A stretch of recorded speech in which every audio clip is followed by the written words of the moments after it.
Hello and welcome to Trial TV Live. I am the Squeegee of Justice. Thank you so much for joining us today as we continue our coverage of Arizona versus Lori Daybell. We are in day 8, and as you know or may not know, yesterday the state rested and then the defense rested. However, the defense did not rest in front of the jury. So the state did ask for the defense, or Lori Daybell, because she's representing herself, they asked for her to say that she rests in front of the jury. Now, what happened yesterday is that the judge wants to do jury instructions today, so Lori has to decide if she's going to testify, if she's actually going to put on a defense, because she wanted to wait until Monday before she made a decision. So the judge said, well, we have to do jury instructions today, so you have to let me know. So she's coming in at 10 o'clock Pacific, which would be 1 o'clock Eastern, and then he's giving her 45 minutes to consult with her standby counsel. So at 10:45, which will be 1:45 Eastern, there's going to be no delay today, no 30-minute delay. That's when court will kick in, is 1:45. So I think he needs to know if she's going to put on a defense, because the jury instructions will change. So there was some talk about it's going to go until Monday, because again, court is off on Friday. So there's some talks. Some people are saying no, she has until Monday. I don't know. As far as my interpretation is, she has till today, because they're doing jury instructions. So she has to decide today, because that will alter the jury instructions. In any event, we will find out today. One way or another, we will find out today. So let's see who's with us. Who is with us this morning? Oh, and before we get to all that, we're going to play Melanie Gibb. She talked to law enforcement, so we're gonna check that out first. All right, so we have Sherry M. and Baca, Mike Morrow. Thank you for joining us. Appreciate you guys coming in. Wendy Williams, Fala, Therapist You Know, good morning to you. Happy birthday, moms and babe. Have a great day. Oh, well, Wendy Williams, you had a birthday? I can't quite see that. But anyway, if you had a birthday today, happy birthday. Or if your mom did, happy birthday to her. Angelique and Deb01, Virginia Little, Bice, Tammy and KS, Lily Wayne, thank you guys for joining us. Queen Olive Ruth Ann, good morning. I probably won't chat much. I'm going to have my 11-month-old twin grandbabies here. Wow, nice. Missy Russell, Zarcasm, good morning to you. Drunky the Bear, Shore Life Creations, thank you for joining us. Appreciate you guys. Carol, thank you for joining us. Awesome. You guys are so talkative. Lacey, good to see you. Golden Girl, happy Friday, Junior. I almost said happy Friday, then I saw the Junior. Apple Treasure, how are you? Oh, I heard you call in on RA today, right? I think I heard you call in. Yes, I had my mic on. Ooh, the orange guitar. Yes, that is a Agile, is what it's called. Good morning, everybody saying hello, hello. Good morning to you all. Only fan. Defend rested-ish. Alice, Jen Pookie. Peter Ware, nice to see you. Hazel and Evil Queen, Irish Amy, Deanna May, thank you guys so much for joining us. Nanar, Jen Joe, I just recall him saying soon. I bet to avoid any appealable issue if they found out Monday she didn't want to rest, so they would let her do her thing. Terry R, good morning to you. Kickboxing Mom, and Mike saying hello to everybody. Pugs Mama, here from Lil Road. MEG, good morning to you. When haven't we been talkative, Baca says. That is true. When haven't you guys been talkative? That's what we love about you guys. You guys are talkative. All right, so like I said, we're going to play Melanie. Now, this is from October 6th. This is Melanie Gibb, who we've heard her name mentioned a couple times. This is Lori's best friend. So she went into Rexburg Police Department, and this was after Lori had been arrested. the kids had been found. Chad had been arrested, right? We listened to Zulema yesterday. That was April of 2021. This is October of 2021. So let me cue this up, and we can check out. We're going to get a little taste of what Melanie is like. You guys tell me what you think of Miss Melanie Gibb, and then. I'm recording. Sorry guys, that was way hot. Sorry for that. Hold on a sec. Man, these audios just come flying in. All right, sorry for that hot come in. All right, let's try this again. I'm gonna bring the sound down a little bit. Okay, here we go.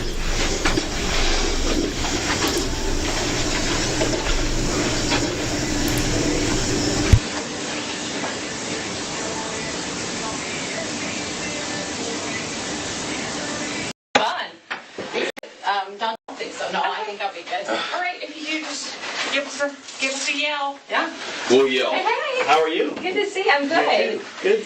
Is Duncan going to be around? Duncan's just on another case right now, so if he finishes up, I will let you know that you asked. Yeah, no, I like him. He's fun. He's fun. He's a jokester. He's a good guy. He was. I get to work with him every day. Oh, good for you. Except we never wear socks. Odd. So Does he not have sweaty feet? No. He wears those little tiny, what are they called? They're not anklets. Like this? Like the no-shows. Oh, the no-shows. Yeah. Now, see, those creep down to me, Yeah. and then they go under, and they make your feet uncomfortable. What's weird about it is when he sits down, while his pants go up, you see his shoes, and there's like that much, because he's so tall, long-legged. Nothing. No socks. So we always tease him about, man, are you wearing socks today? It's almost girly-like, because girls Yeah. have more ankle shoes. Or did you cut the little ball off the back of your socks? I bet you guys are fun. Oh, How are you? I'm Been a long time. good. No, I'm good. I'm married now. That's what I understand. Good. Awesome, congrats. And we still are married, according to a gossip that's out there that we're separated. That's the gossip. You know, I may have saw that somewhere. And I'm like, who comes up with this stuff? Caught me by surprise a little bit. And I was like, they got the gossip. You know what I heard? I don't follow me. I don't look up any information about what people say about me. Don't want to know. Don't care. Anyway, but somebody told me, did you know that you and David were married on 12/12? That's 12 times 12 is 144. Like the 144,000 I went. Oh my God. I was like, I never ever put that together. And then it was Alex's death. Didn't even know it was his death. Didn't even know. Because I didn't On memorize the 12th the of day. December? That's what they said. And I was like, Yeah, you did that. I'm glad that they know more than I know about myself. And I was It's like, crazy. It's crazy. people, you guys are like, Melanie, there's why not- do you spend your life looking at another person and gossiping about them? That is so bad. Some people, and really with this case, that are so involved with it, is like, it seems like it's just consumed their lives. It's consuming. It's And addiction. they're always posting, they're always looking, always coming with these little things. Oh, it's so gross. I don't know what else they're saying, and I don't want to know. So I always tell people, don't tell me. Don't want to know what they're saying. Just leave me alone. So I don't know too much more. Isn't that great? Yeah. So David's still up there in Utah? Yeah, and he said that if you wanted to, he was going to come down and help me with some moving. I decided, no, I'm keeping my stuff in storage for another month. Okay. So he says if you need him, I could call him. He's standing by. I don't think we need to talk to him. Yeah, he said, I'll do what I can, but I don't really think I'm that useful. But he is a little bit. He's useful. He is useful because he's another witness. Yeah, he's useful. He's useful. And a pretty good guy, I think.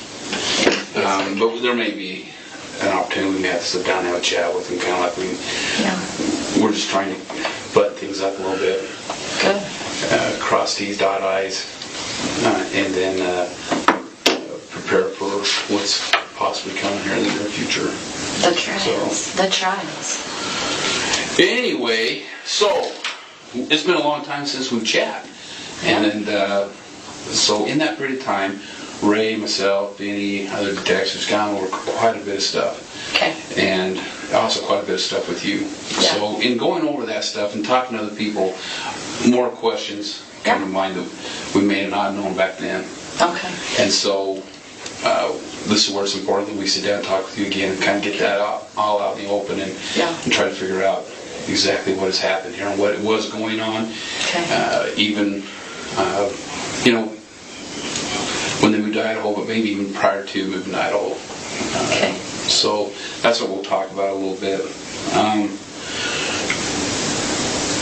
Melanie, one of our main objectives here is we are trying to block off any type of avenues here that somebody's saying we may not have checked out. Okay. Okay. So in doing that, some of these questions popped up. And I want you to be honest with me. I don't have any reason. I'm always going to be 100% honest with you. To believe that you haven't. Okay. But what I do want you, anything that we talk about that you don't think is important, ask it. So what I don't want to happen here is Melanie to think, well, you know what? And I don't know if that's happening. I hope not, but something you might be holding back on us thinking, well, I'm not sure if I really want them to know that. Okay. Unless they ask me a direct question about it. Okay. You know, we don't want to have to be pulling information out of you. Okay.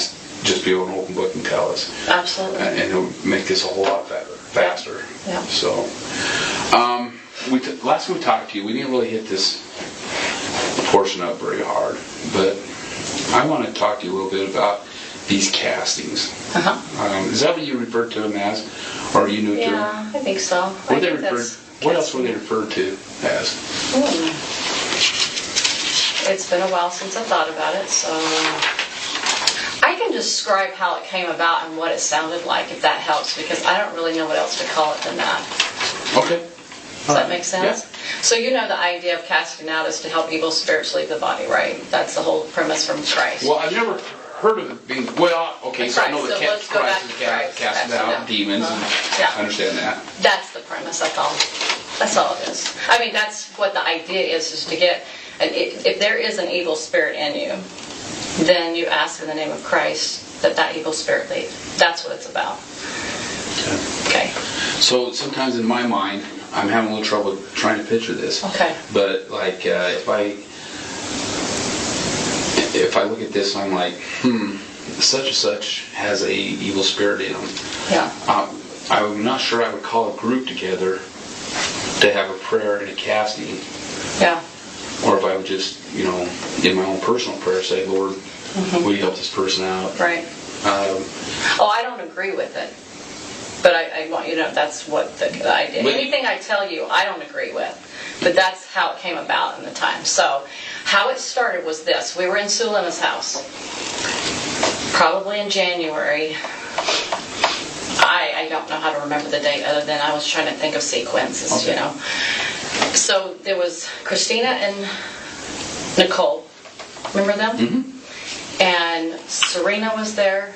I was there, Sulema was there, and Lori was there. And maybe Sulema's daughter might have been in the house, but I don't remember. And so she was talking to everybody about that Charles had this evil spirit in him, okay? So that was kind of what they were talking about. Okay, tell me about that evil spirit. Did the evil spirit have a name? Yeah, remember we talked about it. It's the Ned guy. Right. That's what they said he was. And he was this Ned person, okay? All right.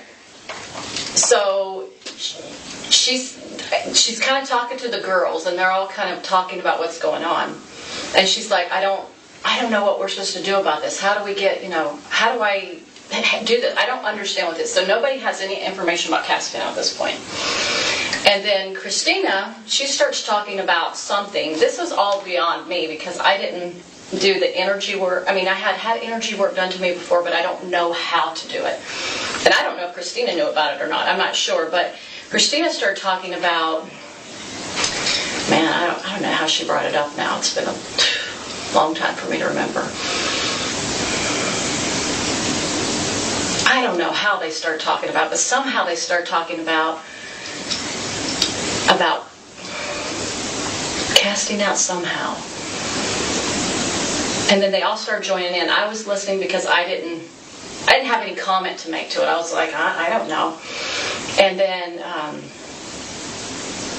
they were trying to figure out, she was trying to help solve the problem. Like, if this Ned is in him, how do we get him out? Or, I don't even know if that was the right word at the time, get him out. But Can I stop real quick? yeah. Remind me how she knew that was Ned. Okay, that was, remember when Chad made the phone call? Lori and I were in her house, one of her houses she lived in. Not the last house, but the one prior to the last one. Because I remember where I was at certain times, so I remember the house. Anyway, so I remember she was coming in the door. It seemed like we just did a podcast with a couple of men. So we just did that podcast. They left. And Chad calls and says, hey, I want to let you know that I did some research and figured out that this Ned. Oh, it's been a while since I thought about this. Ned. It's all right. I know Ned. what you're talking about. Yeah, you even forgetting details. It's been 2 years, right? Or something like that. What is So it? Ned Schneider, thank you. And Ned Schneider is in him. And she was taken back a little bit because it was a new concept for her. She didn't know about that this could happen. So this was introduced from Chad. Absolutely 100% sure of that. Okay. So then she was ruminating over that idea for a while. They were talking. How are you 100% sure of that? That was introduced by Chad to her? Because I'm watching them talk on the phone, and after that conversation, she shares with me, this is what Chad just shared with me. All right. And so she didn't look like she made it up because she had never talked that way before. She never said anything like, hey, there's an evil spirit, and that never occurred to her. So when she first told me, I could tell she was like trying to absorb it. It looked like it was new for her. And so that's where it came from. And so I'm sure they had a lot of conversations, which I wasn't privy to. So then when she came together in January with all these girls, she was talking about this problem she had about this Ned person now coming in. And she said that her reasoning for that was that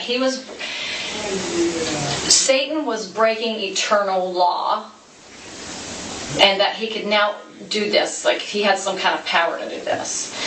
And so now these evil spirits were able to get into these bodies. So if we use you as an example, Ron is no longer Ron, he's, Phil. And Phil comes in and he is right. Now, I'm really dealing with Phil. I'm not really dealing with Ron anymore. Because Ron's gone. Ron's gone. He went to the spirit world or whatever, someplace, right? And so, anyway, as we talked around the girl, they were trying to figure out, well, how do we do this? How do we get this spirit out? So they sat there and talked about it. And a lot of the wording that they used, which I can't recall all of it, but it had to do with features that they learned from energy work. Different weapons and different stones or different things that they had learned through a spiritual means, talking about, hey, let's... And they came up with this stuff. I did not come up with it because I didn't even know what to say about any of it. Did they come up with it? Or did Lori assign them something? No, at first they talked about it as a group. They were like, well, what can we do? And it seemed like Christina started bringing it out first, actually. She's the one that, and I'm trying to remember the words, but I can't really remember what she said. I just remember, she's like, I remember her sitting down with her one day and go, what can we do to help you, Lori? She was sincere, and I was thinking, I have no idea. Like, I don't know what that looks like. And so anyway, they started talking and getting different ideas, and so she was told that she had this priesthood power. Now that Moroni gave it to her in the temple, she suddenly had this priesthood power. Right. That women were now getting it, because you know that they don't have it in church, right? Did you find that odd? Yeah, everything's odd. But at the same time, because I was on this... so I had listened to some podcasts she had learned. So it wasn't super odd for a person that had listened to Julie Rowe or Mike Stroud. Because they were talking about how to... Now, if you go back and listen to those two, she doesn't come up with this stuff herself. This has been coming up by other people, okay? Well, right. And I know that the big picture, it's all a little weird. But when you hear, because, you're LDS. Yeah. When you hear something as in Moroni appeared to her in the temple and gave her priesthood powers, what did you think about that? Well, let me back up to when I first met her to help you understand how I got involved with her. Jason Mouw's the one that introduced me to her. He met her in the temple and said, hey, there's like-minded people that are spiritual, da-da-da. here's Melanie's information. So she meets me, and she hears me talking a little bit, because I'm doing something for a steak event. It was really normal and good, and, it had to do with, like natural preparedness kind of things, something that we all can learn and enjoy. Anyway, afterwards, she's in the back with Melanie. And then I came out, and then she came out, and Melanie was still in there because there was other classes going on. And she was just so excited to meet me. And she was like, she's talking about people she knew, like Mike Stroud, or not knew, but knew of from podcasts, and Julie Rowe, and her change of heart. And I said, well, I've been changed to Christ, and my experience is a normal experience that somebody would have, but she was like mirroring me, and I was like, I think she's mirroring me, because I didn't know that then. I didn't know her, so I would have no way of knowing. But anyway, she was like, oh, I've been changed by Christ, and I said, well, I have too. And it was in a more significant way than maybe what I experienced at church. It was a beautiful experience that I had. And so, but there was nothing odd about it. It was just beautiful, Mm-hmm. And so she said that she had the same, and she was super excited. And then she said, well, I said, you must have been through a really, a lot of challenges in your life to be able to have these experiences. She goes, well, she says, I've had some special experiences with the Lord in the temple. And she might have said Moroni at the time, too. She might have. I can't remember if that was the next time I saw her or not. And I was like, wow, what have you been through? And she's like, well, my kid was raped by their father, and who would have known that probably is a lie. But anyway, she was bringing this story about all her trials, and they sounded genuine to me. I did not think she would. I don't think people are manipulating. That's one of my weaknesses. I don't manipulate. I don't know how to. So I was so foreign to it that I was like, oh, she can't be lying to me. She sounds just like me, as far as my testimony of Christ. Now, not all the crazy stuff, but just that normal kind of sisterly bond that you would have with somebody in church. So then she tells me, well, because we had listened to Mike Stroud, he talked about 144,000 and about how people are going to be called to help be instruments in God's hands of bringing people together, like the lost tribes and different things in the last days. And so she says, well, I've had these experiences, and I know that I'm part of the 144,000. The Lord sealed me his in the temple kind of thing. And I didn't necessarily disbelieve it. It wasn't a new thought for me, because I had listened to different podcasters talk about some of their experiences, and I didn't think that they were lying either, because they sounded like it matched Mormon doctrine. All of it did. Because I'd read the scriptures a lot, and I thought, well, I know about these things, but somebody's actually having them. And so, but, people can have real experiences, but somebody can take that and act like that as their own. Sure. And I think that's what she did, is she took some information that could or couldn't have been true. I don't know if the guy had it or if he was deceived. I don't know that personally. But anyway, she learned a lot about, and Julie Rowe, they talked about casting out. They talked about when evil spirits, you put your arm to the square, you cast out, you use, and then talked about love is your most powerful weapon. And different weapons. He would say different weapons. I don't know if he described them, but he just talked about love as the most powerful weapon we can use against the adversary. So I don't know. Maybe she took that, and then she took Julie Rowe's freaked out stuff, but she's whacked. But she was heavily into the energy work, and a lot of these things were like coming through, all these weapons and different things and evil spirits around you. So I remember one time she told me when she was in Hawaii, before I ever met her, so this was when she was living there, she recalled a moment. She goes, I remember, Melanie, I woke up, an angel woke me up and said, you need to email Julie Rowe and tell her that she's a true servant. And I was thinking, wow, well, maybe Julie, because I didn't think Lori was lying to me. I thought she was really enlightened. And anyway, she believed in this. And anyway, she said she finally figured, she said, I can't even email, or I don't do Facebook. She's like, I just finally read the back of the book, had the email on it, and just said, you are a servant, and that's it. And she just said, Lori. And that's all she said. She sent off and went back to bed. So I was thinking, wow. Okay. And so so when her and I met that day, she's like, I know that Moroni, she must have told me about Moroni, or he was the Savior. I know that he's called me to be part of that 144,000 to help other women. I'm to gather other women, something like that, and help them be part of the gathering kind of thing. Okay? So her and I go to the temple. We go to the Phoenix temple because I remember the Gilbert temple was closed. So we're going in there. This is, if you're LDS, you're going to be surprised by this. This is where the deception really began. I go into the temple, And I'm going in the dressing room, we're getting our white clothes on, and she is in the dressing stall, and I come out and I stand behind, they have an arch window in the Phoenix Temple, right in the women's room. And I'm standing there, and all of a sudden I get this like heat all over my head. And I'm like, what's that? So I said, Lori, and she comes out, I said, feel my head. And she goes, oh, it's happening. And I was like, yeah, it's really hot on top of it. I didn't have a fever. Nowhere else on my body was hot. And it wasn't because the sun was coming through. It was really like this heat. And it lasted for, I don't know, like a minute or two. And she's like, wow, it's happening. I'm thinking, wow, that's pretty awesome. I'm thinking it's good.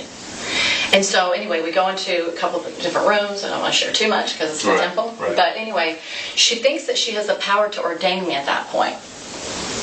To be part of this 144,000.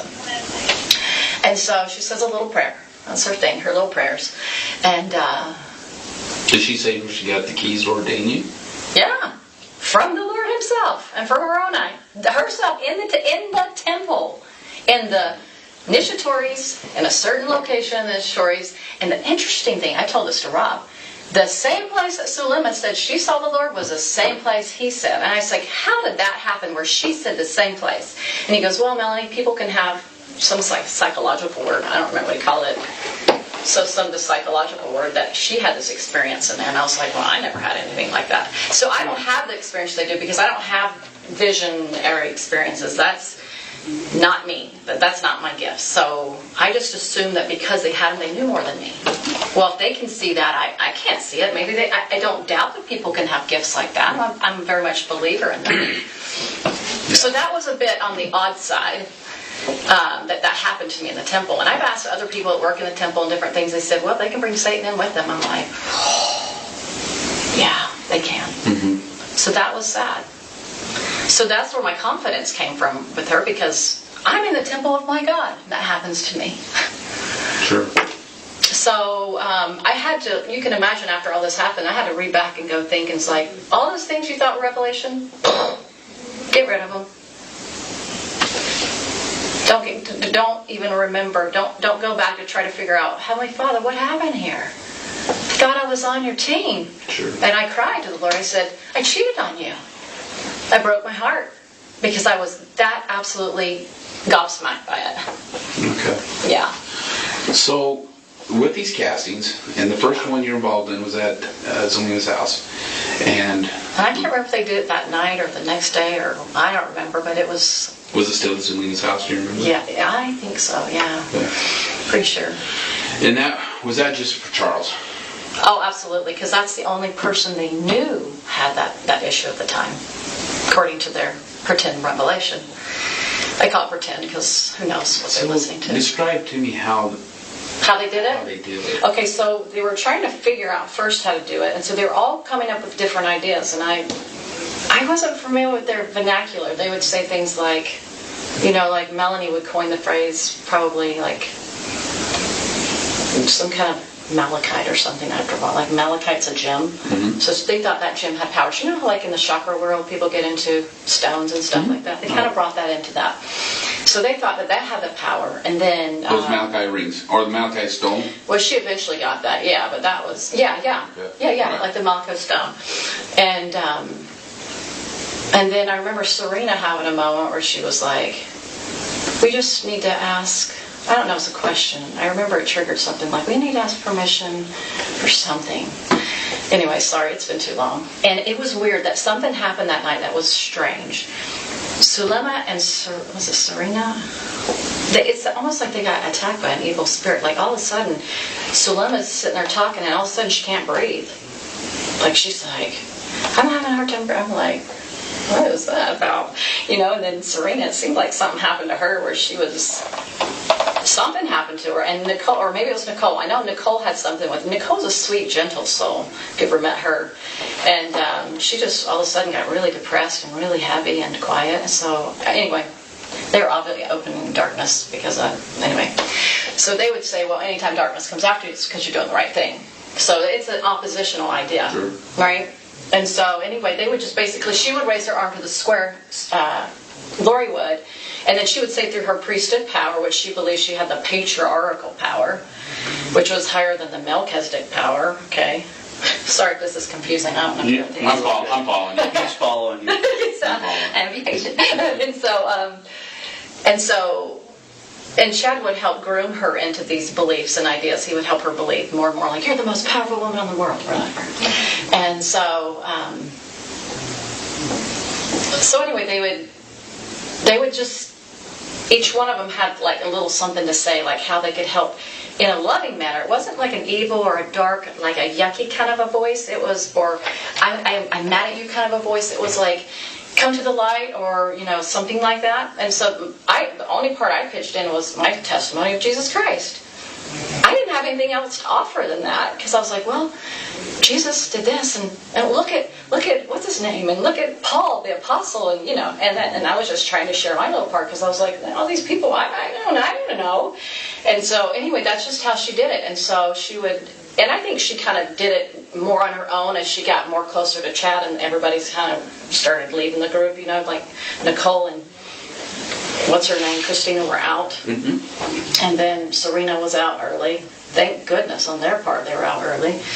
And it's only because Lori was getting jealous, or how the jealousy can get in, and she was worried because Serena would call Chad too much, and then Chad was like, well, she has more intentions than this, and then they cut her out of the group. Just stupid stuff like that. So you think that they cut Serena out of the group because Lori was jealous? Well, I think, so he would say, this is how it started. He'd say, she keeps calling me. Serena keeps calling me, asking more and more questions. And then he would tell that to Lori, and Lori would talk to him about that and say, oh, she wants to learn more power, and she's actually now getting darker because she's getting like Julie Rowe or something something stupid like that. And then so pretty soon they had deemed her more dark, and she just they just cut her off. Basically means, I'm not going to talk to you anymore. So she went out of the country and came back. She got sick, and she was asking, like, what happened? Was some evil spirit touched me when I was there? And Serena had a hard time swallowing all this. After I came to her and said, these people are bad, she was like, you mean they lied about that and that? I'm like, Serena. Mm-hmm. And I had told her the whole story, everything that they killed the kids, and I really felt they did. And she was like, and we went to the temple, and she's like, Melanie, did they lie about this? I'm like, Serena, the whole thing is a lie. And she was so convinced. She was so convinced. And she's a very intelligent woman. She's a very beautiful and amazing woman. But she was just sucked into it. And so, and it had a lot to do with the preparation work, had a lot to do with learning things outside of Chad and Lori before we even got together, like, the podcast people. And that prepared Lori to meet Chad. I remember hearing that recording about her sister saying something like to Rob in that little room that they got in trouble, obviously didn't get in trouble, but tried to get in trouble with the defendants. And she was saying, I think that her podcast, she named who the podcast people were, but I choose not to use the names of people on the internet openly. But she said, I believe she learned those teachings from this podcaster, and then when she met Chad, and it was an easy, oh yeah, I'm already prepared kind of thing. So that first day that they met, she was already prepared for Chad because of these podcasts that she'd been listening to, which actually kind of got, went from Chad to this, Julie. So they kind of were connected a lot more ahead. They worked together quite a bit, and that's where he learned a lot of his energy work from, I believe. That's because I don't know that he knew about it until Julie Rowe, because Julie Rowe's the one that brought this whole emotion code and energy work and all that. She's the one that really opened that up. And then he switched from being with that one lady, Suzanne Freeman, and then he dumped her. I call it dump because he just kind of moved from one person to the other. And then went to Julie Rowe, and then he dumped Julie Rowe, and then he went to Lori. So he kind of kept doing this. Probably for money, he's really into his books, so he wanted to make money, and I've learned that he made a lot of money off Julie books. I recently learned that, but from a good source. But so this is what the castings really were about, is to invite the spirits to leave, or with their so-called power, or their, things that they would bring. I never thought this was like a huge deal. I talked a little bit about it before. All I said too is like we did prayer. She did prayers to help cast or something. I don't know how I said it, but to me, it has no effect. It didn't do. There was no power in what she did, so it had nothing to do with anything because it was all by Satan. Now, when Julie Clement got involved, I remember one night we were at Lori's, the last house she was in before Charles died. I think he was still alive, and I remember they were doing a prayer, and Julie Clement and Sulema with their, I don't know, energy, they both do energy work.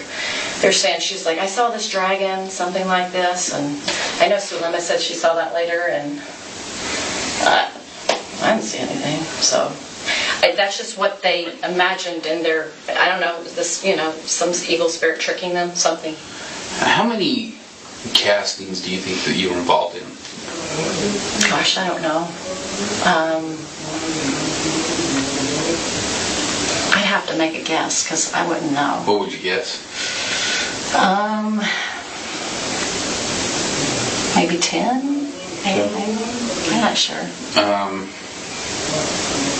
And they were just for chat, I think most of them were on Charles. And not the kids. And Tammy, I know they probably did. I don't know what they did with the kids. I don't have any idea on that part. I'm not sure on Tammy. Maybe? Well, let me ask you about Tammy then. Yeah. Was Chad there, or was it just Lori? Well, they did. There was one, I can't remember who it was though. Sometimes these things, I don't remember all of it because sometimes I was often detached from a lot of it because I was involved in my own personal life. So I necessarily was. And I know I'm asking a lot for try to reach back and grab. Yeah, so we were in a circle, we were holding hands, and Charles had passed away, so it had to have been somebody else because Charles was dead. And Sulema, she started talking about that. She was into, moving the earth and the earthquakes and all that. You probably know that. She thought she had the power to do that. And I remember Chad and Lori said something, and I don't know if anybody else said anything. So who was it? So Chad was there in the circle. Oh, yeah. Lori was there. Yep. And I think Melanie and Alex, Sulema, me and David. David doesn't remember any of it. You can ask him. He's blocked it, dude. He was so blocked. He can't remember it. And this was after Charles died. This was right after he died when we had that little meeting. Remember how I said we got together one time in Charles's house? So that would be like July. July probably. Yeah. But he died July 11th. 7. I always try to remember 7/11. Okay. So, yeah. You recall how soon after that was? Weeks. Within weeks. Do you think it's still in July? David had to have been in town. That's the only way I can track it. But this casting was for what reason? To continue to help the spirits that are in the bodies to talk them out of leaving their bodies. Okay. What bodies? I think it could have been Tammy. It might have been Brandon, maybe. That's the only two I could think of. That would be the only two I can think of because if they said anything about that, I have no memory of that. So no memory. And definitely, because not JJ, definitely, because JJ wasn't deemed a zombie until, September, right? Okay. So they would definitely not have done it about JJ. So probably Tammy and Brandon, because they said Brandon was definitely at this high level, dark. I don't want you, I appreciate you saying it was probably either one of these two or maybe both, but I need you to remember who was who was trying to be casted. If it was both, fine, but if it was just one. I know it's. Think about it. I can't even remember what Chad Lori said. Okay. I remember she always used her priesthood power, and then she was like, "Go ahead, take it over, Zulema." I remember that. All right. So, were you? Because Zulema remembers. Yes. Some things. Okay. Refresh my memory when you were up here in Idaho. September. You dated in September. Was there a casting done at Lori's house? Not that I can recall. I've tried to remember, like, did we have any cast? Not that I recall. Or did you have how about a prayer? Where you guys got together and just had a prayer or anything like that? Well, normal prayers, like on the flute or something, Right. possibly like that. I don't recall. Okay. I mean, I could say maybe, but I don't remember. So as far as the castings, none of them took place in Idaho that you were present at? Not that I can recall. Okay. I'm doing my best to remember, I know. but it's horrifying to think about it, but I don't know. Okay. So the ones you may have been involved in were the ones here in Arizona, and that would have been at Lori's house, Cal? Zalima's house. Mm-hmm. Where else? I remember when she was in Charles's house, in the one in Houston, or was it Houston or no, the other city? I always forget what city it was. Remember she lived in Florida Texas? and Texas. Remember that? I remember she was. I can't remember if I was. It seemed like she was on the phone with Chad. I remember her talking about Charles because he was in the house. She was really. That's right. She was really into. She was really into Charles's. She kept saying, "Oh, he's getting broken down. He's getting broken down. He's getting weaker. He's getting weaker. We're just We're doing things to help, get him weaker, get his, spirit out of his body, kind of a thing." They were like working on him. I remember that a lot. So let me ask you this: were there any castings that you weren't present? You were just on the phone with them. So there was in the beginning. There was a phone call. That's right. Good. Thank you for reminding me. Serena, Sulema. At one point, Melanie joined in, Melanie and Nicole, Gibb, or Melanie Boudreau. Oh, wait. Sorry, I remembered one. Let me just stick to that one for right now. I'm sorry. That's all right. All over the place. This is not enjoyable for me. It's all right. This sucks. Anyway. We'll get through it. So yes, there was this phone thing because she was doing it through Zoom. It was a Zoom thing. And so they were like everybody had their own little parts. Like I just said, like mine, I just talked about Jesus, right? Mm-hmm. But theirs one was over fire elements or something, wind, fire, earth. I don't know, just they came up with some funky words. And not that they were horrible words, they were just not usual, putting them together in a sentence kind of thing. I don't know how to describe it. Mm-hmm. It's very unusual. So yeah, they did that a few times on the phone. And then she just Dolores just kind of got tired of doing it with them. She was like, "Oh, this person talks too much." She'd get irritated with people. Like, I think she was always jealous. Anyway, so yeah, that was on the phone. And I don't know how many times, but I'd say a handful. Maybe they tried it maybe 2 or 3 times. Maybe. I don't know. And then one time, okay, so you know the house she moved in the first time, Alex's house, right after she left Charles the first time. Mm-hmm. She went to Alex's house for a while. She had Serena on the phone, and Melanie was new to it, and she really didn't know what was going on. So it was the first time Melanie was exposed to it. And I remember we were holding hands, and I remember she said, "My hands got really hot and they got really cold." I was like, okay, not my experience, right? And then Serena kind of related to that. They were talking on the phone. And that was the night she came up with this idea, this map thing of zombies in the world. Arizona, Utah, Idaho, da-da-da-da-da-da. And then she's like, okay, Chad says, and she'd be on the phone, how many zombies in this state? She called him by name, Chad. I knew she was talking to him. How'd you know he was talking to him? Oh, I just did. I just did. I don't know. I knew it. I'm sure she did, but I just know she was talking to him. Who else was she going to get this information from? I don't know. No, she was into him. She was way into Chad. She was infatuated with him, big time. There was nobody else she could ever talk to about it. Nobody else could have given her that information. Nobody. I guarantee it was nobody else. I just know it was him only. Because who else is she going to call? She doesn't know anybody that talks like Chad. Mm-hmm. She didn't know anybody. She wasn't friends with these podcasters. She didn't even know Julie Rowe. She never met her. Okay. So,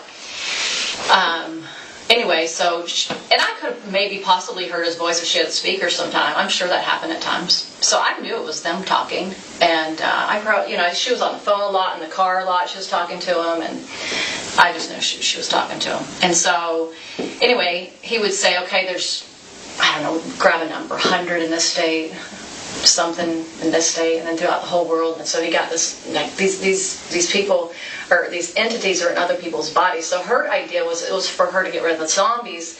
The idea was for her thought she had the power to cast out, she'd say in the name of whatever, and with her power. And then he would check, oh, there's none left in the state, So anyway, that's how she did it. So anyway, I remember that conversation was kind of going on that night. And then, I don't know the heck they were talking about that night. It was, I don't know who, I'm sure it was Charles. And I think it was probably for the world too. It probably was. And anyway, everybody was just holding hands. And anyway, they all said their little, whatever they could come up with, they think of that would help encourage this spirit to leave, or encourage them. And it wasn't done it didn't seem like it was done out of any unkindness or anything like that. It was just a matter of, like, if you were to invite somebody to leave. I think they started using different weapons that had light in them to help that encourage that spirit to come out of the body by those words. But it had no power. So I haven't worried about it since I've left Lori. I was like, she didn't have any power. She can't hurt me. I'm not worried about her. So obviously I didn't believe in it to the level of worrying about my life, right? So that's kind of it. I mean, is there something you're kind of looking at that might help you more? Well, I really want to just dive into these. Yeah, these to kind of understand them. Yeah.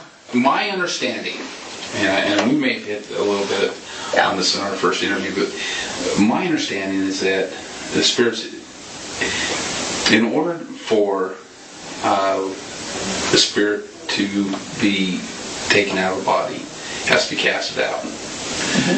However, if that body is or the spirit in that body is a certain darkness, just casting it out doesn't prevent it from coming back out. From coming. Yeah, absolutely. So, and there's certain ways that that body can be destroyed. Body or the spirit? Or spirit. I don't know if it can be destroyed. The spirit? I don't know if they can be destroyed. I don't like the Father destroy spirits. Okay. Oh, I'm not saying they believe that. I'm just saying you and I personally, I don't think they can be destroyed. When we talk about this, I'm trying to. Okay, I wasn't sure. Yeah, I'm trying to dive into their world. Okay, their world. Sorry, because you're sharing personal. So okay. So yeah. Yeah. I don't think that they thought they could destroy them either, though. They were just trying to get them to the point where I don't know. Maybe they had a dark spirit in a body. Yeah. I mean, a dark spirit. Yeah. And that body, or excuse me, that spirit is cast out of that body. What enters that body next? Can it be a light spirit or can it be a dark spirit? Oh, so that did occur with Charles, they said. So, okay, this was the first thing, is they were trying to cast out normal, like casting out, right? Mm-hmm. But they said, oh, no, it's still in there. Chad would deem it still in there. We can't get him out. They're breaking eternal law, right? This is what we're saying. Okay. They cast his personal spirit out and then put a new one in. So then they finally said, we got him out finally. Through our priesthood powers, we got him out. Now, who's the next one? Garrett? Garrett was the next one that came into Charles. And this was supposed to be a more advanced, darker spirit. Okay, so according to him. If the body keeps receiving dark spirit, does that body have to be destroyed? Oh, no.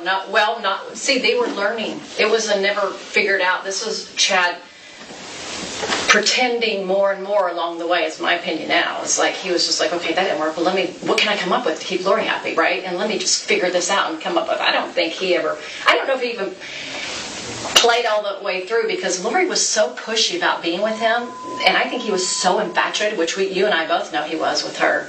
I think he just got more creative in his darkness. And I think it just went on line by line by line. I don't think, that's my feeling. I could be wrong. Maybe he had the whole, some people say, a writer, knows the end of it. I don't know. All right, so let me ask you this then. With these castings, we know that, or I think we know, It was with Charles. They tried casting Charles. Yeah. They, at one point, tried casting Brandon. I think so. It feels familiar, I'll just say that. Because they deemed him as really dark after, right about the time probably, either right after Charles died, because then they were trying to help Melanie, because now she would go hook hooks into Melanie. She got totally taken out by Lori. And Brandon is all these things, and he's now, not only is he dark, he's actually, we found out more about him. So first he's this. Oh, wait, we discovered more about him.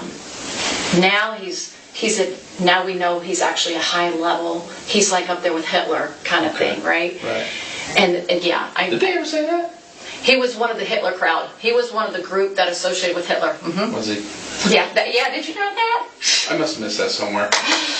Yeah, well, you're not missing much. But Tammy. Oh, so Tammy was, let's see. That's a good one, because that one's different. Because she was sweet, right? Mm-hmm. No, it was at the very... No, it must have not been Tammy then. Well, But that's a good thing. Thank you, because I got to route it around. Tammy, what would they have said about her? Because she didn't have an evil spirit in her. So then at the very end, she did. And who? Because it was. She probably only told me like once, so it's not like there was a lot of time spent on Tammy, to my knowledge. What did she say about Tammy? I don't know that she. I remember she said right in September, there's evil spirits starting to work on Tammy now. Tammy's good, but they're not in her yet. They're like working on her. And they're coming around the house, something like that, and then she had to knock at the door one night, and Tammy wakes up to go see us, and of course Chad and Lori would say, that was Julie Rose's spirit that came and knocked on the door. Okay, That sound familiar? You lost me right there. I didn't know if this was... I did share this with somebody. I really feel like it's come out somewhere along the journey. It probably is. But you gotta understand, man, there's so much that's coming out here.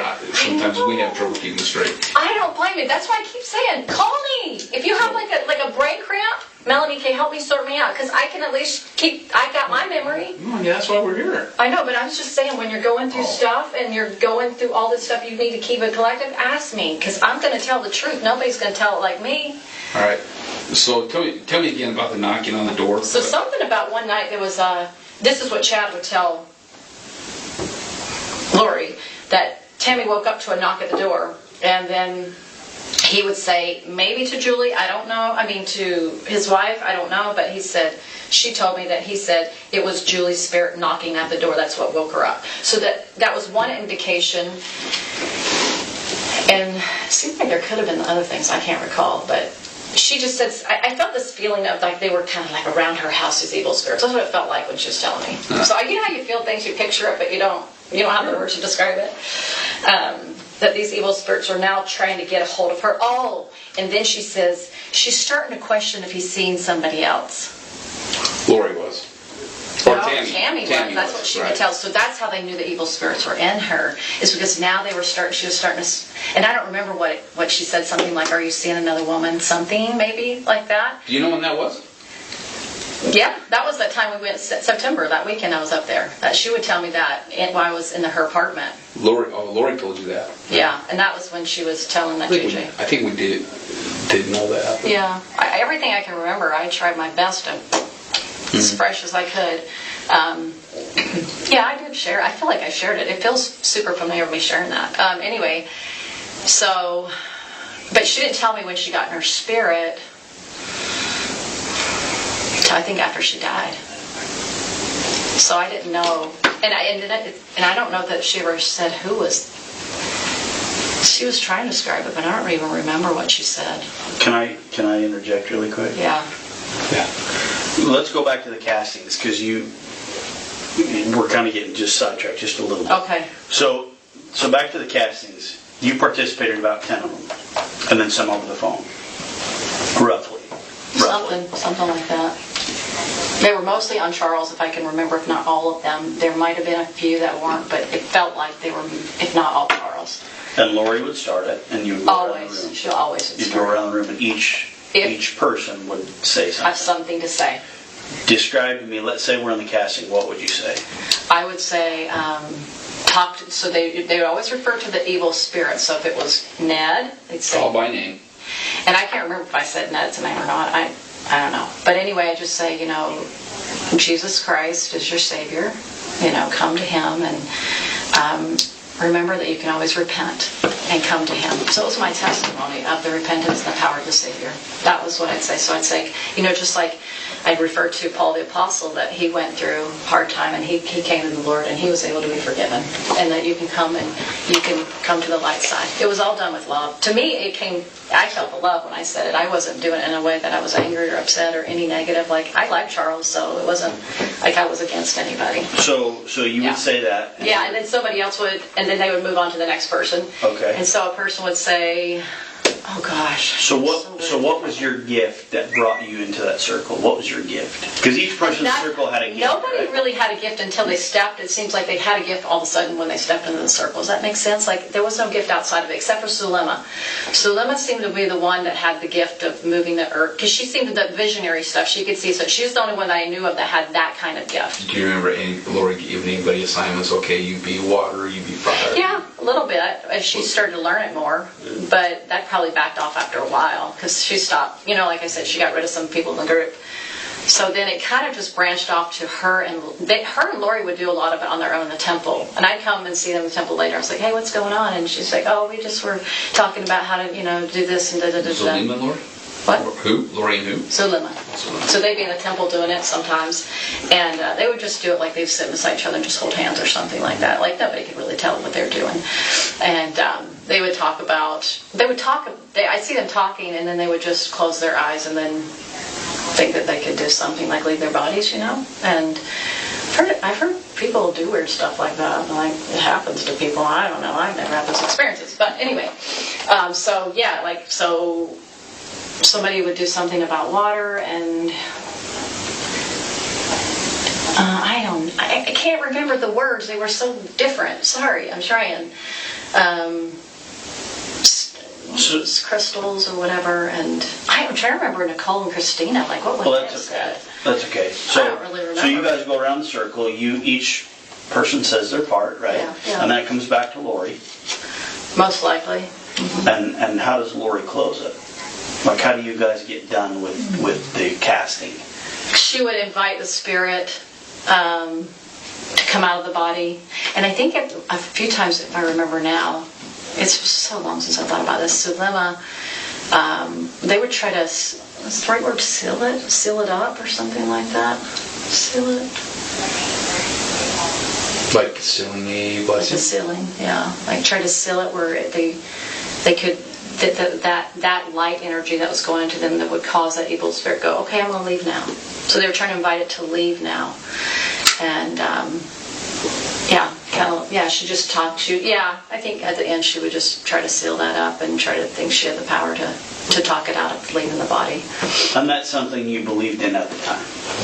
I kind of believed in it. I didn't 100%. It's hard to 100% believe in anything that's not true. So at the time, I thought, well, I don't know if this is effective or not, but it seems that's the direction she's going because she doesn't know what to do about this evil spirit in the body.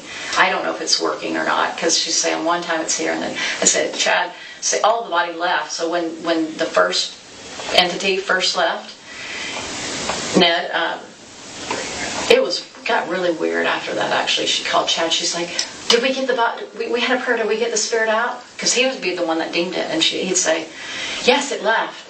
And then, well, where is it? And then, what is his body dead? Because they thought maybe his body would drop dead, which never happened. So she thought that Charles was dead. Okay? Yeah, thank you. It takes a while to remember all this stuff because there's so many details. And I'm just visualizing as much as I can. So I remember then she said that something like Brandon was involved. It was so dumb. And Brandon was helping get rid of the bodies, something. But anyway, we find out. Then he said, so he kept changing things, the story all the time. And then he would say, oh no, that's not really what, because, she obviously found out Charles was alive. Oh, that's not what happened. It was Brandon's father's body that died, or something stupid like that. He would always try to put it off, like find an excuse why it didn't work. So when that first time she said that Charles was going to get in the car accident and die, that January, because I remember it was right around my birthday, and then, because it was right after Christmas, and then I said, well, why didn't he die? And then Charles's excuse, which was always Julie Rose's excuse that I heard, was, oh, because of agency, it didn't happen. You know, these people didn't meet up with the right plan, and it didn't go according to plan, so it just failed it. So Chad, that would always be excuse for why things didn't go. He just would lead her along to one, and so they thought they were always discovering things, and the adversary was getting smarter and smarter, and they were just leading, and it just got stupider and stupider, the story did, and it just got more crazy, and you know, sometimes I'd go, okay, whatever, and I just kind of blow it off. Well, now let's back up. So Tylee was deemed dark back in July. She was deemed dark at some point. Cast for Tylee? I do not recall that. Okay. But I know at some point she was called dark, and Who called that dark? well, probably Chad would tell her, because Chad was the one she would go to. And I remember I said this out loud to you guys, is she used to think she got a lot of revelation, but now that Chad's in her life, she just relies upon him more. So she kind of didn't think she had the power anymore, because he seemed to have more power than her. Do you know at that point in time if there was any tension between Lori and Tylee? There was always tension. Was there? When was there wasn't tension? I mean, it was from day one that I met her. You know, I walk in the room. I super good with teenagers. Love them. Hi. She's like, if we were each other, I was like, hi. And she didn't even want to look at me, and she was probably thinking, well, one of her friends that she just totally dumps me on. Who knows? But she would never contact me. I did one time try to be affectionate and kind to her. And we were sitting at the table. We're going to California with her friend. And we're sitting at the little that wiener place. I forgot the name of it. Anyway, but that fast food restaurant. You know, the... Wiener Central? Well, not that one. The Schlotsky's? Yes, I don't even know how to say it. We were there. She said it was one of her favorite places. I like food. Yeah. See, she said she was big on food, and now she loved her fast food. If you didn't know that, she did. And so we were sitting there, and I just, just like try to put like Tylee's hair. Women just do that kind of stuff. And I just pulled her hair up, and she was like, you know what I mean? I was like, and I didn't take it personally. I knew her mom was her mom. Like, she had a rough life. I was like, whatever. And I think it upset Lori. That kind of upset her. I was like, you don't need to be upset. But anyway, so she didn't think she was dark at that time. That was another time. That was earlier on. And I know this stuff, bringing it up, can be kind of embarrassing to think that I actually bought into some of that stuff. Absolutely, it is. But it's super important that if you did buy into it, you let us know. Because we've recovered text messages and conversations between you and Lori, or you and Zulema, and things like that. So there's some things where it shows that you actually believe that Charles was a zombie.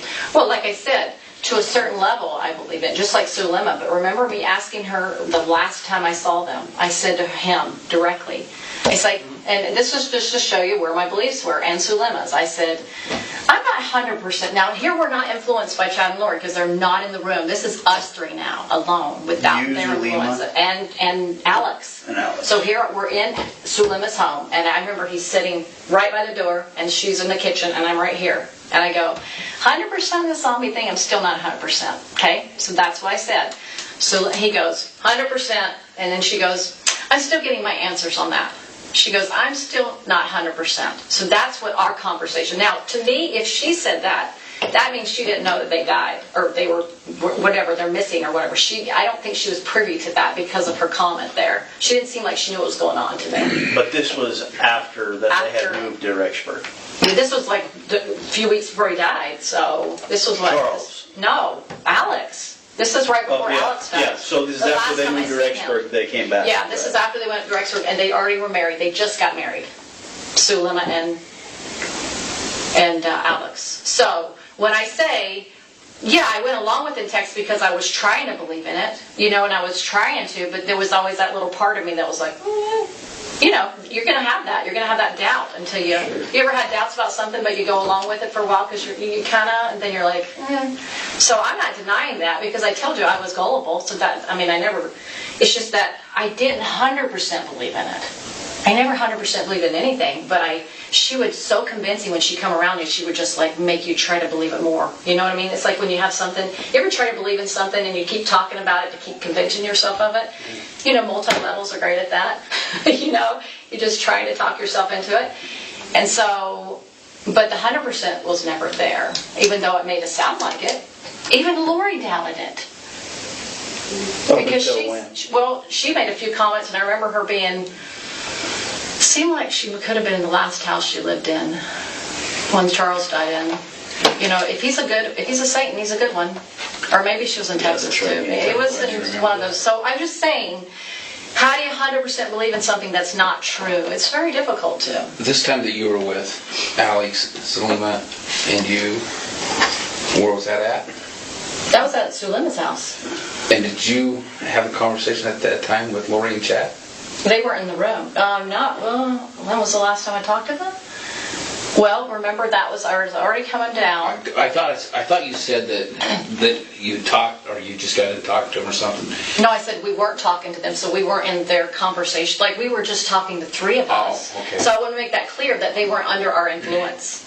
They weren't trying to influence us. Okay. I was trying to say we three got to talk without them in the room, which really... Because they left?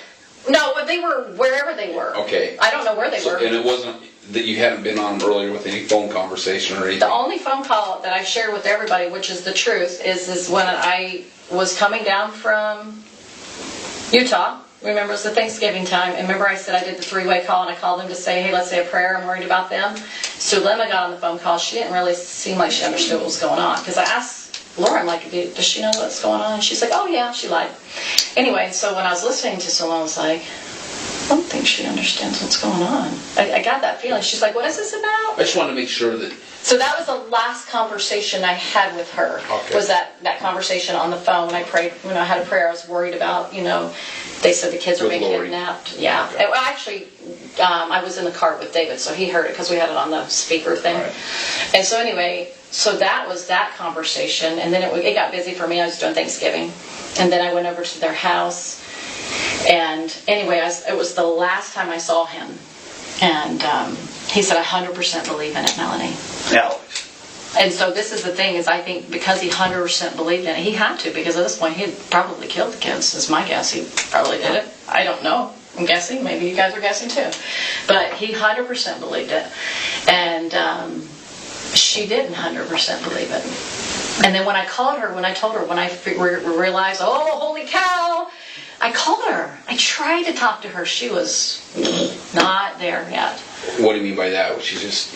I said to her, Sulema, and I don't remember the full conversation because I was in fire in my mind, like, holy cow, right? I am freaking out. But what I do remember is I said, there's something seriously wrong here. I said, the gut of my stomach says something's seriously wrong here. And she goes, that's just dark. I said, no, there's a difference between gut and dark. This is gut. And I said, do you have a testimony of Chad and Lori? Do you have a testimony of that? What is your witness? And she goes, well, I have one of Chad. When he gave me a blessing, shortly after meeting him, I had more visions after that. And she goes, I'll get my witness about Lori. And I said, well, I don't know what I described, but I just described it, and I didn't believe who they were. And I said, I'm going to be going to the police. And I remember it seemed like I talked to her maybe twice, and probably the last. So I said, I'm going to the police. And I said, is Alex on? Can Alex hear me? And she goes, it's on speaker. I said, take it off speaker. Now here's the murderers down the street. Remember, they live close to me. Remember, Sulema lived around the corner from me. And I'm thinking, I just got myself in a situation. He could come after me, right? Mm-hmm. But I had to do what I had to do. She was my friend. I wanted to warn her. And I just said, hey, I'm getting... So anyway, the police, I know, circled her house, circled my house, making sure I was safe and making sure he probably didn't get in trouble, whatever. And so she texted me, didn't call me, texted me next day, I got my witness. Which means to me, Lori's in. Lori's good. That's what it meant to me. Did she tell you how she got her witness? No, that's the one-liner.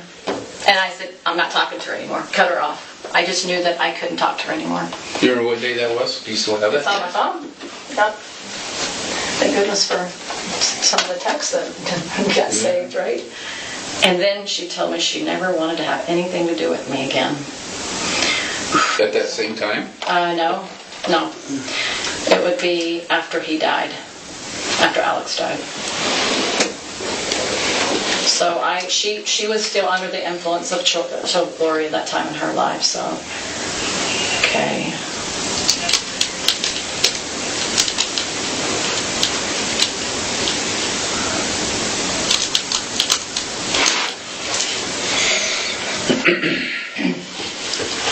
Just gonna step out here.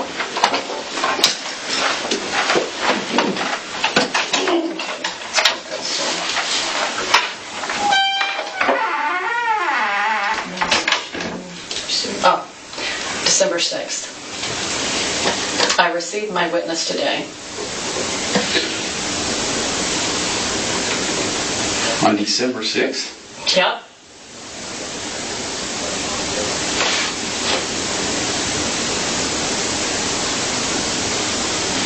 What is this?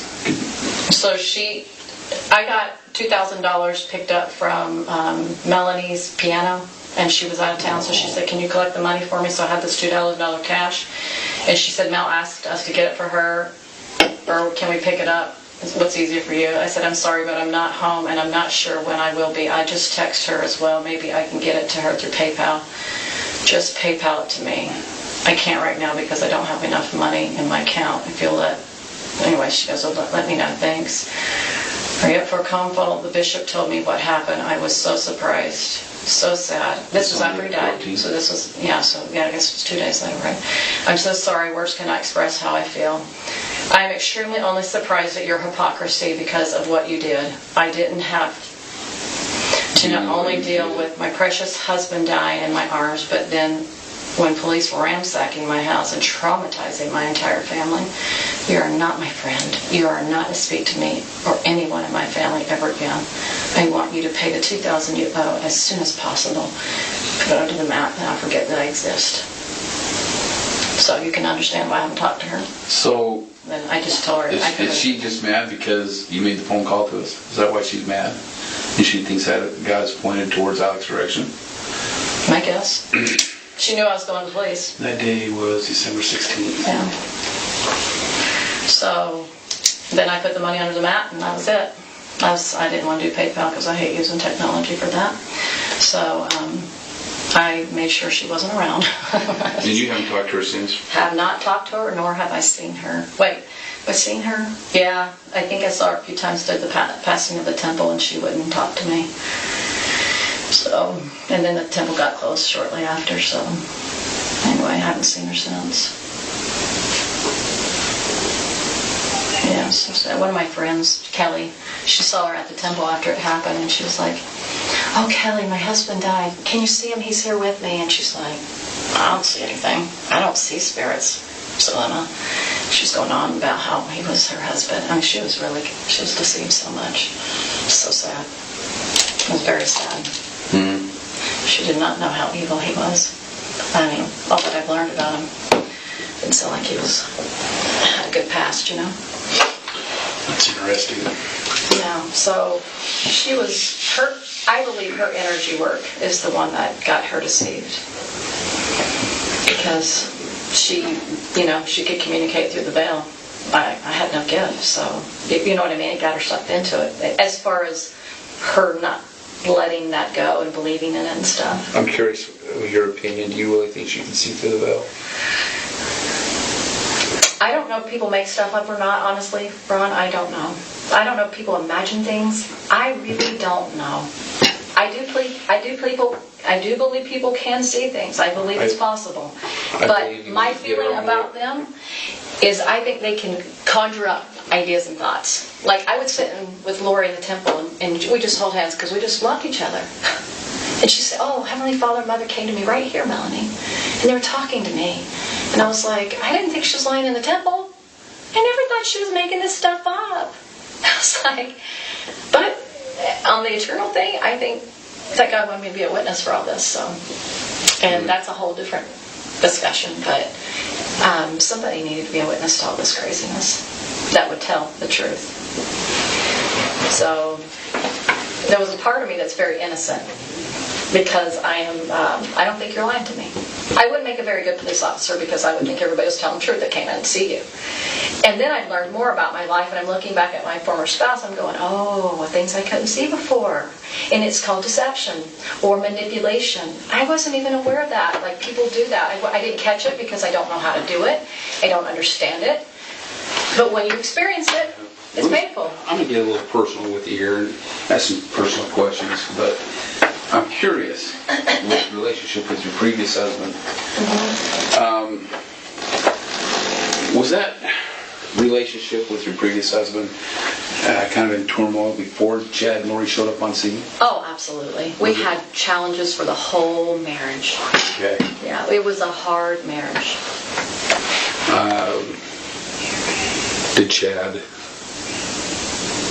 Did they encourage me? Yeah. Actually, they discouraged me. Did they really? Well, they were saying, oh, I see you, this is what he would say at first, I see you and your family going to a mountain in camps, and I see your husband and your family with you. But he gets upset and he leaves the camp, and then he shortly dies after that. So then, that was one thing he said. And then, at one point they said, he's not dark, but he has just dark spirits around him. Because I remember out of the blue, he's like, oh, I checked your husband, and he has attachments to him, so I just took the attachments off him. I didn't ask him to do that. Nor did I even think that he had them, do you know what I mean? So that was right in the beginning. And so then I said, and then anyway, I had a hard day one day with Brendan, and I told him months, like right about the time I met Lori, I remember standing with my husband, and I said to him, if you don't stop talking to me this way, I can't do it anymore. You're going to have to make some changes. I mentally, I can't handle the way you talk to me anymore. I can't do it. And I remember he has this scratching thing. He just started scratching his arm with his eczema. And I was, and then we had a discussion once, and I said, you see how you're talking to me? I said, that's the meaning. Do you understand that? He goes, that is? And I go, yeah, it is. I'm just trying to figure out, you know, he always had his reasons. And then, anyway, so I went out for a walk one day, and I just said, do I have to stay in this marriage, Heavenly Father? I can't do this anymore. It hurts my mind at this point. And I felt this peace come over me, and I was like, are you kidding me? So anyway, I tell Brennan, I fasted the whole day. I was like, I feel peace and I feel happy. I am so done. I was in so much pain. But that's the reason why I came to know the Lord, is because of how hard that relationship was. And I spent a lot of time repenting on just any kind of unkindness that I showed. I mean, I spent a lifetime doing that. So anyway, I said to her, hey, I just want to let you know that I'm divorcing Brendan or something like that. And she is like, I can't remember what she said, but I remember one time going to the temple, I said, this is just not going well. And she goes, no, I think you should go back to him. And I was like, yeah, I'm kind of sensing that too. Everything's just hard, you know, like he's getting upset and the kids are da-da-da-da. So she was actually, believe it or not, she encouraged me to go back with him. And then I got to a point where I was like, I got to do what I need to do. And actually, this is interesting. I told Brendan the whole story after I talked to all of you guys before it hit the media. I wanted him to know face to face. I said, I want to tell you what happened, because he's the father of my children. He needs to know these things. And I told him about Chad and Lori and the whole thing, and he was just like, oh my gosh, you know, he was shocked. He goes, well, probably a good thing you divorced me, because they probably would have tried to come after me like they came after Brandon. And I said, who knows? And I thought, wow, that was the statement of the year. I'm going to ask a question, and I do so with a little bit of reserve, because I don't want to sound too... It's going to be a weird question. Okay. But it is what it is. You know, you can... Do you ever feel like that with Chad, there was ever a point in time that Chad was wanting to bring you into any type of relationship? I never felt that from him. He did contact me, but I never felt that, you know, the thing that him and Lori did. I never felt that kind of a romantic, no. But one time he contacted me, and I'm sure I shared this briefly, 6 months before I met Lori. He texted me on Messenger and says, hey, Melanie, I just finished my last book, and I'm going to be in Arizona. Do you think you can help me with a get-together? I say, sure, I'd love to.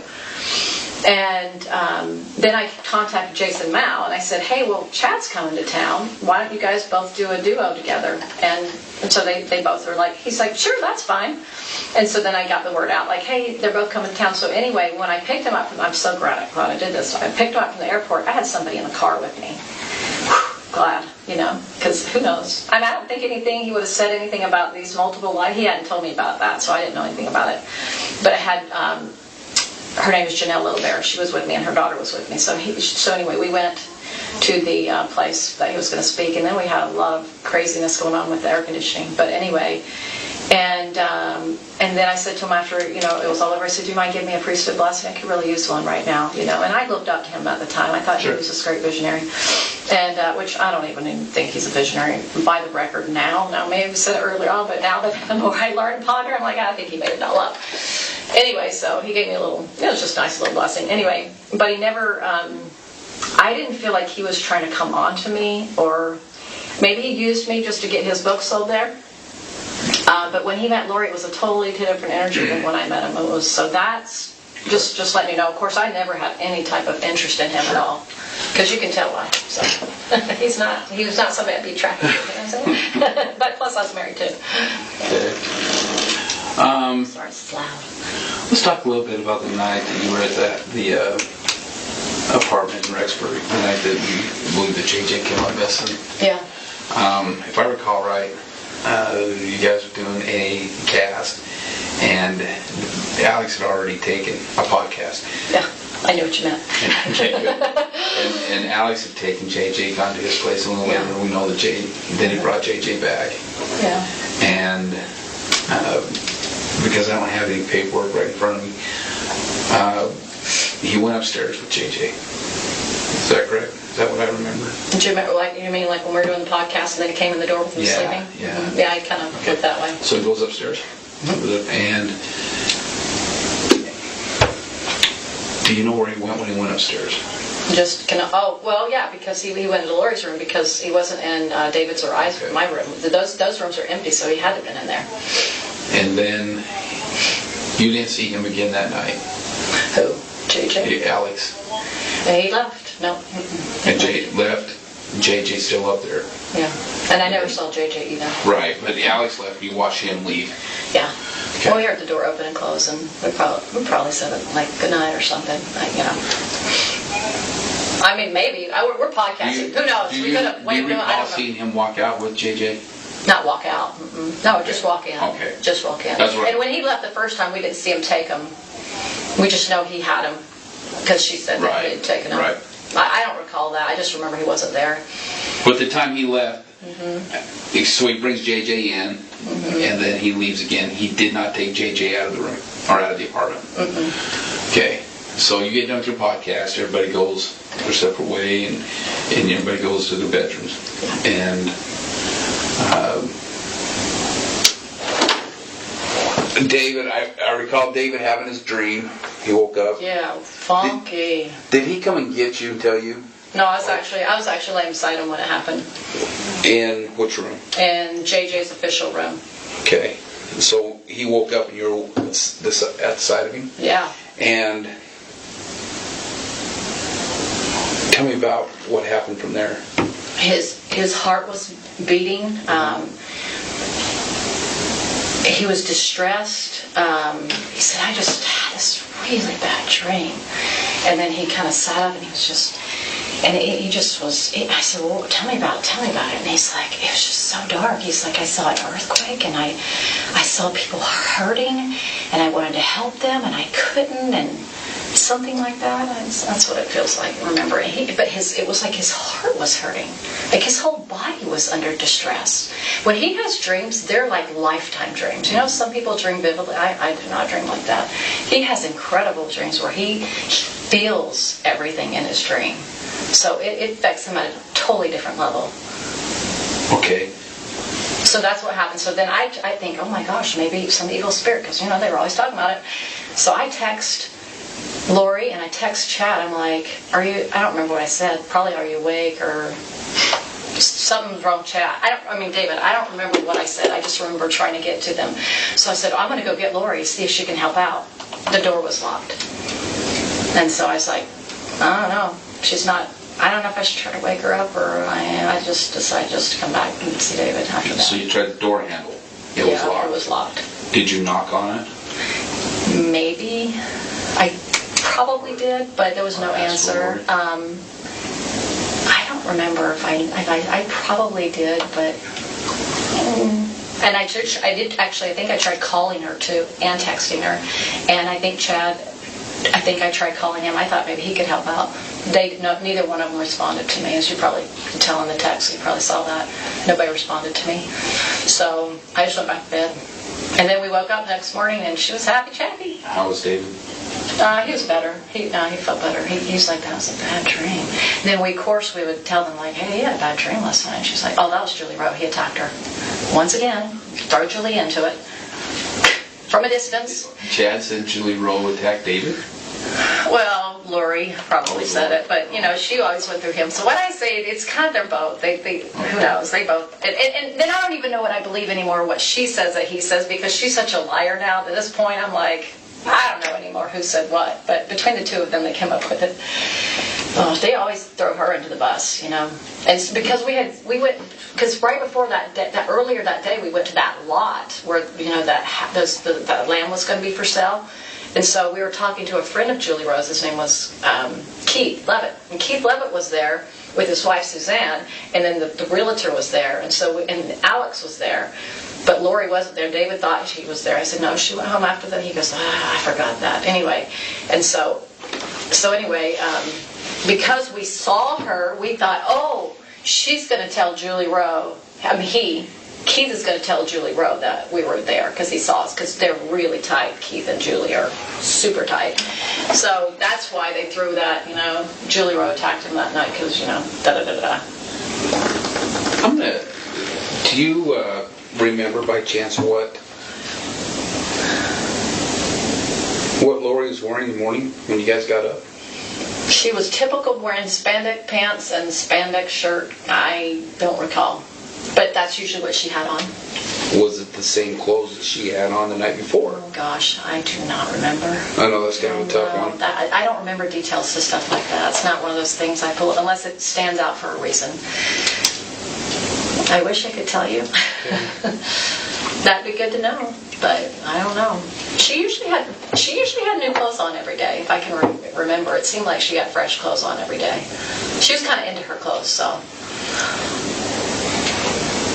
All right. That night on the 22nd, try to remember as best you can, okay? So, it's a Sunday, right? Do you guys go to dinner? Or do you guys make dinner on Sunday night? Well, we would make it because we don't go to eat on dinner now, so we would have made it at home. So everybody's at home. Mm-hmm. Does Lori leave anywhere with JJ? I don't have any memory of her leaving. So you sent a text. Correction. Lori sent a text to you around 8:30 that evening, saying that something to the effect of, "Hey, I'll be there shortly. JJ woke up. She's getting him back to bed." Do you know where she was at or where you were at when she sent that text? Gosh. Man, that doesn't even sound familiar. Maybe at Alex's house. I mean, that's the only place that she could be. Do you have that conversation with her on your phone right now? No, I think I deleted everything. I was freaked out when it happened. Sorry. I wish I would have kept it on. Sorry. So, and I can get that. So say it again. So who's speaking? Say it again. So Lori. She texts me and says something to the effect of, "I'll be there shortly. I'll be there shortly. JJ woke up and I'm trying to get him back to sleep." And that was at night. It was about 8:30 at night. Well, okay, because we didn't do the podcast yet. Okay. We started the podcast late because I remember thinking, man, I can't stay up this late. I'm an early bird. Like, come on. We started late. And she's an early bird too. So it must have been, my guess is that it must have been at Alex's house getting him to sleep over there. I'm guessing. So I'm just going to make some guesses. That's that. Because she would never have gone to Chad's house because Tammy was there, right? So where else in the world would she go? I have no idea. And that's why I'm asking if you remember if you remember being alone in her apartment with her not there? Because if she's at Alex's, you're alone in her apartment. I could have been upstairs or something. Maybe I was talking to David, who knows. So, and that's why I'm asking, if you remember her leaving and JJ not being there around that time. Probably, because that's when he was no longer there when we did the podcast. And so somehow, I think I was upstairs. That's what I feel. I just don't remember that detail, because I had any reason not to remember that, you know. I didn't know anything was going on, so I didn't have a way of associating it with anything. I just knew I was going to do a podcast, and that was it. And I didn't prepare for it, because I never prepared for the podcast. I just, you know. So. And that night when David was having his dream, and you sent the text to Chad, and understand, I'm not casting any judgment here. Yeah, that's okay. But were you and David sleeping in the same room? Or that night we were. I think so. Yeah. Okay, so and which room, if you're walking down the hall, which room were you in, the right or the left? Well, it depends on which way you're walking down the hall. So if you're walking away from Lori's door, away from Lori's door, towards the room. So David's. Well, he was assigned that room, and then the first night, you know, David wasn't there for a few nights, so I was in Tylee's room. So that was the night. That was the room that I stayed in, and then he stayed. So left room, and it had the mattress on the floor. Okay, so that night you guys were in the left bedroom. Yes. Yeah. And the nights prior to that, you were in the right bedroom. Yeah, I was a couple. I don't know how many nights. I know at least I was like 1 or 2 nights in Tylee's room. I know that. I just can't remember when he came there. Was it Friday or Saturday night he got there? Anyway. It'd been the first night that he got there. Which night was that? Do you remember? I don't, but you guys shared the same room the first night he showed up at the apartment. Probably. Because he was... I was there like a day or 2 before he was. Because didn't I get on a Wednesday? I think a Wednesday and Thursday. So I would have been in the room Wednesday and Thursday in Tylee's room. Okay. And then I think he was there 2 nights.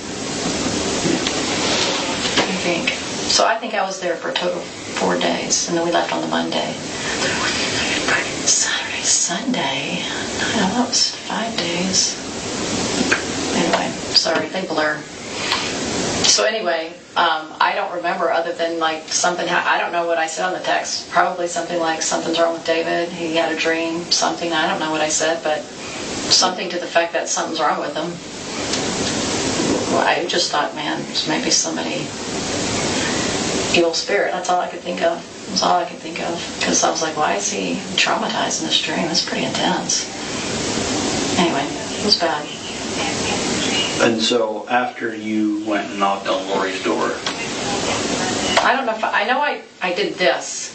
Tried the handle. My guess is I probably knocked, but I just decided to come back. I was like, well, she's probably sleeping, so I'll just leave her alone. And then you go. I hate waking people up. It's not my favorite. So what was your intent in going in there? To see if she could come and help with a blessing. Like if she had some, it's like, hey, David's wrong, can you, do a blessing? Help with that, because that's what she was into. So that was my intent. Because I thought maybe she would know what was going on, because she seemed to have all these, experiences with the other side of the veil and Jesus all the time. Like I thought, well, man, maybe they can help out. Okay. Yeah. So, again, we're asking these questions because, it may be something that the defense wants to hit on. Sure. I mean, you never know what they're going to want to talk to. Well, and I could see that angle. Just like, well, why were you contacting them in the middle of the night? Well, he had this weird experience. I don't know what else to say.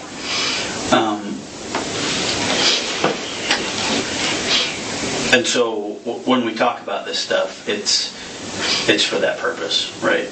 Yeah. So that morning, when David talked to Lori, did he express any concerns to you about JJ's whereabouts? Did he express any concerns David. to me? Mm-hmm. I don't recall him expressing concerns.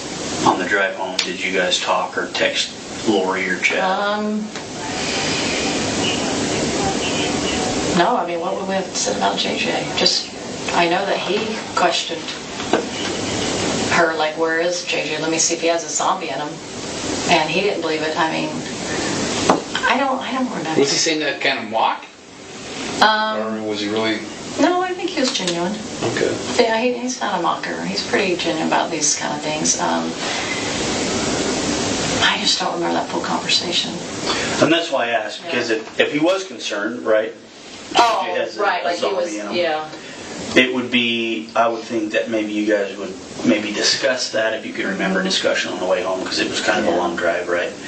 And then during that drive, there was 3 or 4 phone calls that you made to Lori. Okay.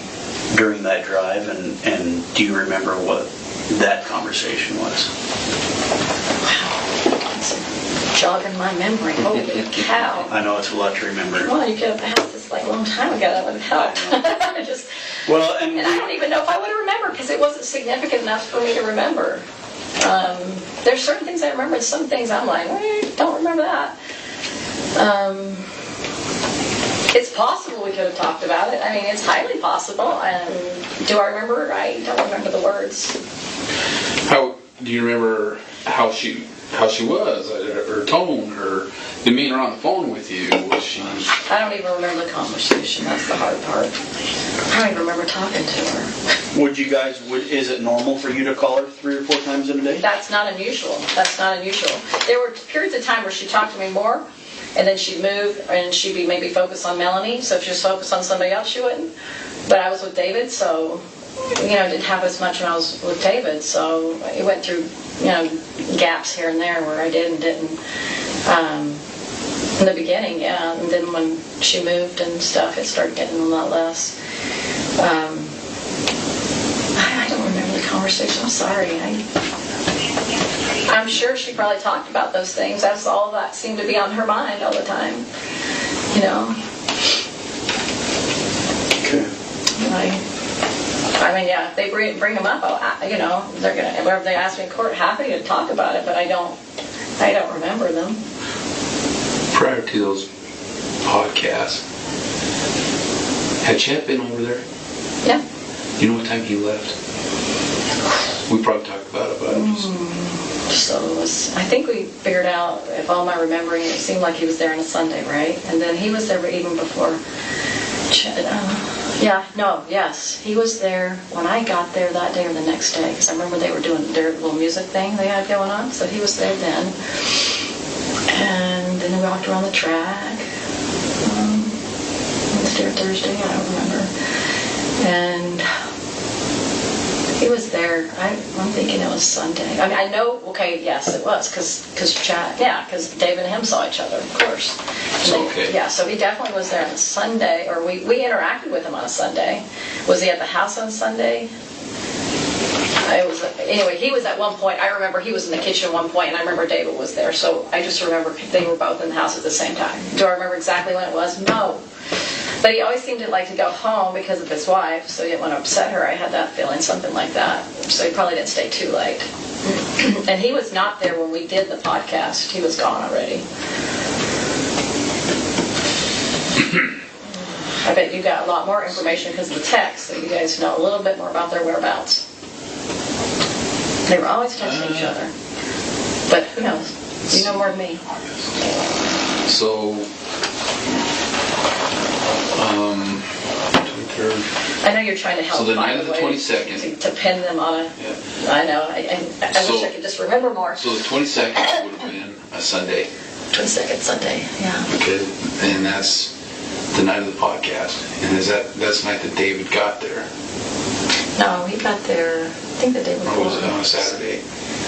Okay, it was either Friday night or Saturday night. But do you recall Chad being at the house on the 22nd? That Sunday. I know it's tough. I'm going to say there's a high chance he was. Right this moment, I have to put pieces together to figure it out. The days blend to me. When you're there 5 days and you're trying to figure out which day, that's hard for me. The morning of the 23rd, when Lori's up and about in the kitchen, when you guys are getting ready to go, does she say anything about Chad? Oh, I don't know. didn't see him there. I don't remember seeing him there. I don't remember. Did she talk to him that morning or anything? Okay. David remembers this part the best because he had a conversation with her. And he remembered it because we were leaving, and he talked about now I remember that whole conversation to whatever I was listening. I know he was over here, and I felt like I was in the living room for some reason, but I couldn't remember. I was like, oh, was it that day or that? I was kind of trying to think, was that Saturday or was it Sunday or what day did she say that? And so he did remember that it was that day, which I'm grateful that he remembered it was that day. Sure. But yeah, I remember her telling me about how, and I remember she was doing my hair. I think it was that morning. Yeah, it was Sunday. So it really helps if I can start remembering things associated with it. With Sunday? Yeah, she did my hair. She cut my hair in the bathroom downstairs. And she even colored it. She couldn't do upstairs, but it was enough room, so went downstairs. So we were in her bedroom. She we cut your hair downstairs? Yeah, I think. Or upstairs? No, downstairs. And then it seemed like we started off in her bedroom doing my hair. And then she's like, let's just go downstairs. It's easier down there. I don't know why. I can't remember the reason. She just thought it was easy. Now, she had all her stuff up there. So upstairs? Yeah, I mean, that was all her... Well, because there was hardly anything downstairs in that bathroom. There wasn't a lot down there. It was pretty empty. I remember. There was probably a few things in there, but not much. So it was small. So anyway, I was sitting there, and I remember looking in the mirror, and I remember David was back there in the kitchen. I don't know. I mean, he was somewhere in the house, obviously. And then I remember her doing my hair here. And... or cutting it, and David didn't like my hair short, so anyway, it's a long story, but anyway, she's trying to trim it up. I remember it was like off a little bit, and there was pizza boxes or something, and JJ was trying to cut them something. I'm trying to remember what she would have made for breakfast, and she wasn't a cooker. She wasn't much of a cooker, but we had something. Melanie, let me ask you this. With multiple probations, yeah, were you 100% believer in that? Probably sounded like I was, but there was always that question mark. Everything's a question mark for sure, but did I sound like I believed in it? Yeah, I tried to. I tried believing it at times. She'd tell me stuff like, no. And then sometimes I was like, I don't like this because I'm not. Well, I haven't lived very many lives. What was your spiritual name that she would use for you? Phoebe. Phoebe. I don't remember she had another name for me. Man, it's the memories. And then how were you related to her? How were you related to Lori? So she was Joseph Smith, but I forgot his name now, but one of his descendants, right? One of his great-great-great-great-grandfathers. So he was his Joseph Smith. Anyway, her name was Mary Smith, and he was whoever the other Smith man was. I forgot his name now. I used to know. And I was the oldest of all her kids, and I was Phoebe, and then the last one was Christina. She would have Christina, I think, at the last, or the second to last, something like that. She had like 10. With the same father? Yeah, so she only had one husband in that one, according to her. Now, I don't believe that now, just for the record. Right. I do not believe any of this stuff. So Lori was your mom? That's right. Okay. Yeah. Because there's times you call her mom and some messages. Yeah. Did I 100% believe in it? Say like, I buried in the 90s at times, but I tried it like, is this really, I mean, there would obviously be like, is this really true? This is so far out here, I definitely questioned all of it. I mean, well, but it sounded like I did, because I referred to it like I did. And that's the thing we want to address is, it's probably going to be something the defense hits on, right? Sure. I mean, based on all this stuff, reading the text messages and the conversations, it looks like you were probably closest to Lori more than anybody in that group, even probably more than Zulema. Yeah. And so, be prepared. That's probably something that they're going to hit on. And there are some text messages where you call her mom, and you talk about different things. Charles being shorter because he's possessed. Yeah. Different things like absolutely. That it does make it look like. And I can believe that you believed it, right? Yeah. I mean, they're manipulative. And there's things that they said and people bought into.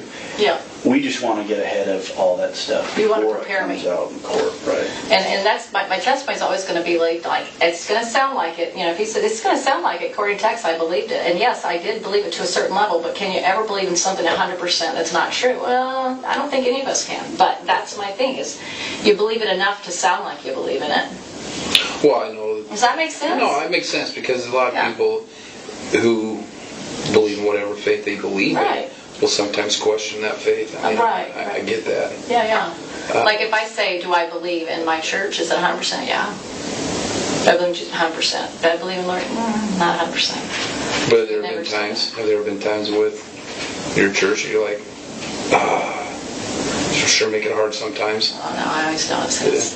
I think there's a lot of people out there that are like that. They'll just go, oh. No, don't always believe in everything. Sometimes I might be like, oh, I'm not sure about how I feel about vaccines and prophet doing it. Yeah, I have a little bit of that feeling. But I know that is my 100%. But I was never 100% with them. Even though I maybe acted like it, maybe I sounded like it. Well, understand, they're going to look at it like this, and I'm just going to play devil's advocate, right? Go ahead.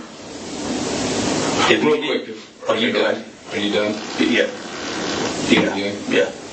Okay, so let's be done here. We need to talk to you about some other things. Okay. But I want, if we're going to be done. Oh, you mean this room? Yeah. Real quick, Phoebe. It was Phoebe, and what else? Did you say Christina? That wasn't me, but Christina was one of her daughters. Did I make that clear? I'm sorry. Christina. I was Phoebe, and Christina, the other Nicole and Christina. Oh, the other gal, yeah. She was one of her daughters. Do you remember what her name was? If you asked me, I might remember, but if I can come off the top of my head, no.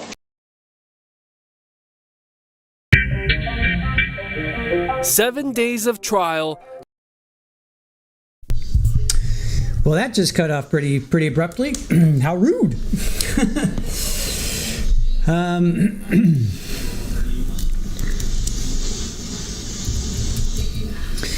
All right. Let me come over here. I am trying to find the live feed. They should be kicking in like now. 10:45, 11, 12, 1. Yeah, they should be kicking in now.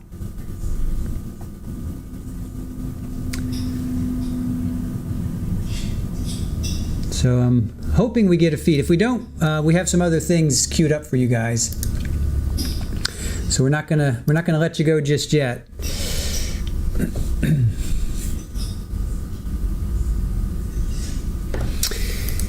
Hey, Hipster Doofus, thank you for joining us. Rachel B, good to see you as well. Dwayne, thank you for joining us. Always good to see you in the chat. Old Line Red.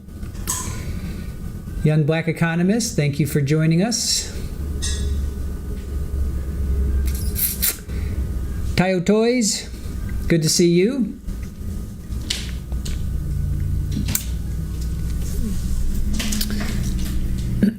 Also, Joe Schmo and I are going to do a recap of the entire trial so far tonight at, Father upgrades to membership dial-up. Thank you, Father. Appreciate that. So, cool. Thank you. Jury instructions are today, Sandra. We're hoping that they stream it. We've got our eyes on a stream, so hopefully it'll kick in. Anyway, Joe Schmo and I are going to do a recap of the trial at 7:30 Eastern tonight, 4:30 Pacific, if you guys want to join us there. Just in case we don't have anything today, but we have a few things queued up that we can watch in the meantime if they do not stream this, which I'm hoping that they do. So they were supposed to show up at 10 o'clock 10 o'clock Pacific. Lori was going to have a meeting with her standby counsel until 10:45 Pacific, and then they were supposed to have jury instructions at that point. So that would be 1:45 Eastern. So we're hoping we get a feed. So far I got nothing. Now let's see if I can find, we'll keep that there. Oh, Rachel B. upgrading to cable. Thank you. Oh, you're the best. Thank you, guys. Our mods are upgrading their subscription. Thank you so much, you guys.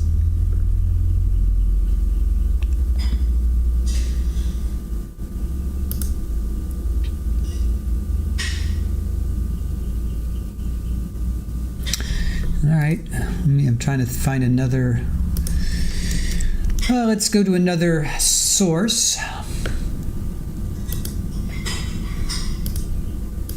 See if we can find.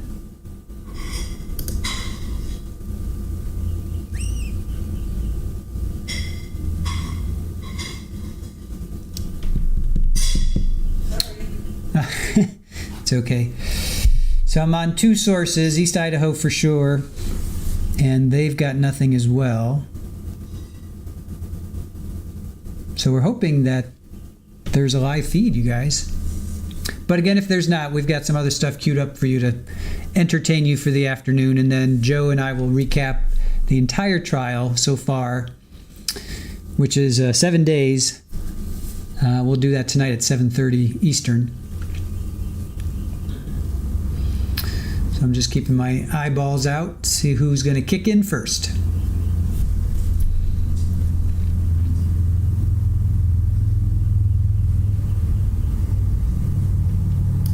I could probably unpin this. We don't need this pin anymore.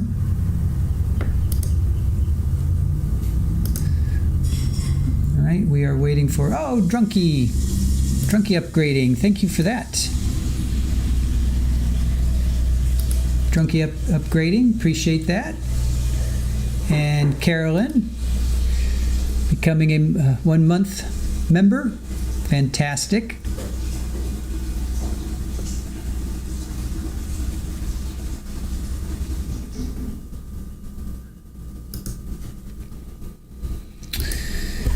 All right, well, we know they're always late. Well, not always, but generally late. I think yesterday he started like 2 minutes later, so he's generally on time. So Lori was supposed to be there at 10, consult with her counsel until 10:45. Let's see.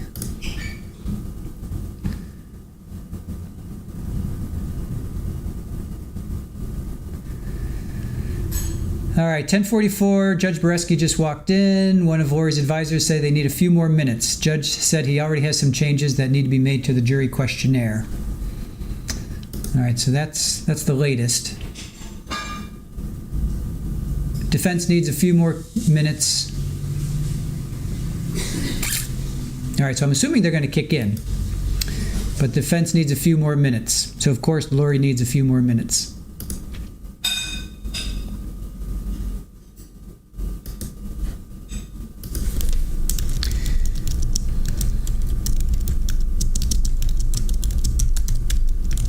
Apparently the defense needs a few more minutes, you guys.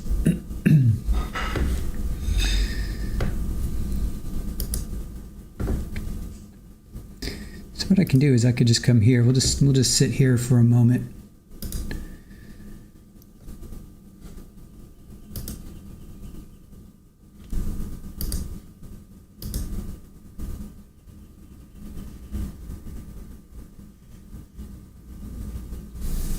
Yeah, I wonder if Lori and Chad have been excommunicated. Does anybody know that question? That's a good question.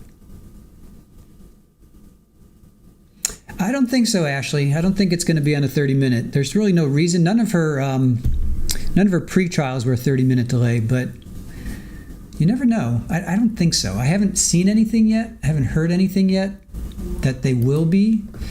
I'm watching Nate's lives. He's tweeting live. Yeah, I'm watching his live tweets at 10:44. He said that defense needs a few more minutes.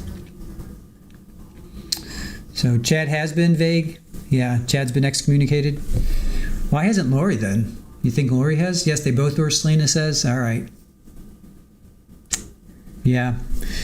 I think if this doesn't get you excommunicated, then I don't know what will. Right? Fala, Holly gifted memberships. Oh, I am sorry, I missed it. Okay, I did miss that. Thank you, Fala, for letting me know that. And thank you, Holly. Awesome. 5, I see. Awesome. Thank you, Holly. Appreciate that. Thank you so much for that. I did miss that. I'm sorry for missing that. And thank you, Fala, for bringing that to my attention. See, this is why we're a great community. We work in tandem. We help each other out.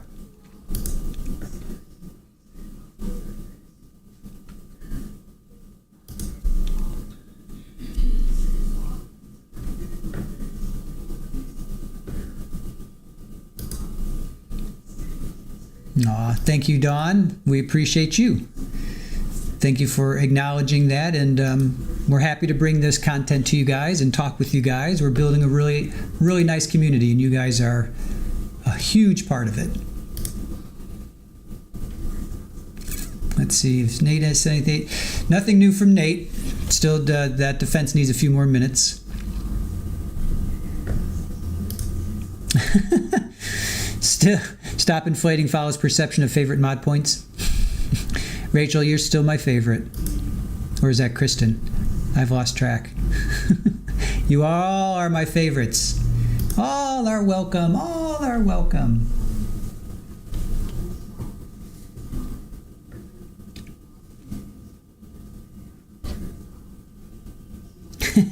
Yep. Can't top therapist who knows points. Show Kitty, Lindsay? All right, hold on. Let me show Kitty. Hold on a sec. All right. There she is. She's like in her half pike position there. Her legs are up back here, little head's over here. There we go. Little kitty action. Thank you, Peter. Appreciate that. Thank you so much for gifting 5 Trial TV Live memberships. Let's see, Robin, Chris, Danielle. Oh, Danielle, we've seen you before. Jay Mast, Christy Coleman. Come on down.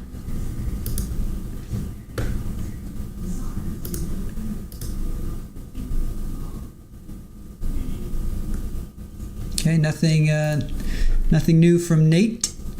Just keeping an eye on his feed.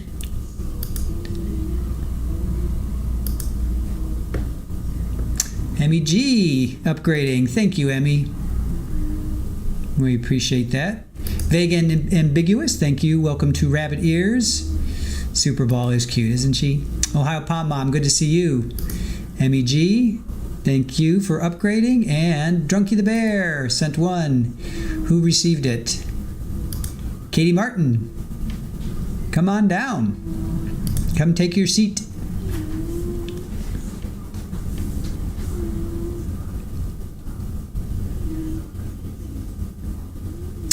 Oh, wait a minute. Zach gifted 1 too? I think I saw that. Did I see that, Zach? Thank you, Zach. We love you. Group hug for Zach. Group hug for Zach. Zach gets a group hug. Group hug for Zach. Do you hear her?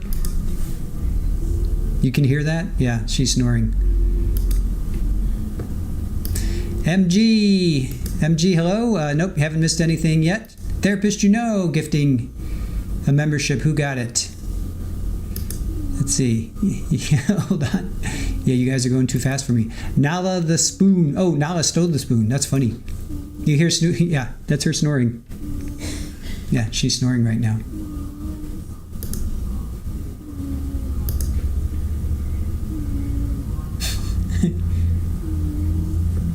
Hug Zach when he's nice. I hear Super Ball.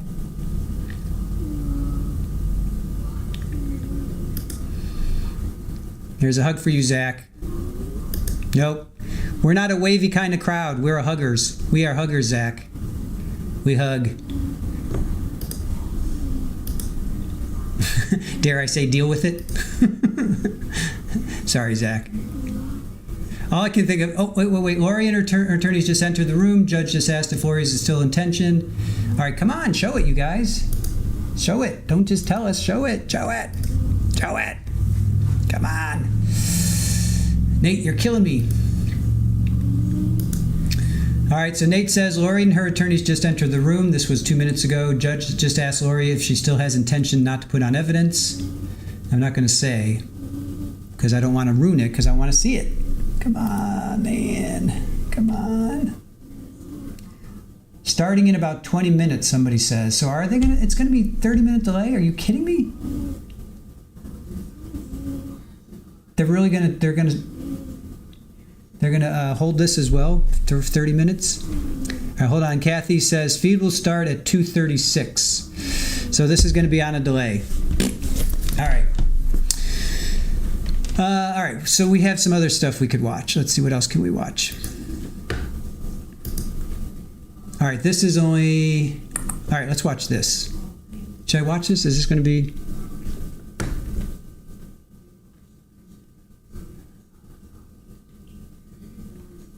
All right, you know what?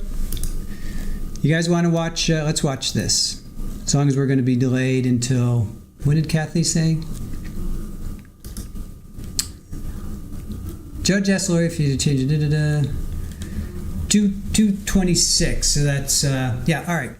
So we have time to watch this. Let's check this out. So this is from Chad's trial. Let's check this out. We'll be back on the record in State versus Daybell. The court took a brief recess to cool the courtroom down, the air conditioner, as well as to allow Mr. Wood some time to get his technology ready. Mr. Wood, do you wish to proceed with publishing Exhibit 19? Yes, Your Honor. You may do so.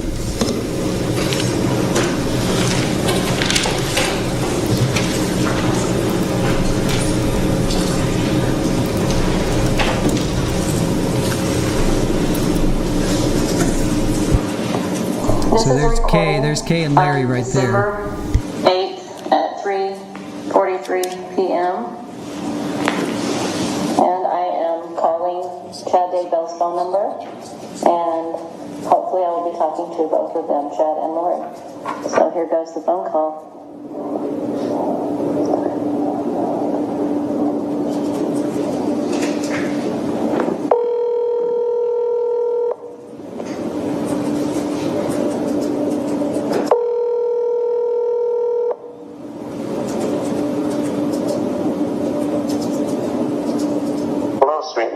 Hi, Chad. Hey, Lori. Hey, let me put on speaker. Oh, okay. All right. We're enough with the phone. How are you guys? We're okay. How are you doing, babe? I'm doing pretty good, thanks. I was wondering, where are you guys? We're just hanging out. Hanging out? Are you in Idaho? We're near Idaho. Oh, okay. I just wanted to ask you a question, if you don't mind, Lori. Yeah, of course, honey.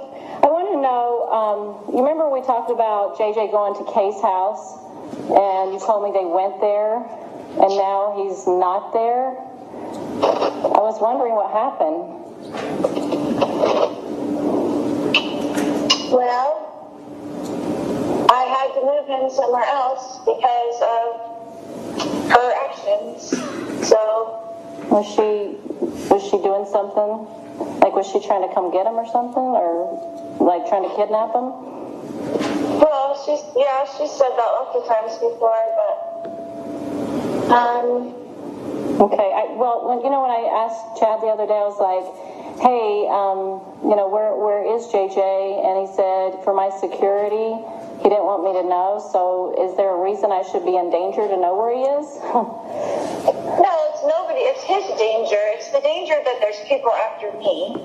Okay.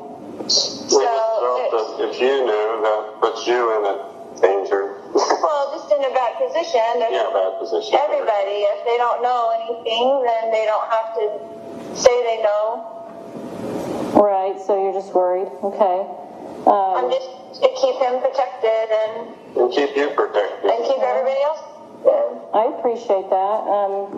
Well, I was wondering why you told the police why he was with me.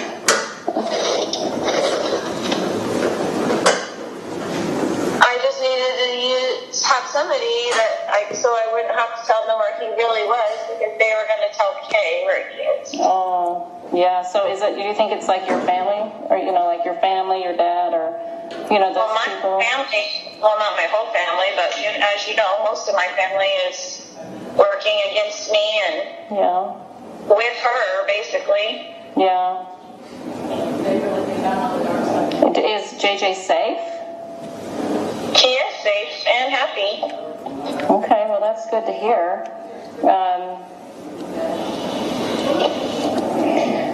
Are you afraid of anything? Like, are you afraid to tell me that you're just afraid that that I could be in danger? Like like I don't, like if I knew, like how could that hurt me? I don't understand how that could hurt me if I knew where he was.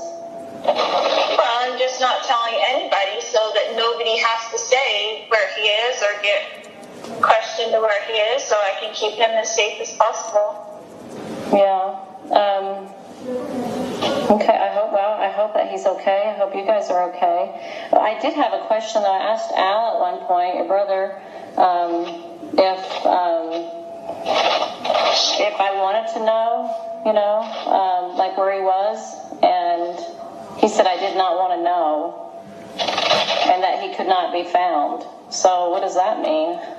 I don't know why he would say that, but it's the same story. Like I don't even want Al to know. I don't want anybody to know, so that nobody has to be worried about it. I mean, nobody has to be questioned about it, so he can be safe.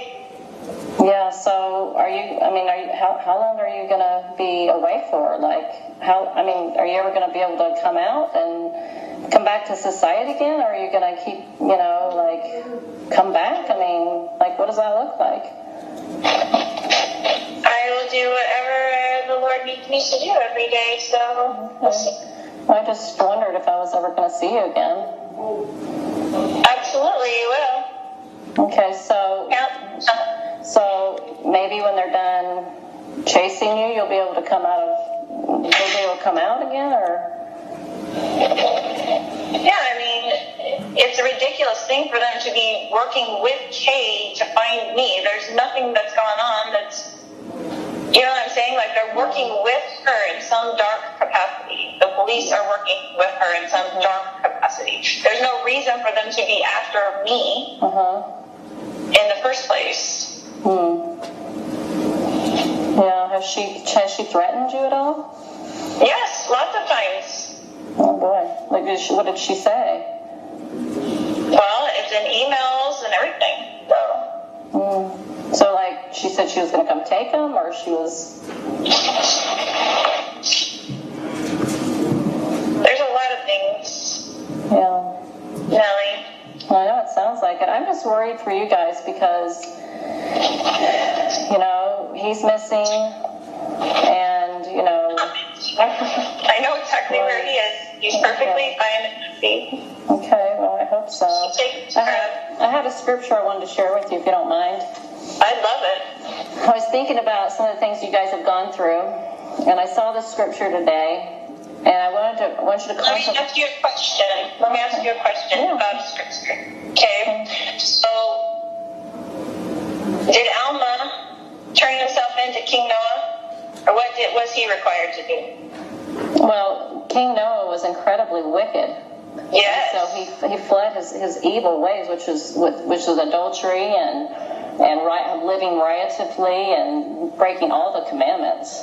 Right. So what was he required to do, Alma? He had to go and flee so that he would be safe, and then help other people realize how jacked up the system was and the government was. What about Moroni? What was he required to do at the end? To carry on those plates and bury them. That was his responsibility. What did he have to do to do that? Did he hide? He had to hide. He had to hide because they were so. Everybody was killing everybody in the society. Everybody was dying. They were killing all the Nephites. And the scriptures had to hide in the cavity of a rock by day and go out by night. The prophets did. They did. Yeah. Okay. So thank you for sharing that with me. Okay, this scripture is just something that may be thoughtful for you. For behold, this is Doctrine and Covenants, section 3, verse 7 and 8. It says, for behold, you should not have feared man more than God. Although men set not the counsels of God and despise his words, yet you should have been faithful, and he would have extended his arm and supported you against all the fiery darts of the adversary. He would have been with you in every trouble. So when we work with the Lord and are obedient, He's going to protect us from adversarial darts and all kinds of negativity. But when we open the door to Satan, he comes in and then he attacks. And then he takes away to make it look like somebody else took it away. But that's not how God works. He doesn't work in darkness. I agree with you 100%. And that's what the Lord is doing for me. Exactly what he's doing for me. Oh, it just sounds weird. Open the door for darkness, Mel. Darkness is knocking on the door all the time because that's the way dark works with the light. And I promise you that I have done nothing wrong in this case, but sometimes you have to hide in the cavity of a rock for your own life safety.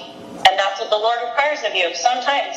And that's how it is. And I'm sorry that's how it is, because there is a lot of darkness on the earth. I know. It's been after me for zero reason besides the darkness of Kay, which you already know she's dark.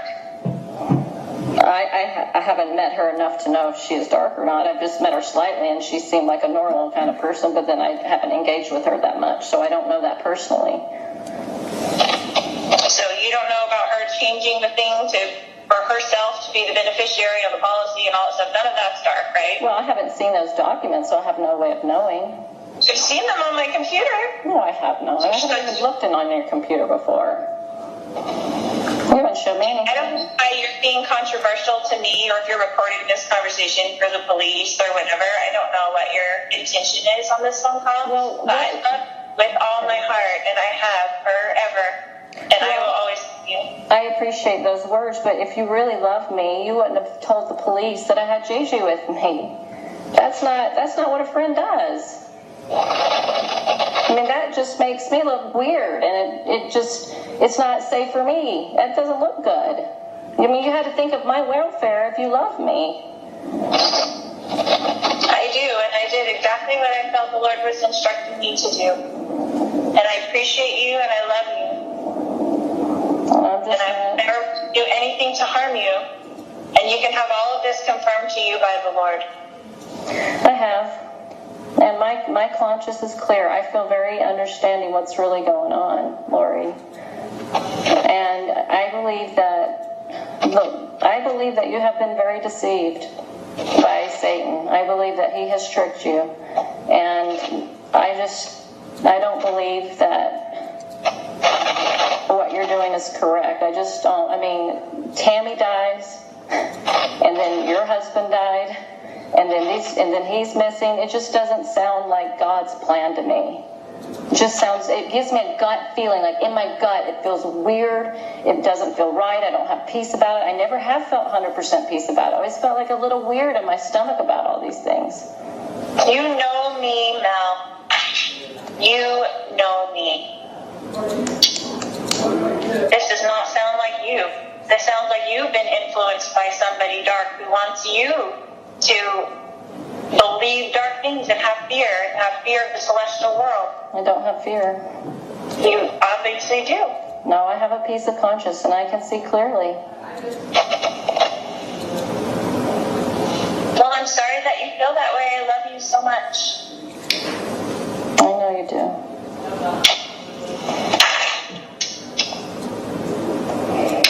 I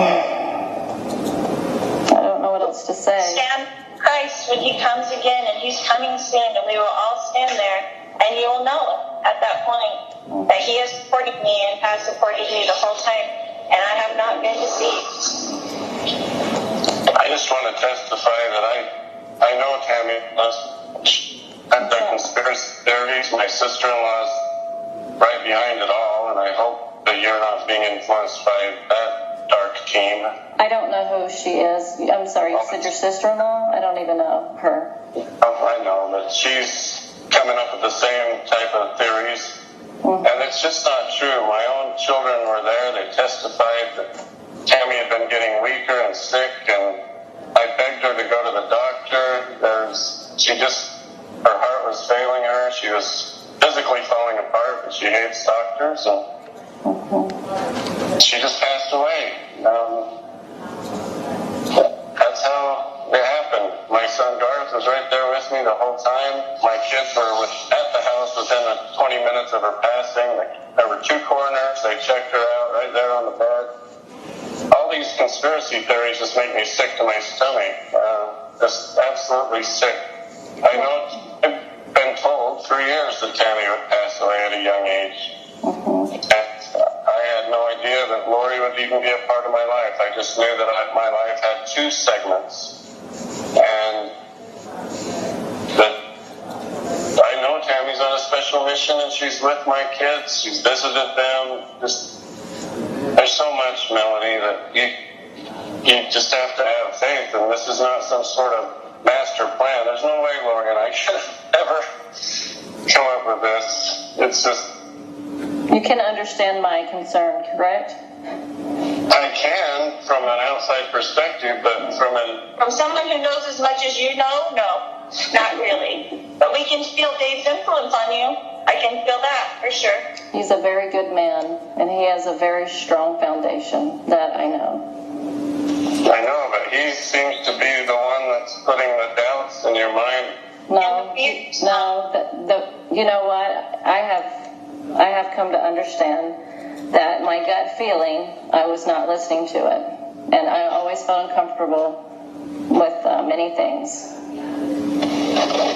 Okay. Well, I'm sorry that I included you in those teachings then for your own sake, because I wish that you didn't have as much knowledge as you have, as you will be accountable for the knowledge that you do have, Mel. So are you.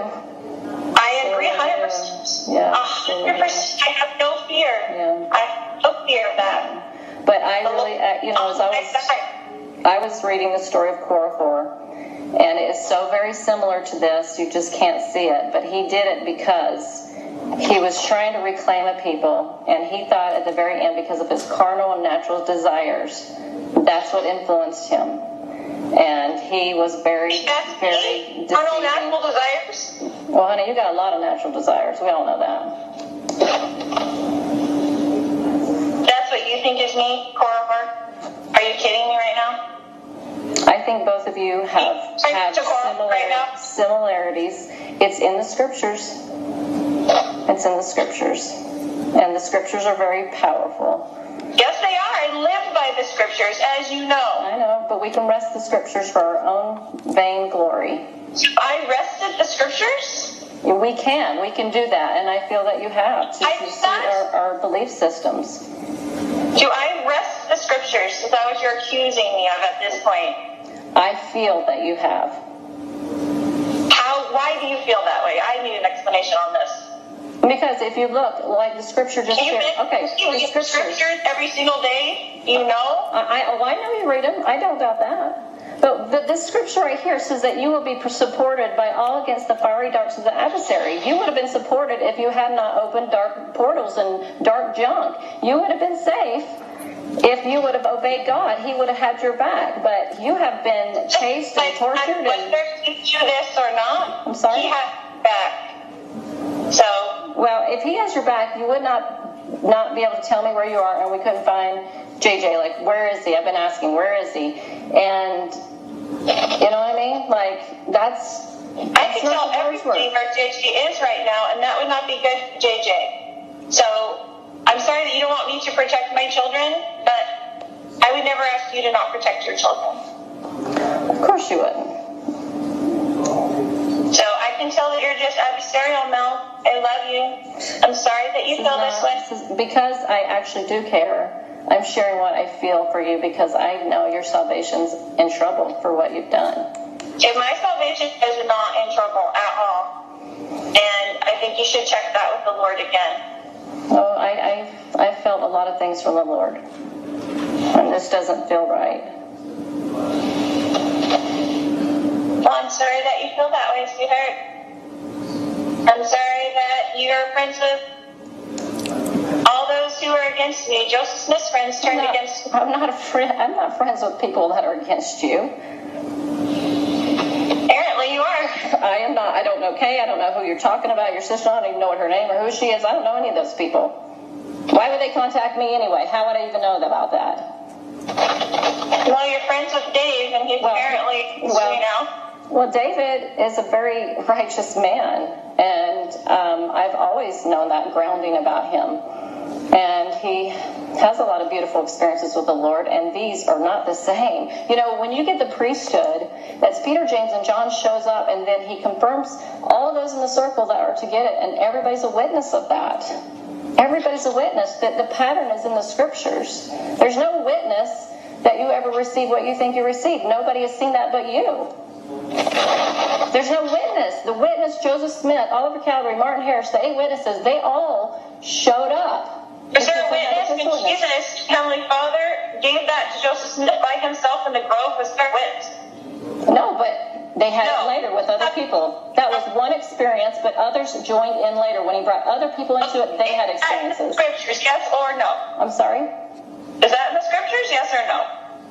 That Joseph was alone when he saw God the Father and Jesus Christ? Yes. Yes, he was alone.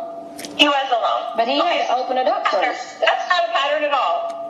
Honey, what I'm saying is that after he saw that and other people joined in, they saw the things with him.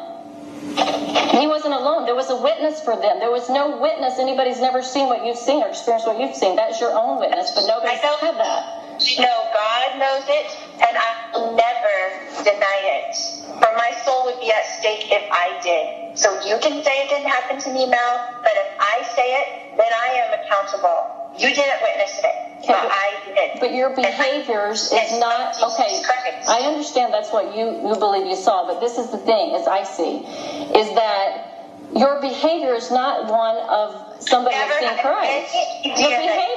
Your behavior. What? Never had any idea that you would be the person of all people to turn me. I cannot believe I am asking questions, and I am concerned for you. That is what somebody does when they care. You don't sound like you're concerned. You sound like you're accusatory. You do not sound concerned. You sound pissed off. I'm not. I am troubled. Maybe that's the better word. Troubled.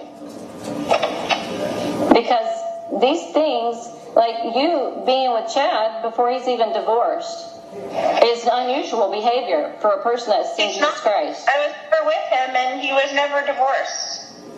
Honey, I've seen you guys together. So I haven't ever seen you with, I've never seen you with Chad kiss him and walk around the track at BYU with him. I never saw that. You say you're the one that's just feeling guilty about being with someone before they were divorced. Oh, honey. I think that's not what we're talking about here. Wait, it's not what we're talking about here. That's what I'm saying. You are going off the deep end. Well, I'm just saying this is not a behavior of someone that sees Jesus Christ. It's not the behavior. Really? Have you ever seen Jesus Christ? So do you know what the future behavior would be if you had seen Jesus Christ? I know that when I pray. I speak to do every day, and he does protect me, and he is protecting me, and he will protect me against this accusation as well. And we will both stand there with him. And you tell me if I was lying or not. But we're both standing there with Jesus Christ. Okay.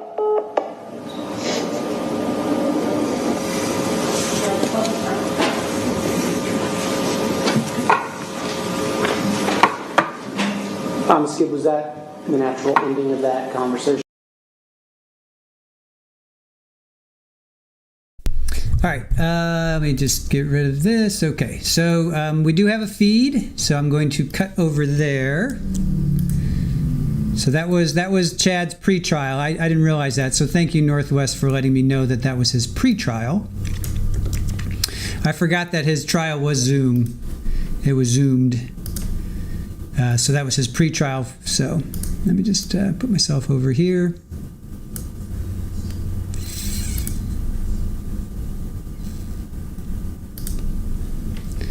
All right, now the judge came in a few minutes ago. I'm going to rewind it just to see what he says, and we can fast forward as well.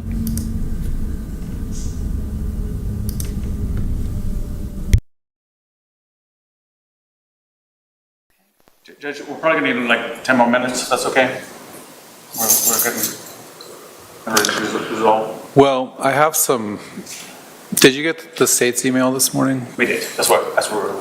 I have a couple revisions based on what they said, but also I need to. One thing I need you guys to address is I did 404, the justification self-defense instruction, and on looking through the instructions again, I don't know if 4.05 is more appropriate because that's the one that deals with deadly physical force. It would be. So why don't you guys talk about that? And yeah, I'll give you a few more minutes.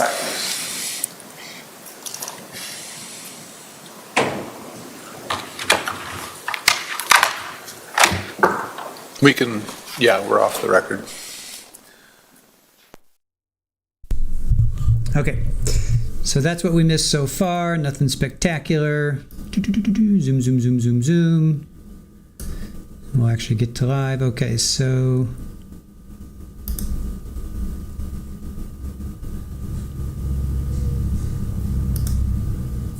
okay, we'll take it. We'll pick it up from here. We're only like 30 seconds behind,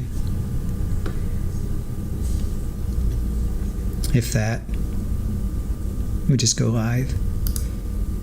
All right, so now we are officially live. All right, so theoretically we should be getting jury instructions today. Let's see what happens.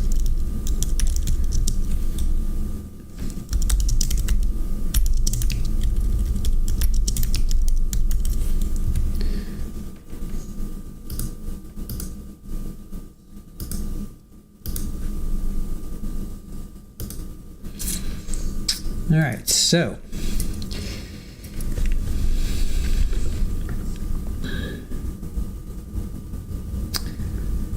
yep, that was Lori's standby attorney. She has two, right? She has the female and she has an investigator. She has let's see, Jeff White, Dworkin.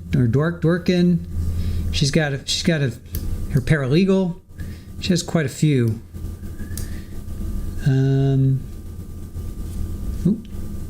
All right, she is. We have action in the court.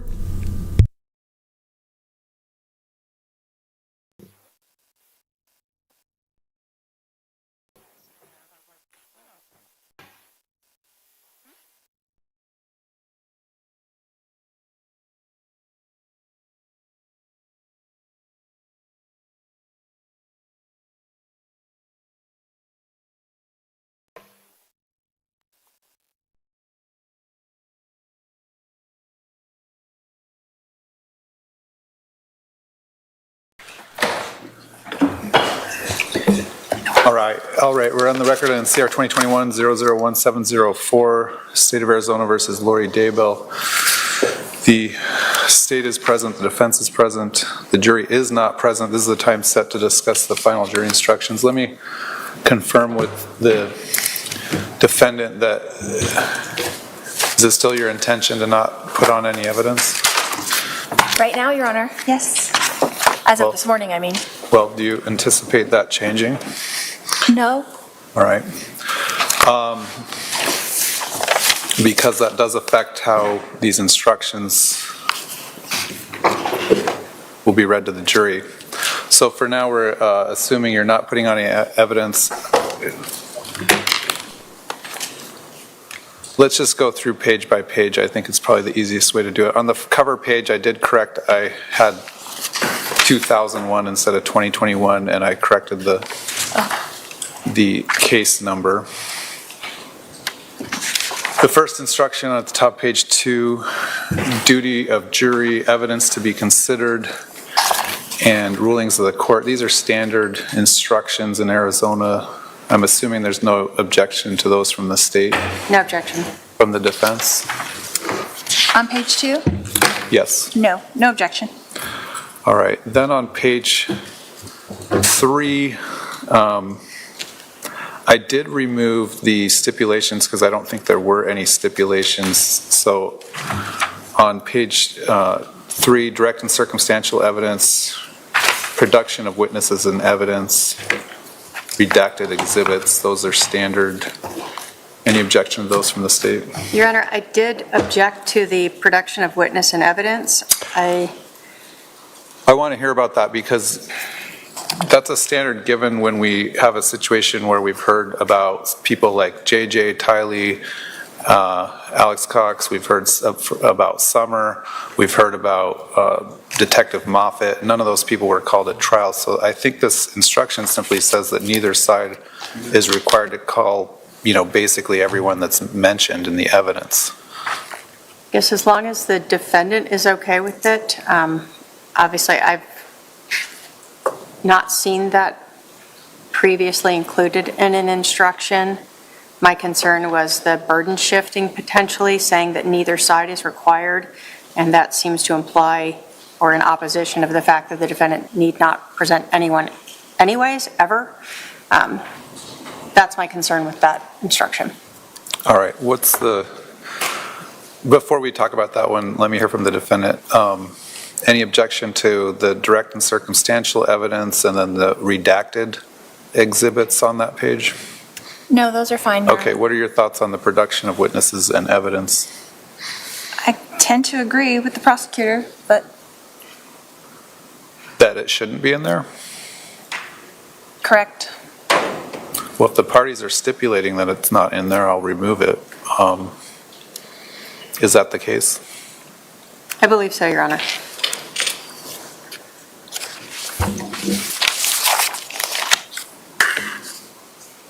Yes, Your Honor. All right, by the stipulation of the parties, I'll remove that instruction.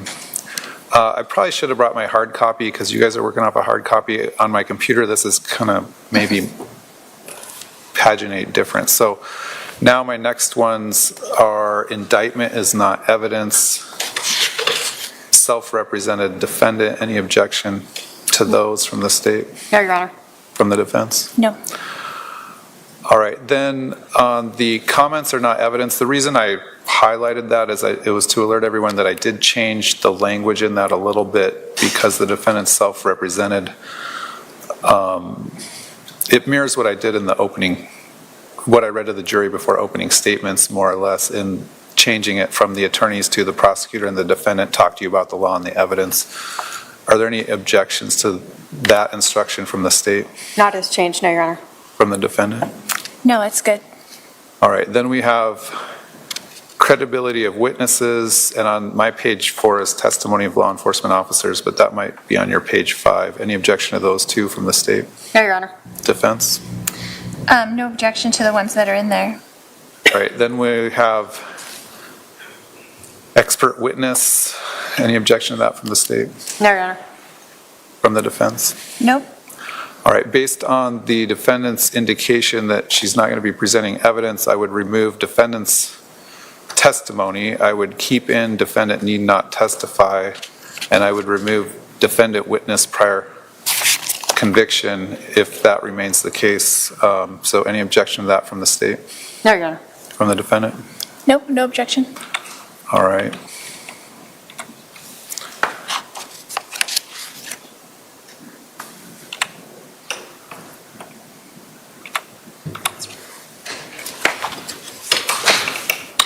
Can we add in there something? What's Is that? this a time to ask to add something in there? Go ahead. The standard 19, the defendant's statement voluntary. Voluntariness of defendant statements?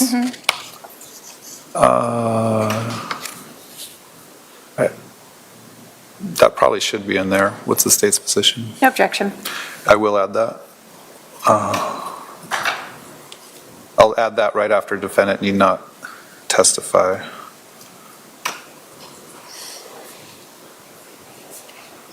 Just making a note. All right, then we have jury not to consider penalty. Any objection to that from the state? No. Defense? Nope. All right, the state emailed this morning.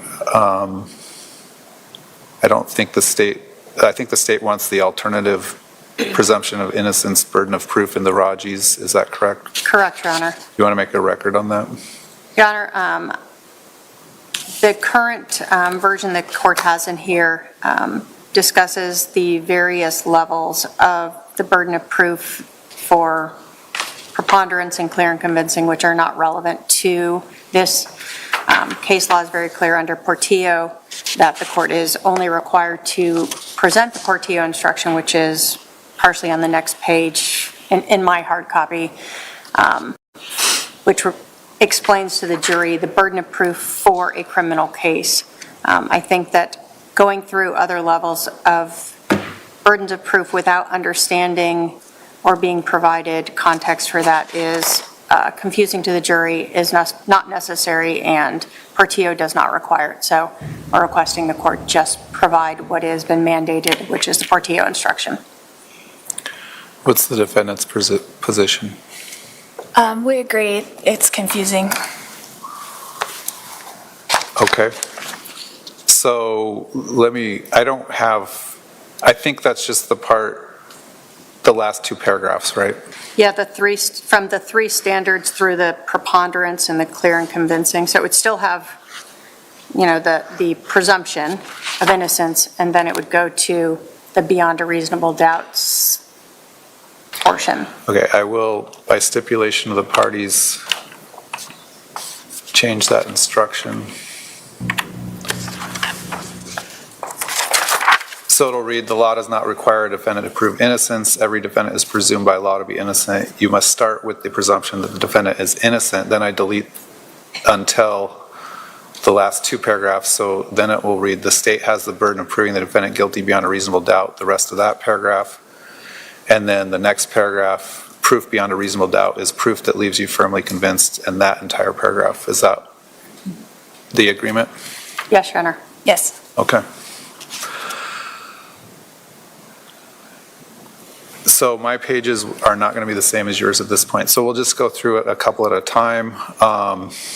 Evidence of any kind, voluntary act, and then absence of other participant. Any objection to those three from the state? Yes, Your Honor. And the evidence of any kind, I had sent in my email that we should remove acting with the advice of an attorney. The defendant is her own attorney, so she is. I think it should just be a period after evidence is left to the defendant, period. You're right. I will remove that sentence. So what I would propose is it would read as follows. The state must prove guilt beyond a reasonable doubt based on the evidence. The defendant is not required to produce evidence of any kind. The defendant's decision not to produce any evidence is not evidence of guilt. Is that what the state requests? I would have left the decision on whether to produce any evidence is left to the defendant, period, and then the next sentence cutting out acting with the advice of an attorney, and then have the last complete sentence as well. I don't have a problem with that. What's the defendant's position? I agree. You agree with this state's I wording? agree with, yes, just to cut that part of the sentence off. Okay. I already deleted it, so read it back to me, state, please. Sure. So the state must prove guilt beyond a reasonable doubt based on the evidence. The defendant is not required to produce evidence of any kind. The decision on whether to produce any evidence is left to the defendant, period. Then the defendant's decision not to produce any evidence is not evidence of guilt.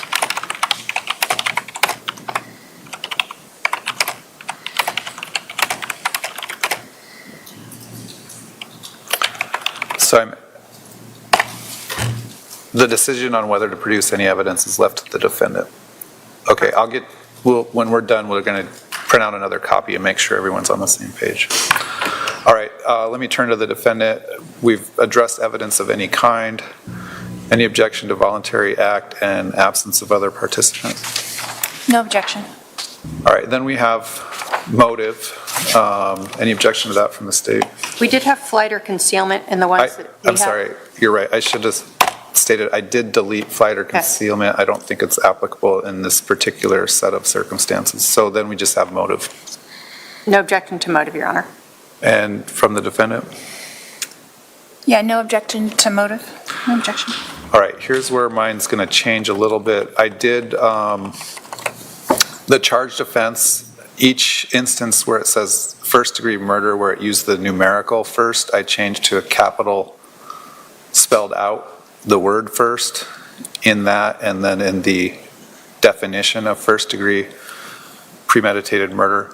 And the reason I highlighted in here, there's a couple highlights, a person and under premeditation, she or a co-conspirator. Those are changes I made to the standard because the standard just says defendant. So let's just talk about the charged offense, the definition of conspiracy, the definition of first degree premeditated murder, and then the definition of premeditation. Any objection to those with the changes that I've stated from the state? No, Your Honor. From the defendant? No objection to that. All right, then where it's altered a little bit,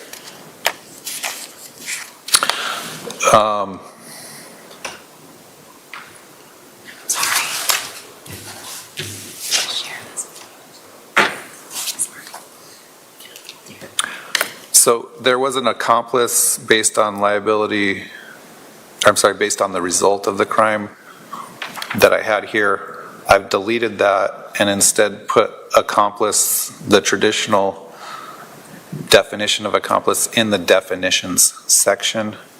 And I think what I'm going to have to do is we're going to print out a fresh copy and give it to you guys when we get there. And what I've inserted here is elements of a conspiracy, scope of proof of conspiracy, proof of membership in conspiracy, which in my original draft only had the scope, I think, of proof of conspiracy in a different spot. Correct. But does the defendant need those printed out to review? Because I have changed it. I was going to ask for those to be added, so I did review them with my advisory council. All right, I want to make sure, though, that you are literally on the same page with what's going to be read. Yeah, I would like them to be printed so I can see them. All right. We'll come back to that when we get you a hard copy. What I wanted to ask the parties was, I initially included the Raji 4.04 for self-defense justification, but in a second look this morning, I think 4.05, which is justification, self-defense, physical force, and it specifically talks more about threatening or using deadly physical force, I think is more applicable. So what's the state's position on that, inserting 4.05 in place of 4.04? I would agree, Your Honor. This relies mostly on physical force. Obviously, we're discussing deadly physical force here, so otherwise the jury has to try to implant deadly physical force throughout this entire instruction.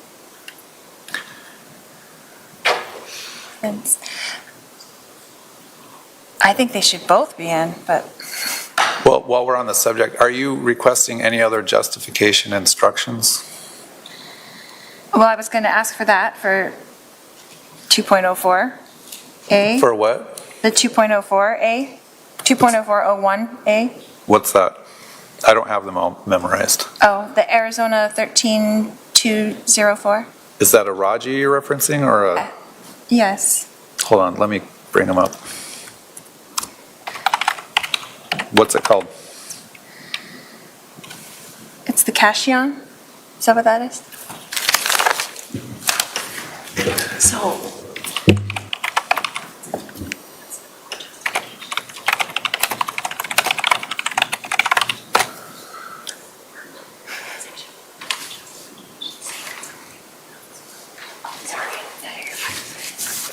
I was on the wrong one. So we are going to be asking for those, but I don't think I'm clear on what you're asking for. so we were going to ask for the 4.06, the defense of third person, the 4.07, defense of premises, the 4.11, crime prevention. What was the crime that was being prevented? The assault on myself, on my daughter, on my brother.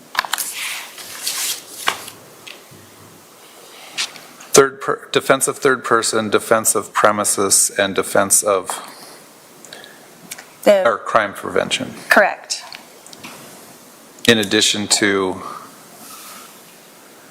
justification, deadly physical force. Correct. All right. Those get really convoluted and long, and there's a lot of repetitive information in those, but the case law says if there's even the slightest bit of evidence, then it's error for me to not give those. So what's the state's position? Your Honor, I think understanding the case law, the defense of third party would be appropriate. The defense of premises. I don't have it in front of me, but I think the defense of premises requires that the person be forcing in or trespassing. Correct, on the rather property. than being invited into the home. So I don't see that justification in defense of premises is appropriate, given the facts that we have here. Let me look at it, because doesn't it also say or remain unlawfully if they were asked to leave?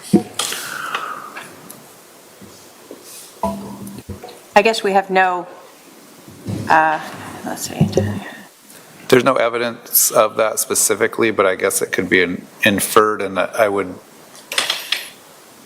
hate to risk a reversal on something like that. So let me take a closer look at it.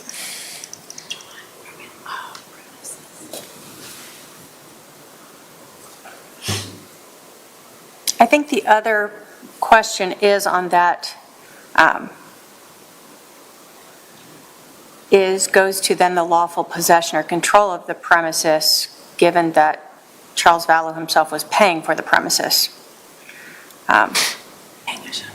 which we have admitted evidence of.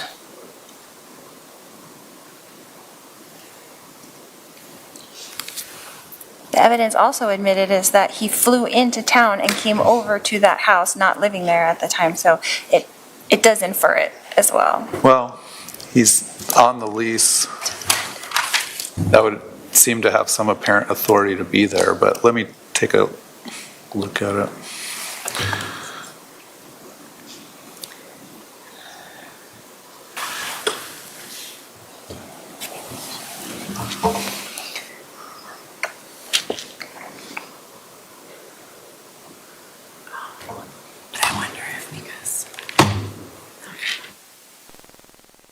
It refers to criminal trespass, which I think the point here is you cannot be criminally trespassed off of your own property.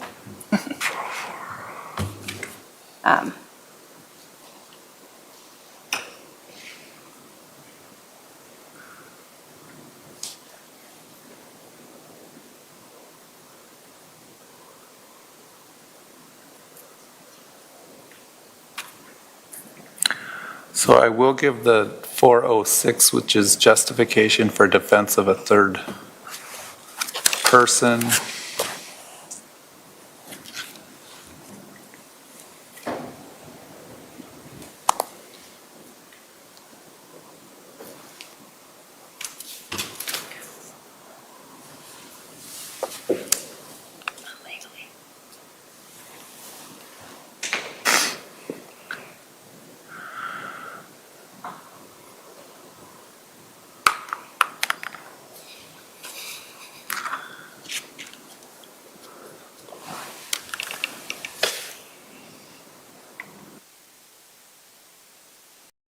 I'm not going to give justification in defense of premises that requires that there be a criminal trespass.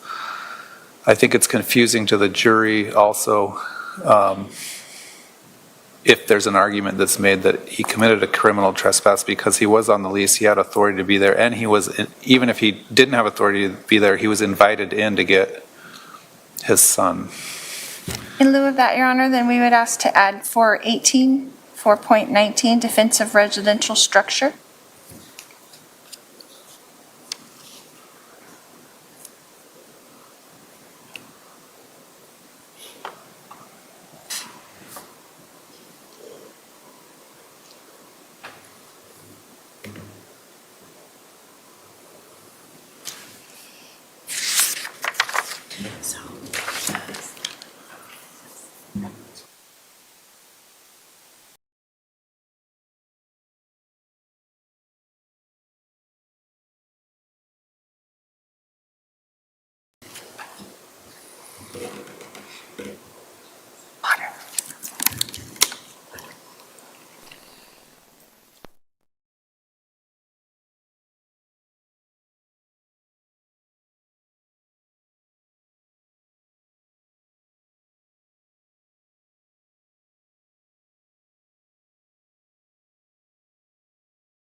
record on 4.11, which is use of force in crime prevention. Sorry, I was looking at 418 that defense just raised. Let me go back to 411.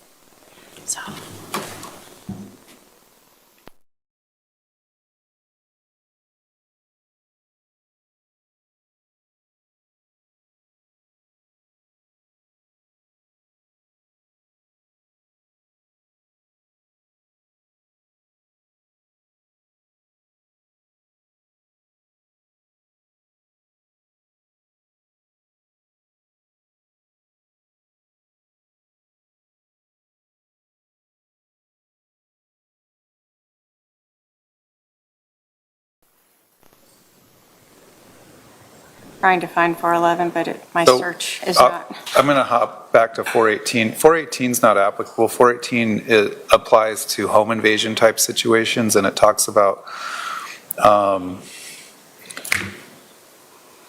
threatening or using deadly physical force if the person against whom the physical force is threatened or used is in the process of unlawfully or forcefully entering or having unlawfully or forcefully entered a residential structure or occupied vehicle.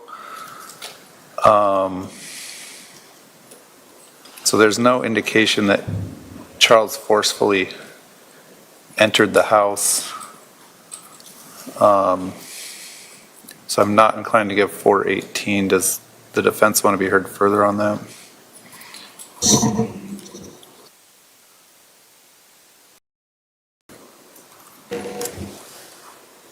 No, Your Honor. And then was there another, you said after 418? I just said 418 and 419. I guess that's the presumption of that. So 419,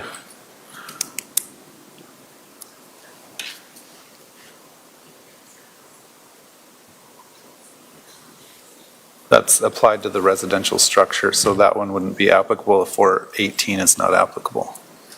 Okay. So I'm not going to give 419. Did the state look at 411 yet? Just found it, sorry.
Your Honor, I think probably given Carson and the allegations that the victim used a bat, we would have to give that as well as then the instruction for the crime that they are indicating they believe Charles was committing, as is required per the So you agree that 411 needs to be given? So that's my reading as well. So I will give 411, just so we're clear, I'm removing 404 self-defense justification. I'm adding in 405 self-defense justification, deadly physical force. I'm going to add in 406 defense of a third person. I'm going to add in 411 crime prevention.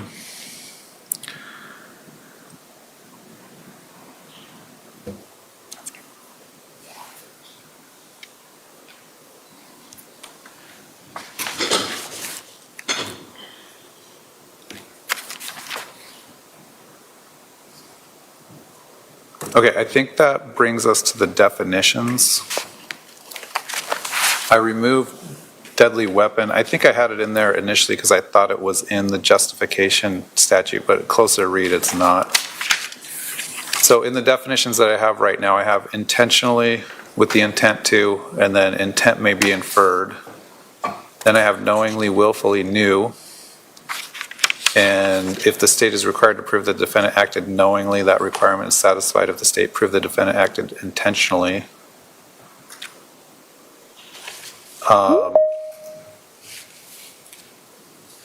Then in the next paragraph, a defendant is criminally accountable for the conduct of another if the defendant is an accomplice of such other person in the commission of the offense, including any offense, and the rest of that paragraph. Any objection to those from the state?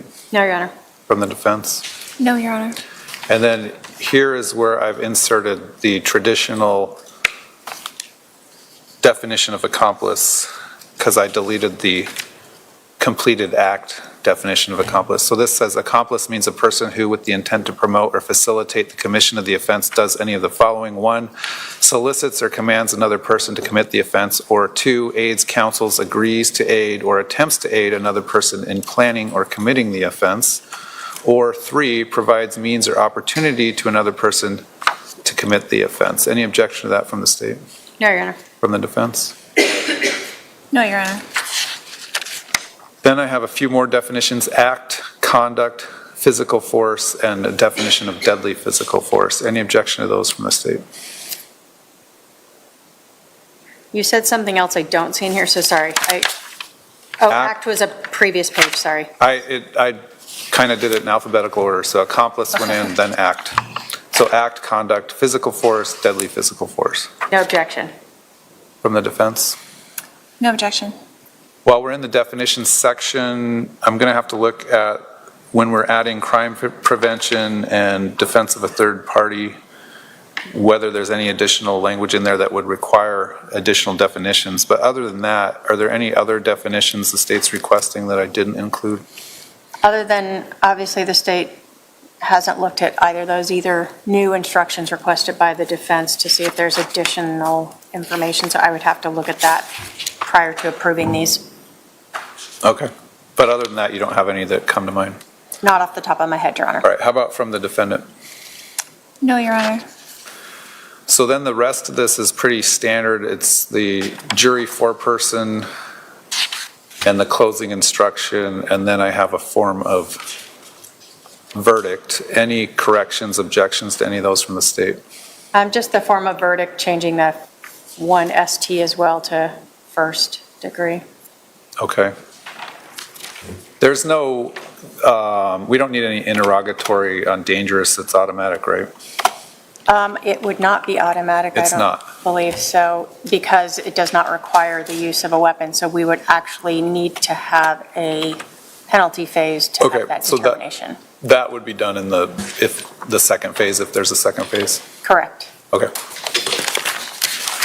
Let me turn to the defense. First of all, any other definitions that you think need to be included that I didn't include? Hold on one second.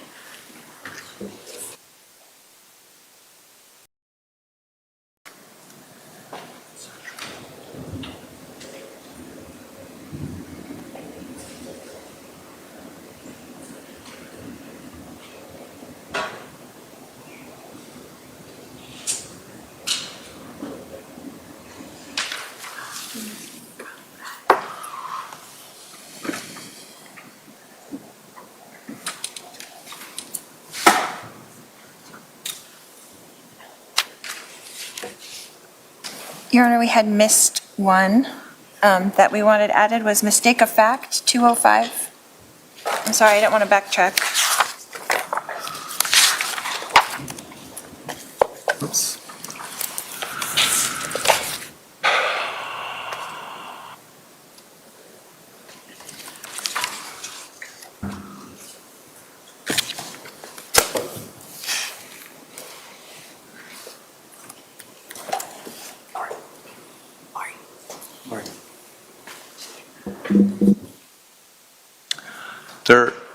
The revised jury instructions from 2 years ago don't have a 205. Sorry, it's 204. I apologize. Causation, ignorance of fact, is that what you're talking about? Correct. 2.0401A, ignorance or a mistaken belief as to a matter of fact does not relieve a person of criminal liability unless, 1, the ignorance or a mistaken belief as to a matter of fact negates the culpable mental state required for a commission of the offense, or 2, the ignorance or a mistaken belief as to the matter of fact establishes a defense of justification. So what's the mistake of fact that you think exists?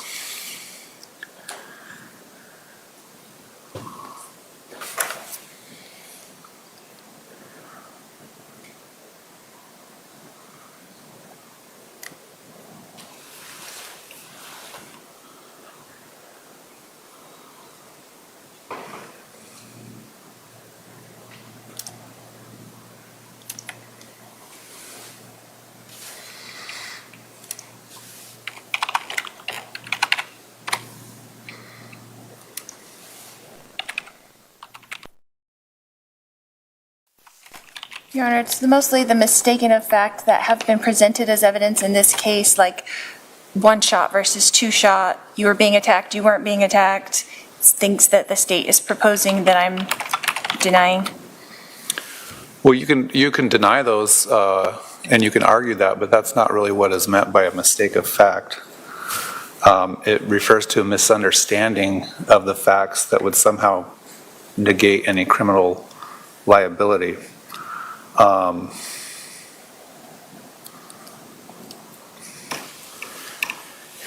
In other words, you'd have to be under a false belief about a fact. I think an example might be if someone's breaking into your home or someone's coming into your home, you thought it was a burglar and you shoot them and it turns out to be your spouse. That might be a mistake of fact. So a dispute as to what the facts are, what the facts mean, wouldn't warrant this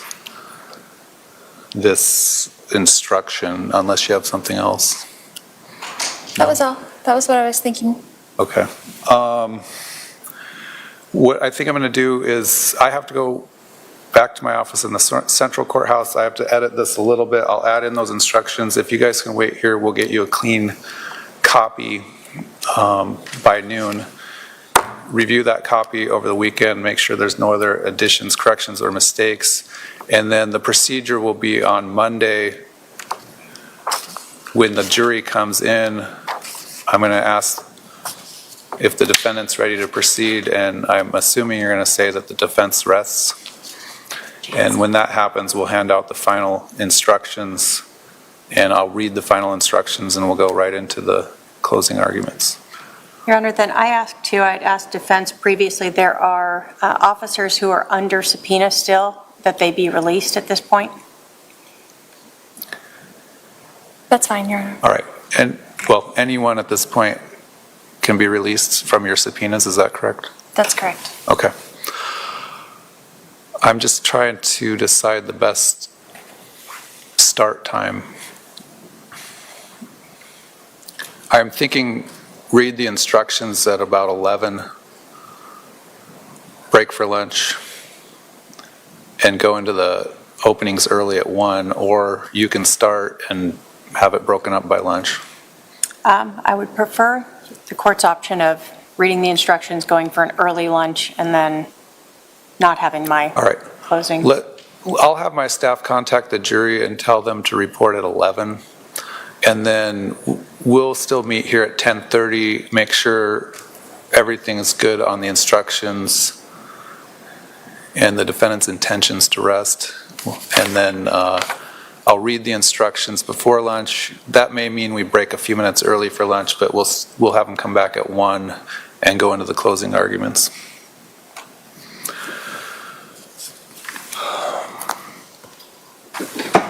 You have the second case.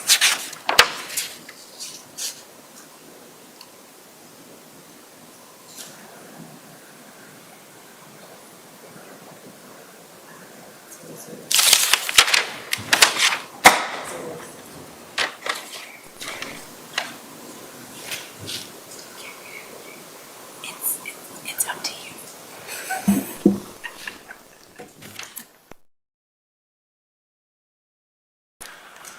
All right, while we're here, I'm going to call the other case as well, CR 2022-001242, and the state is here, the defendant's here. I'm going to go ahead and set the official trial date to begin May 30th at 9:30 a.m. Actually, 10 a.m., May 30th at 10 a.m. Your Honor, are we still meeting, though, the 29th to do strikes? Yes, I'm going to get to that. I will set a final trial management conference to discuss the remote questionnaire and confirm we're all good to go for the second trial.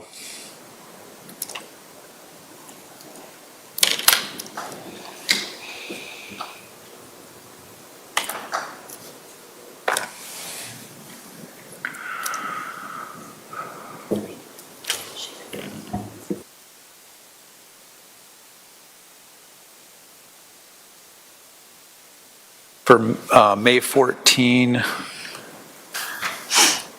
at 10 a.m. And Your Honor, I will say okay for now. Obviously, we don't have the victim here and we didn't notify him of this hearing. So if that does not work for him, then I will ask to move that. All right, for now, we're setting the final trial management conference May 14 at 10 a.m. At that time, we'll discuss modifications, if any, to the previous questionnaire. We'll discuss the exact timing of that questionnaire going out, but it'll go out probably May 21st and end sometime on May 26th or 27th, because the 26th is a holiday. And then we will meet on May 29th to go over those responses that the remote questionnaire produces. I'm going to set that for 1 p.m. on May 29th. Your Honor, I received a notice from the state this morning, actually, about notice of 404B information for that trial. So are we going to set a 404B hearing for that as well? Would that be at the same time, or do you want to do that at a different time? Let's discuss that on the 14th. Okay. I did see that come in as well a couple days ago. So the anticipated schedule for trial, let me confirm with the state. You think the second trial is similar in length to this trial? I believe so. So my proposed trial schedule that we talked about is going to be June 2nd, Monday through Friday, June 6th. We'll shore up those hours and where we're going to be physically located, because I don't know if we're going to be in the same courtroom or not. But tentative schedule, June 2nd through 6th, Monday through Friday, June 9th through 13th. Depending on how far we get, I may cancel that Friday the 13th, but I'll let you know at the start of the 9th or the 10th. And then I have to be dark the 16th through the 20th.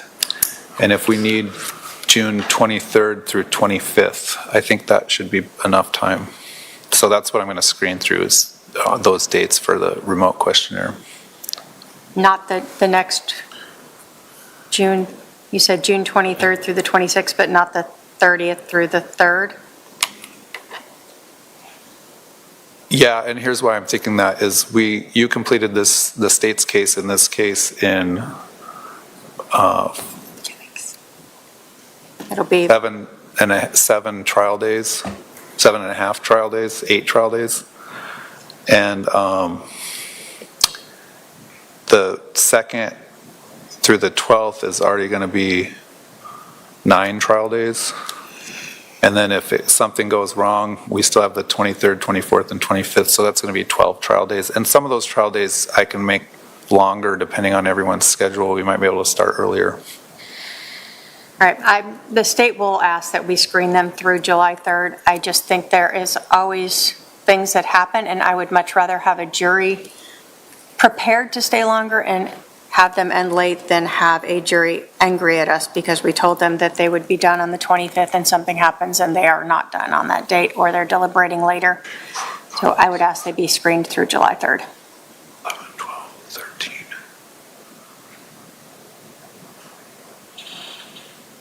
That would give us over twice as many trial days as we had in this trial. We had screened these through the 15th, I thought, of June, so. What's that? Didn't we screen these jurors through the 15th of June, so? No, May. I'm sorry, of May, so we screened for 6 weeks and we did it in 2. I understand, but I guess I don't see that as twice as long as this screening. We had 21 trial days scheduled in this first trial, and you did it in 7.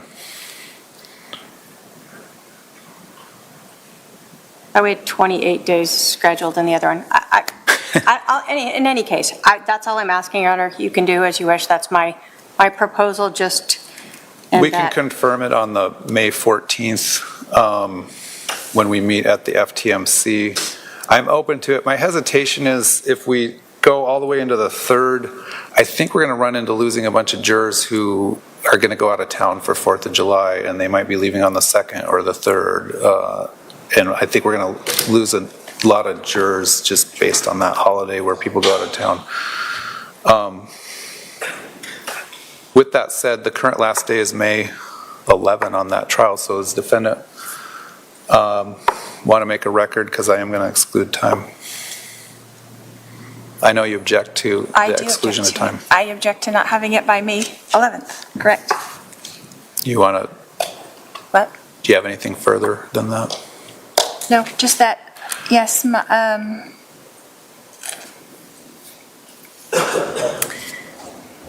I would like to have my speedy trial by May 11th. All right. Well, we screened the first trial through May 15th. You can't do, and the state can't do, and I can't do 2 trials at the same time.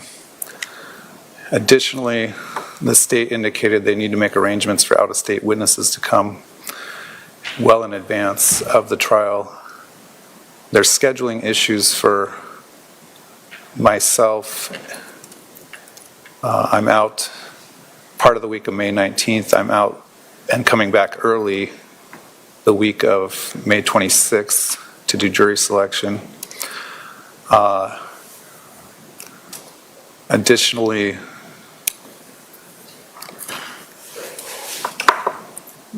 I guess the delay is of minimal prejudice given the current sentences that you're serving. For all those reasons, the court will exclude time from May 11th. The new last day will be June 30th.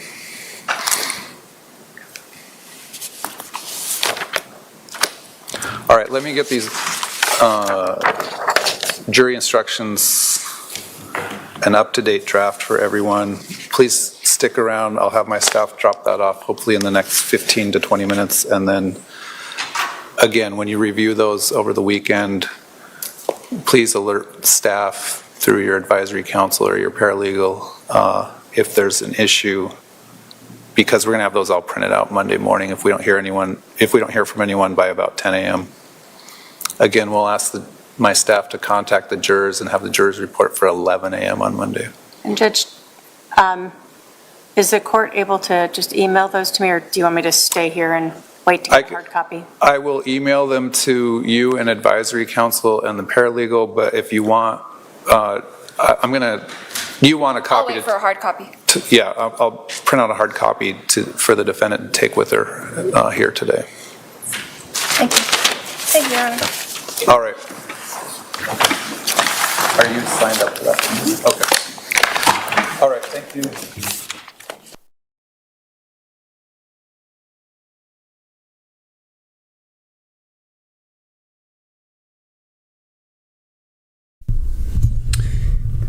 All right, so we're going to go over what we just heard. Some interesting things there, right? So judge is going to go back and work on the jury instructions. So the judge first asked if Lori, if it is still her intention not to put in any evidence. She says, right now it is as of this morning. Court went dark. Court went dark. What did Lori do? Court went dark. All right, let me do this. Nope, not that. Okay. Again, when you review those over the weekend, please alert staff through your advisory council or your paralegal if there's an issue, because we're going to have those all printed out Monday morning if we don't hear from anyone by about 10 a.m. Again, we'll ask my staff to contact the jurors and have the jurors report for 11 a.m. on Monday. And Judge, is the court able to just email those to me, or do you want me to stay here and wait to get a hard copy? I will email them to you and advisory council and the paralegal, but if you want, you want a copy?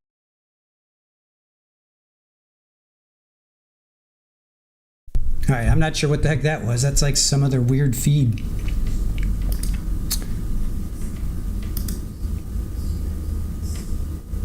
That was weird. Huh, they killed the feed. Interesting. I guess they might be done for the day. All right, well, whatever. We'll keep an eye on that. All right, so Lori said right at the beginning, she said, right now it is, so it's her, I hate when they talk in double negatives. Is it still her intention not to put on any evidence? Right now it is as of this morning. He asks if she anticipates that changing. Lori says no. So right now it seems like she is not going to put on a defense. She's happy with resting. She'll have to say it in front of the jury, but right now she has rested essentially, and they're going over jury instructions. So the judge needs the defense to address 404. So no objection to page 2. Let's see, the jury is not to consider the penalty. Let's see, the defense also agreed that was confusing. Then judge kind of starts to talk about 4.05. So Lori asked for the self-defense, third person, premises, and crime prevention, which is essentially Charles assaulting her, Tylee, and Alex. So the judge says, well, if it's premises, he goes back to the premises. Premises also says person stays after they've been asked to leave. And judge says, I would hate to risk a reversal on something like this. So the state says Charles was renting the house, so it's his. Technically, it's his. He can come and go as he wants. Now, I guess that doesn't mean that he can, do whatever he wants, but he can come and go as he wants. So Lori says, well, the evidence also states he flew into town and came over to the house. State says, refers to criminal trespass. You can't trespass on your own property. Judge says, then he talks about home invasions, deadly force, unlawfully entering. There's no indication that Charles forcefully entered. So he did not grant 418. 419, Lori says, well, that's the presumption of that. Judge says, yeah, that's not applicable. Then they talk about misstating facts. Lori says, like, 1 shot versus 2 shots. I've been attacked. Things the state has said. Judge says, you can argue it, but that doesn't mistake the facts. You'd have to be under false belief about a fact. Or what? You'd have to be under the false belief about a fact. And Lori's like, that is all. That is what I was thinking. Yeah, sure it was. Let's see. Then, assuming you'll say defense rests, he's saying this to Lori, and then I'll read the instructions, and then closing. So law enforcement has been released. Everybody that Lori called that was under subpoena, they're all released. So as of right now, we're talking about Monday, 11 a.m., which would be 12/1/2, 2 o'clock Eastern, 11 o'clock Pacific. will be instructions. So they're going to start off with instructions, then they're going to do lunch, then they're going to do their closings. I have openings, that's not right. They're going to do their closings, and then closings. Then the jury, jury reports. So then they shift over to Brandon's case. So Brandon Boudreau. So we're gonna we'll start to talk about that too. So it's May 30th is the official start time, but of course Lori wants her speedy trial. She wants it to start May 11th, so that's not going to happen because the judge has a bunch of personal scheduling issues. So they're thinking it's going to be May 30th through June 25th if needed. They're going to be dark for 1 week. So the judge, he goes back to write the instructions and he says, stick around. So, all right.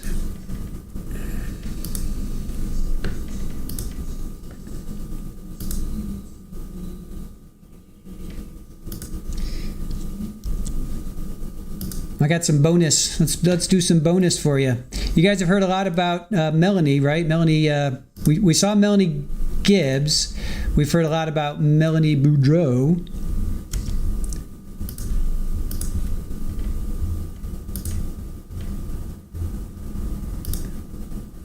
All right, is that, let me see. What else should I play? We played that.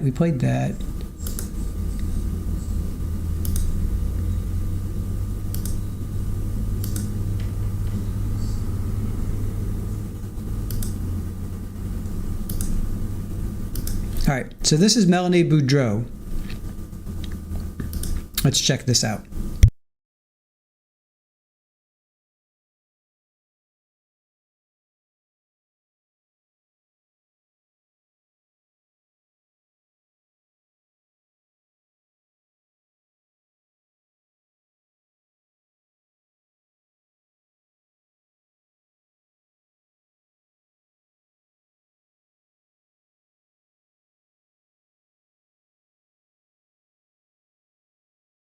And no, there's no audio right now, so don't worry. It'll kick in, I'm sure, at some point.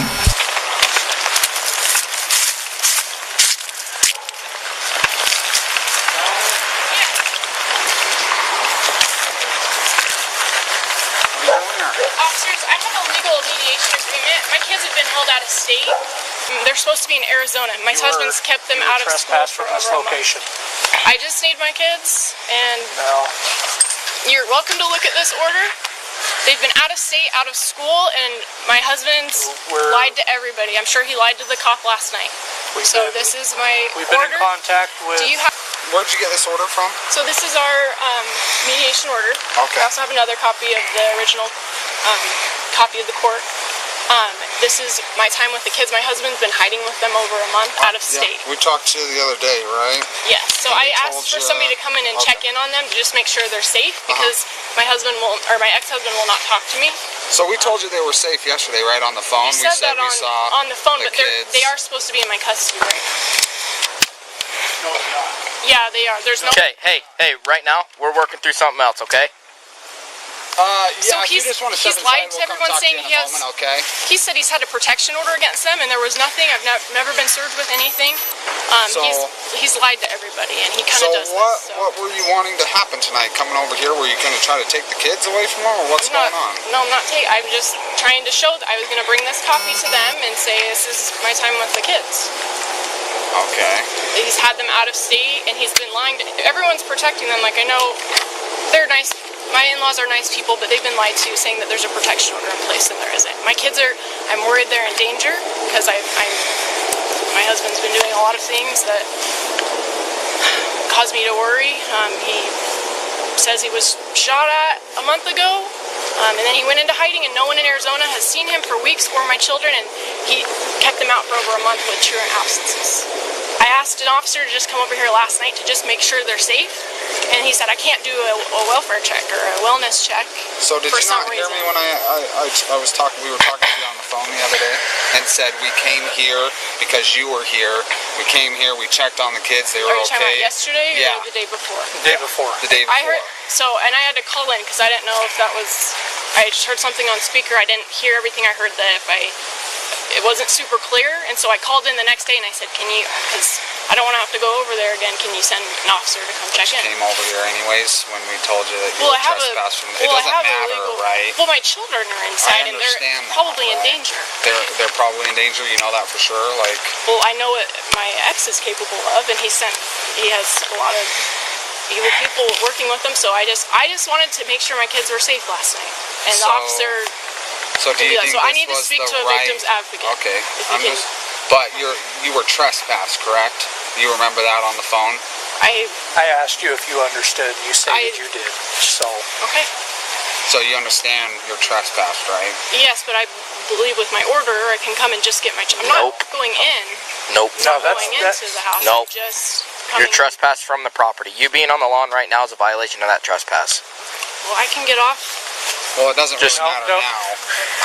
I'm not trying to barge into their house or to run and take my kid. I'm just trying to be peacefully, trying to do what's right and what's in my order. Is this an order from Arizona? Yes, it is. They're illegally out of state right now. Like, he's keeping them out of school for over a month. I've been searching for them.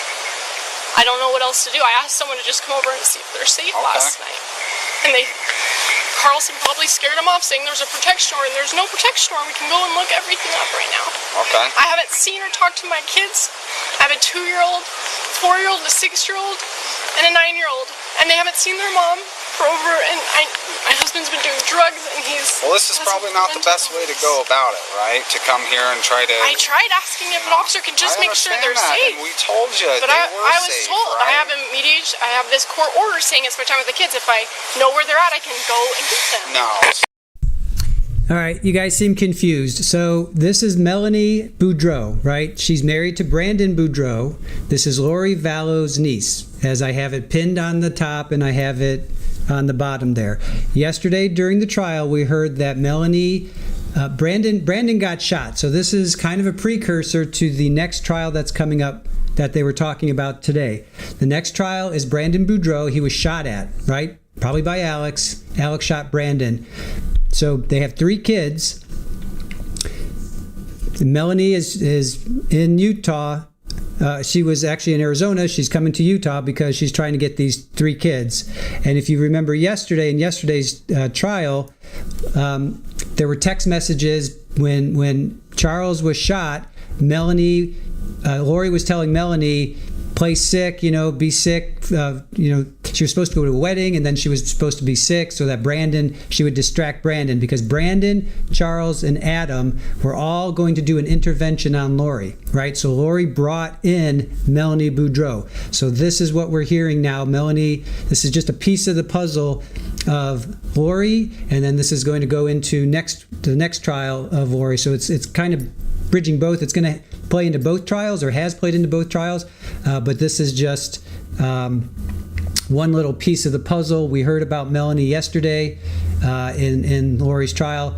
We will definitely hear about Melanie in Brandon's trial. So Brandon is there. Melanie's trying to get the 3 kids away. So that's kind of where we are.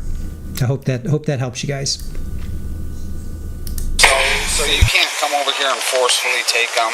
Not forcefully, I'm just knocking, saying I was going to give them an order because I know they've been lied to, saying there's a protection. That's something that you're going to have to take up with the courts, right? Like we told you the other day. You're going to have to go to I don't know if they're safe, and I feel like they're in danger. We can go in there and check and see if they're safe. And then we can come back here and we can tell you they're safe. Stop talking, okay? We can go in there, check if they're safe, but we already trespassed you from this property saying you can't come back here. And what you came back here. And it doesn't matter if you got this piece of paper. We told you not to come back here, and you come back here and you're upsetting everybody, and now it's just a whole freaking problem. So your whole thing is here is you want to come here and check if they're safe? You want a welfare check on them? Yes, sir. Yeah? Well, and it's my time. Yeah, so that's another problem, right? So this is a whole civil problem. This is a whole court thing, okay? Because even if you do come here with these papers and say, yep, it's my time, they're not giving them back to me, then the only thing you got to do is go to the courts and you got to say, hey, listen, if these are signed by a judge down there in the court or whatever, he can say, you know what, this is your time, let's get this back in court, let's have him come back to court, let's do this, then we can give you a report number, and we can stop talking, okay, I'm explaining some things, okay? Are you understanding what I'm saying? I am, sir. So this isn't the best way to go about things. Yes, sir.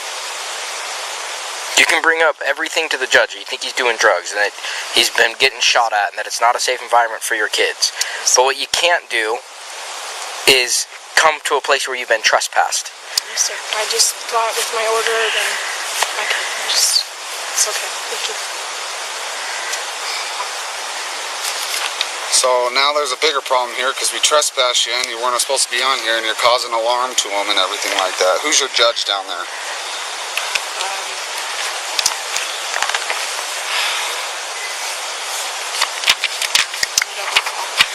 You don't know your judge? Who signed your papers? Where'd you even get these papers from? They were mailed to me. You live in Arizona? Yes, sir.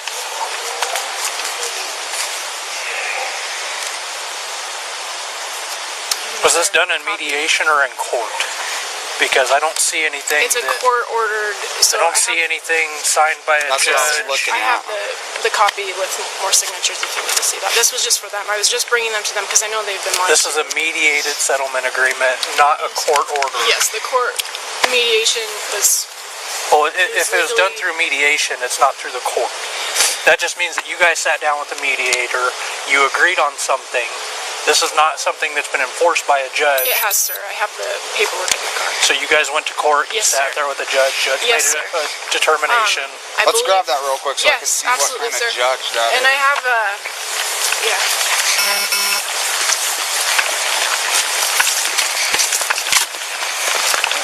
sir, for him to check, like with the picture or something, just to make sure it is that. What, you don't believe us that we can go in there and check their well-being, or what? No, sir, they have tons of cousins over probably, and I just want to make sure that it's my kid. We'll make sure. We're not here to lie to you or just make sure that your kids are not being taken care of. That's a huge deal to us, I don't think you would lie to me. I just want to make sure, kids like, you don't know anything about in the state of Utah, kids are a big deal, so, like, we take that thing seriously. So, if we're going to check out the kids' well-being, we're going to do that. We're not just going to tell you something that's not true. Where's your car?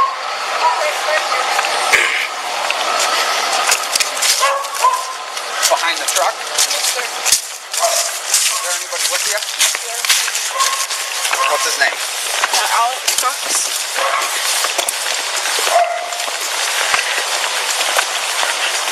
Well, someone's got to be.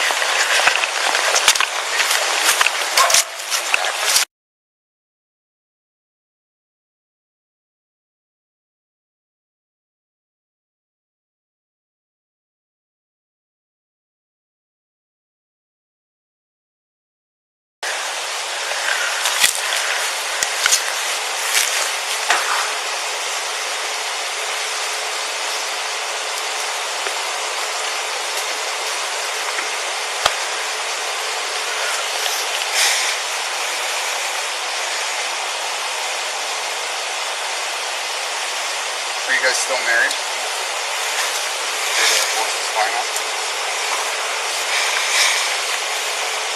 When was it finalized? October. Oh, here? Yes. So beginning of the 15th, we didn't have any mediations orders mailed out yet. I didn't have any copies, so he began how you want the kids. And they didn't see my sets. Okay, have you been back to the court since he's left the state of Arizona? I would love to speak to a victim's advocate. Okay. I'm not safe. 36, code 4. Home in Arizona? I'm not, and so I had to. I've just been looking for them. I don't know how to do. I felt like it says in here to not go straight to filing court. Says there's a process that you both of you to go by. We're supposed to contact each other first, and he hasn't been contacted. So if you guys haven't been doing that, then so there's a whole order. So I was just trying to do things the right way. I don't want all this drama and just he's trying to file something. What I heard, I don't know, because I couldn't be at the house. I didn't feel safe. Just having followed. I've tried to just do the best I can. Just going about this. I don't know. I've never done this before. Like I don't. Okay, so the proper thing to go about this is, when all things else are failing, what you gotta do is go to the court and you gotta see a judge and you gotta do the whole court stuff, right? Yeah, Does that not make sense, or what do you want? no, it's a long process. Like he's been hiding with them for a month. Right, but if how do they're I? hiding and you can't get in contact with them and you're doing all this stuff, then the next step is to go to court and do all that stuff, right? I couldn't safely do that until You can't safely go to court. No, I couldn't safely go to. Hello? Just had a question. Were you guys looking at my car as well? Nope, you're good. Oh, okay. You can keep on going, man. You're good. Yeah, that's possible, but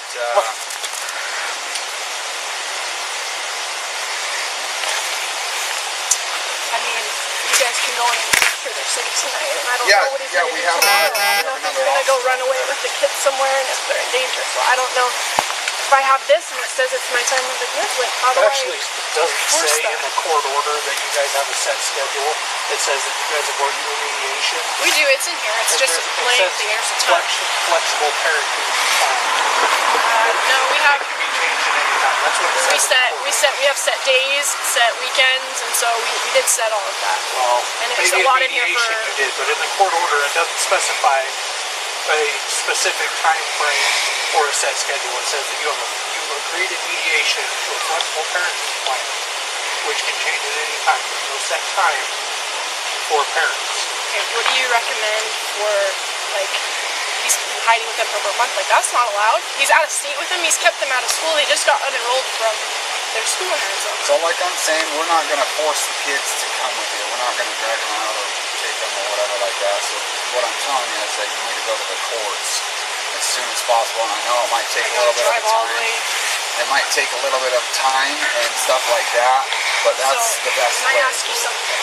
If they go in there and they're not all in there, then what happens next? We'll have to find out where they are. They were there last night, right? Yeah, that's why I said. That's why I said we checked on them and they were all good. But the problem is that you're coming here and you're causing alarm. I'm not sure. And when we told you, you weren't allowed onto that property. Right, but if I have this and they have my children, they have no right to my kids. That's the in-laws. They're not even with the husband. So is that an issue? The husband's there. I talked to him. He's there right now. Yeah, I talked to him. Like Brandon Boudreaux is there. I don't know if he's there right now. So they're in there. The in-laws have no rights to the kids, right? I don't want to. I'm just trying to. So what you asked me is what you need to do, and if everything's what you're saying is so true. file kidnapping that they're out of state with in-laws who have no rights to the kids. I'm getting really pissed off right now that you're not listening to what I'm talking about. That's just really pissing me off. Do you want to listen to what I have to say, or do you want to just go your separate way and then you can just say what at the end of the day I guess? Sorry, I'm not trying to disrespect or just trying to understand. Same one, right? I understand. Yeah. I'm not. We deal with a lot of these things. I'm about to mess around with that. The problem I've done everything right so far. The problem is that our hands are kind of tied when it comes to like civil cases like this and civil matters, right? How do we protect the kids? So we can go in there and we can check their well-being and make sure they're okay and everything. If we don't see anything that's like wrong with them, or if they're, we can ask them and check on them. Are you guys okay? Whatever. And they're like, yeah, we're fine. We're totally fine. Then if that just rests, our kind of thing is kind of just. That's what it is. Yeah. So they're okay.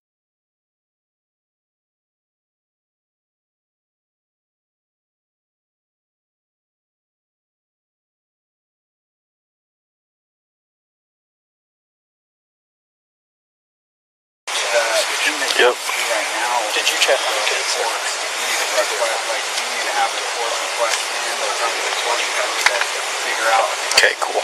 What's going on? What's happening? It is your time. So get that shit out of here. Yeah.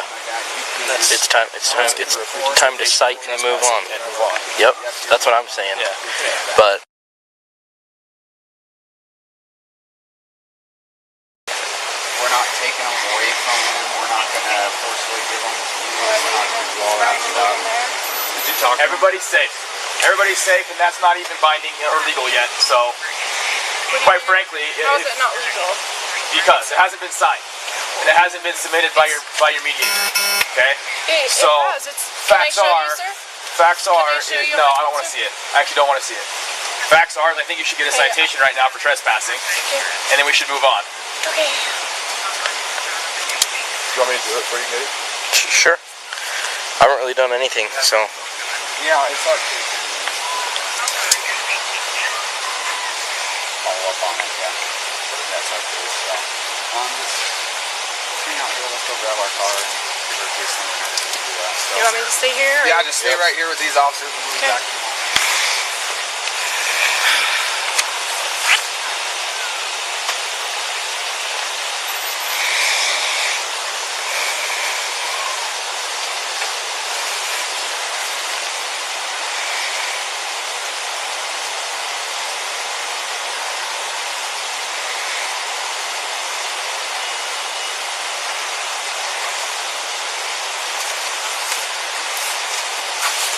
Can I ask you a question, sir? Yeah. Officer, how do you know that it has not been submitted to the court systems? Apparently that's the conversation that your husband had with the mediator. So if I pull up this Superior Court and it shows record that it has been, that's the story he's been telling, sir, but that's not the truth. Okay. I mean, you have an actual record that says, sir. yeah, it's valid right now? I do, sir. I mean, it doesn't matter. I mean, you're not going to get the kids out of here tonight anyway. Sir, I just want to make sure they're safe. They're safe. I just saw all 4 of them. But do you have their pictures? Like, how do you know it wasn't a cousin? How do I know it wasn't a cousin? Do you know what their pictures look like? Do I know what their pictures look like? Well, I don't know what the kids look like, but... So how do you know that was them? How do you know that there's 4 kids in there? Because the officer said that all 4 of my children... Was it a 2-year-old, a 4-year-old, a 6-year-old, and a 9-year-old? Right? 3 boys, 1 girl? No, 2 boys, 2 girls. 2 boys, 2 girls? Sir, is there a picture you can take to confirm that was the youngest one a girl? Yes. And then, so that, I mean, your 2 and your 4-year-old a girl? No, boy. Boy. Blonde, curly hair, dimples, blue eyes. Yeah, they're all in there. Is there a way that... I'm not going to go start snapping pictures of kids. There have tons of cousins over there. How do I know that's them? Oh, there's tons of cousins over there? Right now? You know for a fact there's tons of cousins over there? You can argue with me all day, you're not going to win. Okay. I just would love to speak to a victim's advocate. There's 4 children in there that are happy and healthy. Okay? I hope so. 2 of them are playing Fortnite, and the other 2 are watching Frozen. Is there anything else you want to know? You just take their word that it's not filed in court because I have legal documents saying that it was filed in court and signed by him, by the judge, by our mediator. So you just take it's right here. I've been trying to show it to you.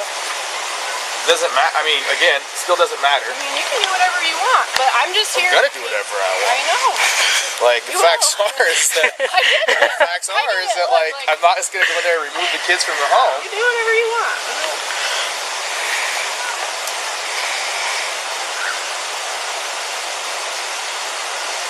So if it was filed on October 22nd, yes, sir. Why am I here now? Are you here now? Sir, on October 16th, our meeting was filed, and then Brandon went into hiding with my children. They've been out of state for over a month, out of school, and I've been looking for them everywhere. Somebody said that they've seen Brandon, but not the kids, so I don't know if he split them up different places. Their schools have unenrolled them now. He's not supposed to take them out of state, and he's broken everything in this agreement.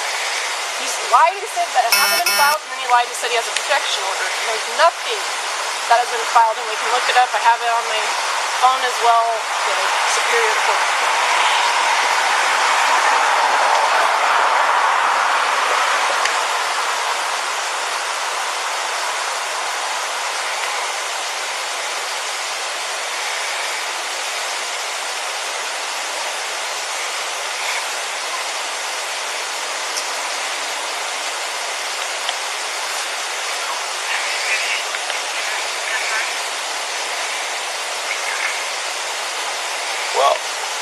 That. So whether or not, I mean, obviously 36 code 4. It may be filed or it may not be filed. I don't know. Whatever. Sir, I sent an officer over here last night to do a welfare check, and they completely. And then he said I'd be happy to go do it, and then he called me and started like the tone totally changed. Like they've been lying about what orders are in place. legally not supposed to be out of state right now. They're not. I don't even know if Brandon is there. They're not even in the care of either of their legal guardians. Yeah, but they are safe. But they are safe and they're taken care of. So we're not just going to go in there and remove them from the house. Even though they're not with a legal guardian. Absolutely. In-laws that Absolutely not. No way. No way. I mean, you guys got all this other stuff going on. Like, if the kids are safe, we're not going to take them out of the house. It's just that simple. And furthermore, it's a civil problem that we can't do anything about anyway. Does that make sense? Like, this is a custody thing. There's not much we can do with custody. All we can do is document that there's a custodial interference, and that's it. If there's a way to get a picture, just make sure that they're there and safe. I'm not going to go in there and disturb them anymore, okay? They already don't want to see a cop, okay? They don't want to see a cop. If he kept to this order, we wouldn't be doing All right, but I'm not going to go in there and stir things up even more. I'm their mother, and I haven't I know. talked to them for a month, and I get it. let me know for sure if they're safe. I just let you know for sure they're safe. I don't know if those are cousins over there. There's nobody else in that house. There's nobody else in the house. So if you're telling me that you know for a fact there's 15 people in that house right now having some sort of family get together, you're out of your mind. Because there's not anybody else in that house. Nobody.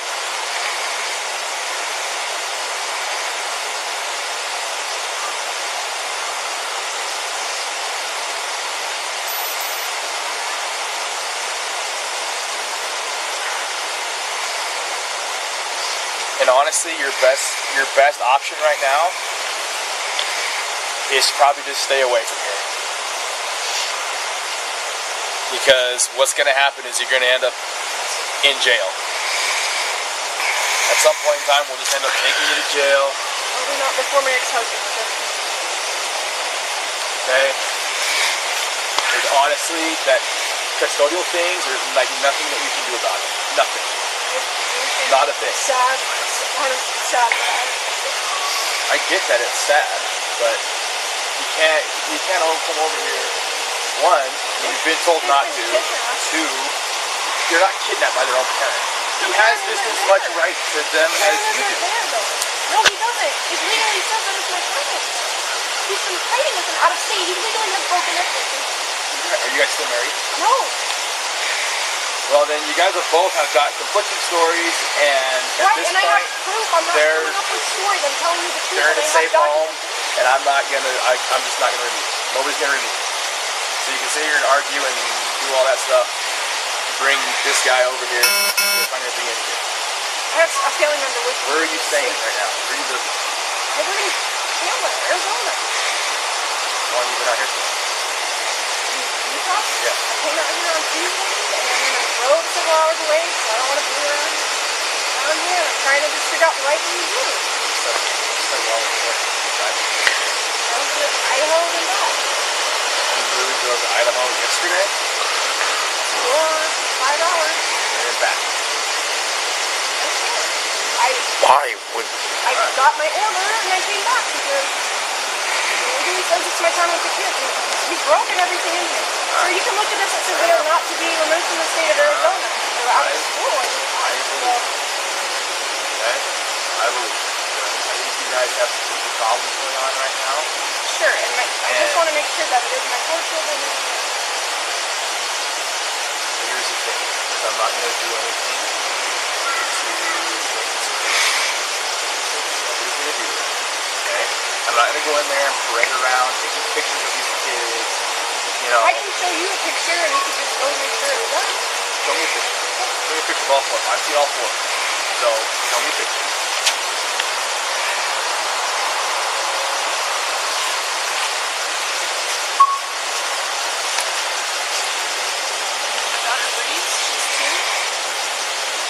Watching Frozen?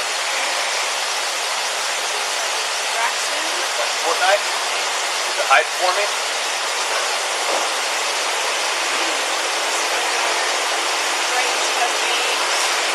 Watching Frozen? What's the other one?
up, Alex? You have your ID on your man? Just got a space to get in my back pocket. Keep your hands out of the way. Alright?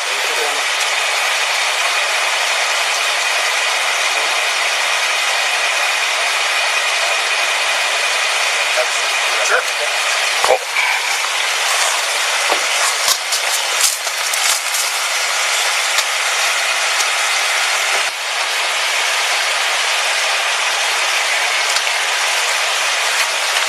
You guys came all the way from Arizona? No.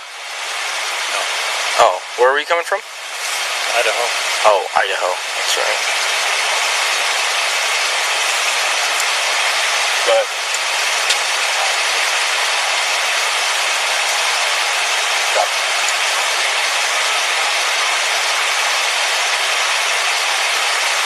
Do you live in Idaho? I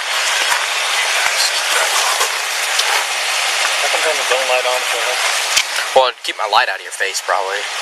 I'm just, with everybody here, we can watch her, and then all of a sudden she's like, yeah, I got somebody out here. We're like, whoa, just let's make sure everybody's safe and okay. You know what I mean? Yes, so. I'm not moving. Cool. None of that. Yeah.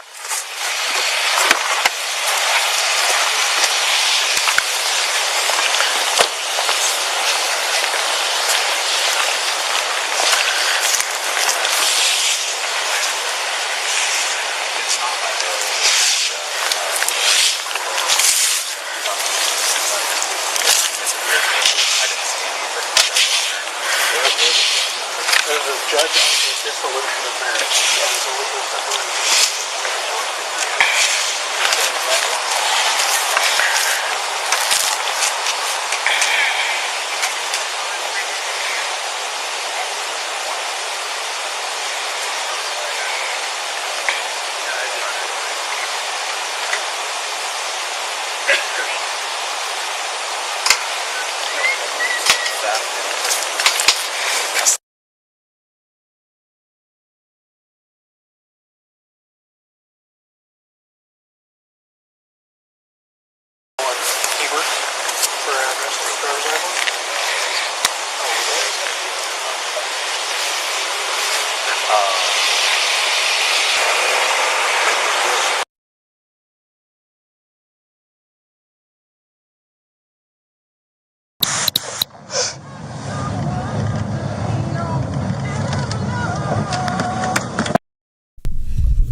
All right, so that was part one. I have a part two. So I guess they eventually do arrest her.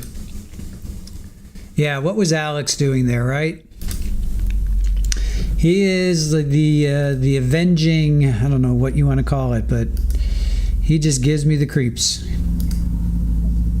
All right, so this is, I thought we'd see her get arrested, but I guess we have to wait. All right, let's see what this is.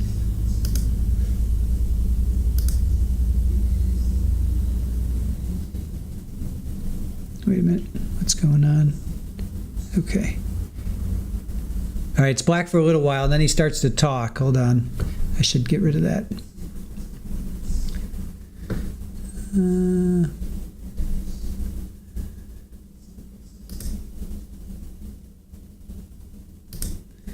Yeah, more like a hitman for sure. Da Vinci Code, yeah. All right. Talk to her in this room or... Okay. So it's black just for a little while. It's dark, but then it does kick in. All right. So we're just going to go down here. Thank you. I guess she does get arrested. I don't know why they didn't show it that last time, but she does get arrested. So this will kick in eventually. And just follow him. Nope, right here.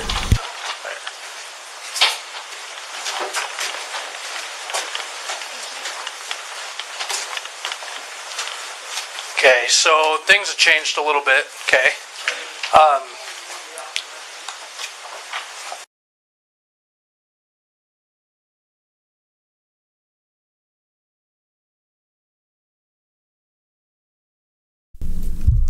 No, your uncle's still out there? Yes, he is. Yeah. Alright.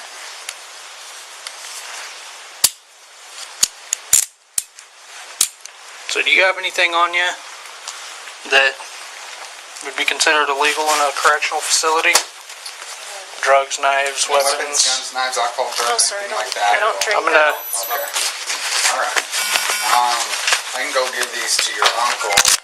You probably want this to have some contact information and stuff. They can hold this at the jail for you. Or if you want. You can give it to my uncle. Do you know phone numbers off of this and everything? So. I don't. Do you want to take that with so that way when you are released you can make contact? Yeah. Okay. Are these cuffs too tight? No, sir. Okay. I'm just going to come right back here. Grab a bunch of stuff out of that back seat, so. Let's just have you come up here for me, just at the front while I am. Here, just go ahead and stand right here.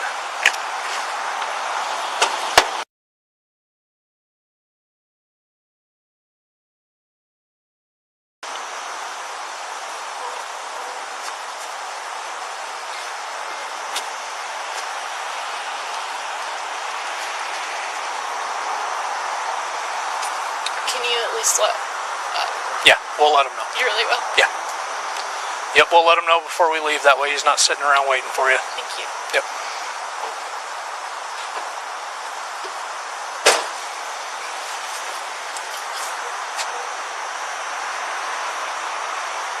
Apologize that it's got to be like this, but we'll make it as painless as possible.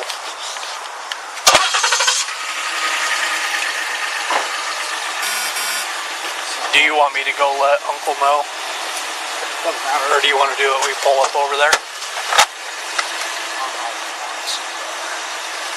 don't know if I want to pull up over there because I don't want him to see her, you know, so. Okay. Do you want me to go over there then? We can go over there real quick and just.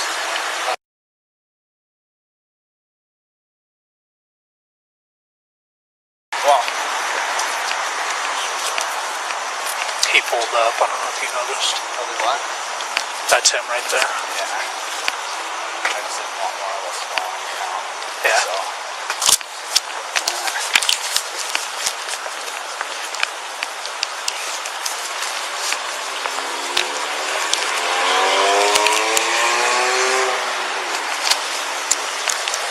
Gonna be at the Utah County Jail.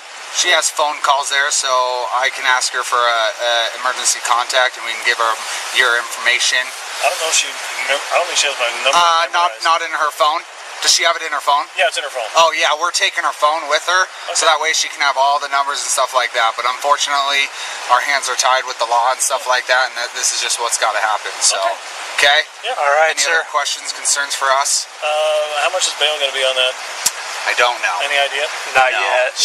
Yeah, when she gives you a call, she'll know the bail amount, so she can tell you. All But okay. All right. Thanks, guys.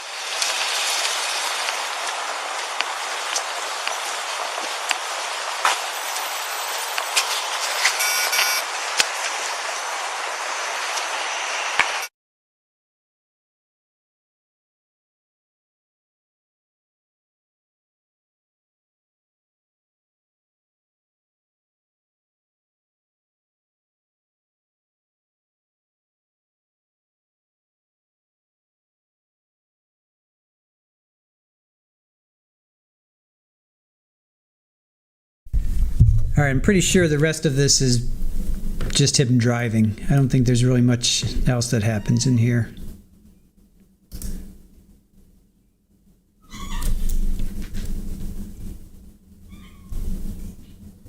Yeah, I think this is just him driving.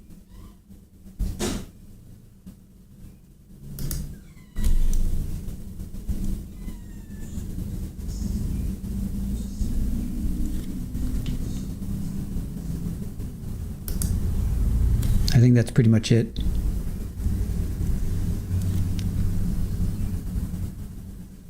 All right. Yeah, so that's pretty much it for that. All right, guys, that's pretty much it for us. So let's see. Let me just go over what we saw today as far as Lori's trial. She, as of right now, she has no intention of adding any evidence, and she does plan on resting. That's going to be on Monday. The judge did go over jury instructions, and then Brandon's case. We kind of got a little bit into his case because we just saw his wife at the time, Melanie Boudreau, and that's Lori's niece, and it was Stacy. Stacy was the mother of Lori. I'm sorry, Stacy was the mother of Melanie, and she passed away. Stacy passed away when Melanie was like 8, I think, 7, 8, 9, something like that. I'm not sure who raised her. I don't know that yet. Maybe Northwest, you might have that information. I do not know that. So once we're finished with Charles's case, which closing arguments will be jury instructions at 11 on Monday, then closing arguments, and then it goes to the jury. So 11 o'clock, they're going to break for lunch, then closing arguments, and openings were really short. Remember, let's just review. Openings were, State's opening was 45 minutes, and Lori's opening was only like 16 minutes, 15, 16 minutes. So that's only like an hour. So if they come back from lunch, say they're going to take a lunch from 11 to, let's see, 12 o'clock. They're going to take an early lunch. They'll come back at 1:30, 2:30, 3 o'clock. The jury could get this by 3 o'clock their time. They could, I don't know. I don't think they'll have, you know what? Now that I'm thinking about it, I don't think they're going to, because they usually leave at 4 or 4:30. They may not come back unless they want to stay. They may stay late. Who knows? But we should have a verdict, I would think, by Tuesday. End of day Tuesday, I'm thinking. But you never know. Look at Monica. We thought that would be like 2 or 3 hours, and it ended up being like how long was Monica? Monica was like 3 days. How long was Monica? I got to review my notes. It was 8 hours, but it was over 3 days. 4 days. 1, 2, 3, 4 days. Yeah, it was almost 9 hours for them to deliberate. You just never know, right? You just never know with juries. You think it's going to be slam dunk, 15, 20 minutes, half hour. Well, I hope it's not a half hour. I hope they actually spend at least an hour. I would say 2 hours. Minimum of 2 hours, but that's what I'm thinking. So we are going to talk with Joe Schmo tonight at 7:30. And we're going to recap everything that let me put a redirect on for you guys so you don't have to do anything. Recap day 8 with Joe. That's at 7:30 tonight, our time, Eastern, 4:30 Pacific. So if you guys have any questions, I'll hang out with you for a few more minutes. See what do we got. Shore Life, 9 hours actually isn't long. It was just dragged out. Yeah, over 4 days. It seemed like it took forever. 3 days, 4 days, it was a long time, Baka. Time is an illusion, right? OnlyFan, Lori did say her closing will be quick. Yeah, opening was 16 minutes, say 15 minutes. So it's going to be, it's going to be pretty quick. I can't imagine she's going to go more than that. So let's see. Cicely, Lori's close will be 2 days. No, don't say that. Verdict watch is always fun. Yeah, we got to find another trial too. We think we found another trial. We're researching it. We think we found a good one for you guys. I'm not going to say what it is. It does involve a child, a young girl. It does involve that, but that's all I'm going to tease. Right? How does that math figure, Baka? 4 days, 9 hours? I don't know. I got nothing. Let's see, what else? Virginia Little, she brought Alex over there with her. Yes, Alex was he was like the avenging angel of you know what, or he wasn't an angel as people are saying. Yeah. Hey, Caroline. Yep. Hopefully you will join us later at 7:30. Northwest suggests we review Lori's openings to see if she proved anything. Yeah, we could do that. We could definitely do that. Because 11 o'clock, that's 2 o'clock our time. Yeah, we could review. Oh, yeah, for sure. We'll review we'll review her openings. We'll do both. We'll do state and, because it was only an hour, we could definitely review both state and defense's opening on Monday. We could definitely do that. It's a good idea. Thank you, Northwest. Thank you, OnlyFan. Tammy, you all have a great evening. We'll catch the Joe Schmo recap tomorrow morning. Sounds good. Widespread. The thing about Lori's opening is that the evidence showed that nothing that she claimed it would. I agree. Nanar, I got confused when I saw Alex there. I thought he had mixed up the stories. No, Alex was everywhere. He was like the Grim Reaper. Mel, yeah, Lori's closing. The evidence will show nothing. All right, Queen Olive, see you all later this evening. I still will be lurking because I have the babies all night. No problem. Alex shot from a prone position inside the back of Tylee's Jeep. Old line red. So, all right, guys, thank you so much for hanging with us. We really appreciate you. We appreciate the fact that you guys had spent time with us. Thank you to Aaron for putting together the back-end stream. Thank you to our mods. I will leave you with Super Ball. Little Super Ball there. Leave you Super Ball there. And Paulie's over here. There's Paulie. Twink. There's little Paulie over there. And Super Ball's over here. So, all right. Thank you for joining us. Please, I have a redirect. Please join us tonight at 7:30 Eastern, 4:30 Pacific. And tomorrow there is no court, but we have something in the works for you guys. So please join us tomorrow. Probably around 11 because I have errands to run. So probably around 11, and then Monday. Jury instructions and then closing arguments, but great suggestion by Northwest and then OnlyFan to we'll rerun the openings and then we can compare what happened in the trial and then we'll see what closing brings for us. So Super Ball is awake. Yes. Oh, there you go. There's the weather in Buffalo. That worked. Exclamation point weather. Nightbot. 10 degrees Celsius. So, all right, guys, thank you for joining us. Don't forget to say thank you to the mods and to Aaron on your way out. Make sure that you guys take care of yourselves. You know, we cover a lot of stuff that might bring you down, and if it does, just remember, you know, there's a lot of love and light in the world. There's one of them. There's one right there. There's one.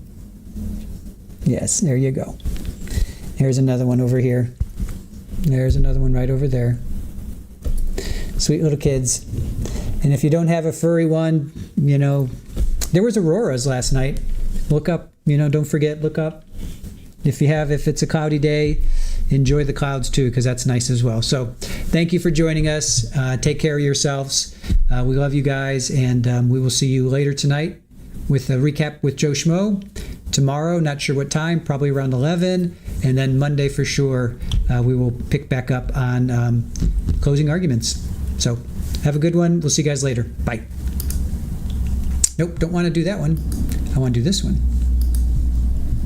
Nope. Oh, no, where's my... Oh, you know what? Hold on. Oh, I have to hold on. Nope, okay. I have to re-import it because I had to restart. Or I had a system OS update. All right, so I'm not going to be all slick. I'll just say goodbye. All right, guys, we'll see you later. Bye.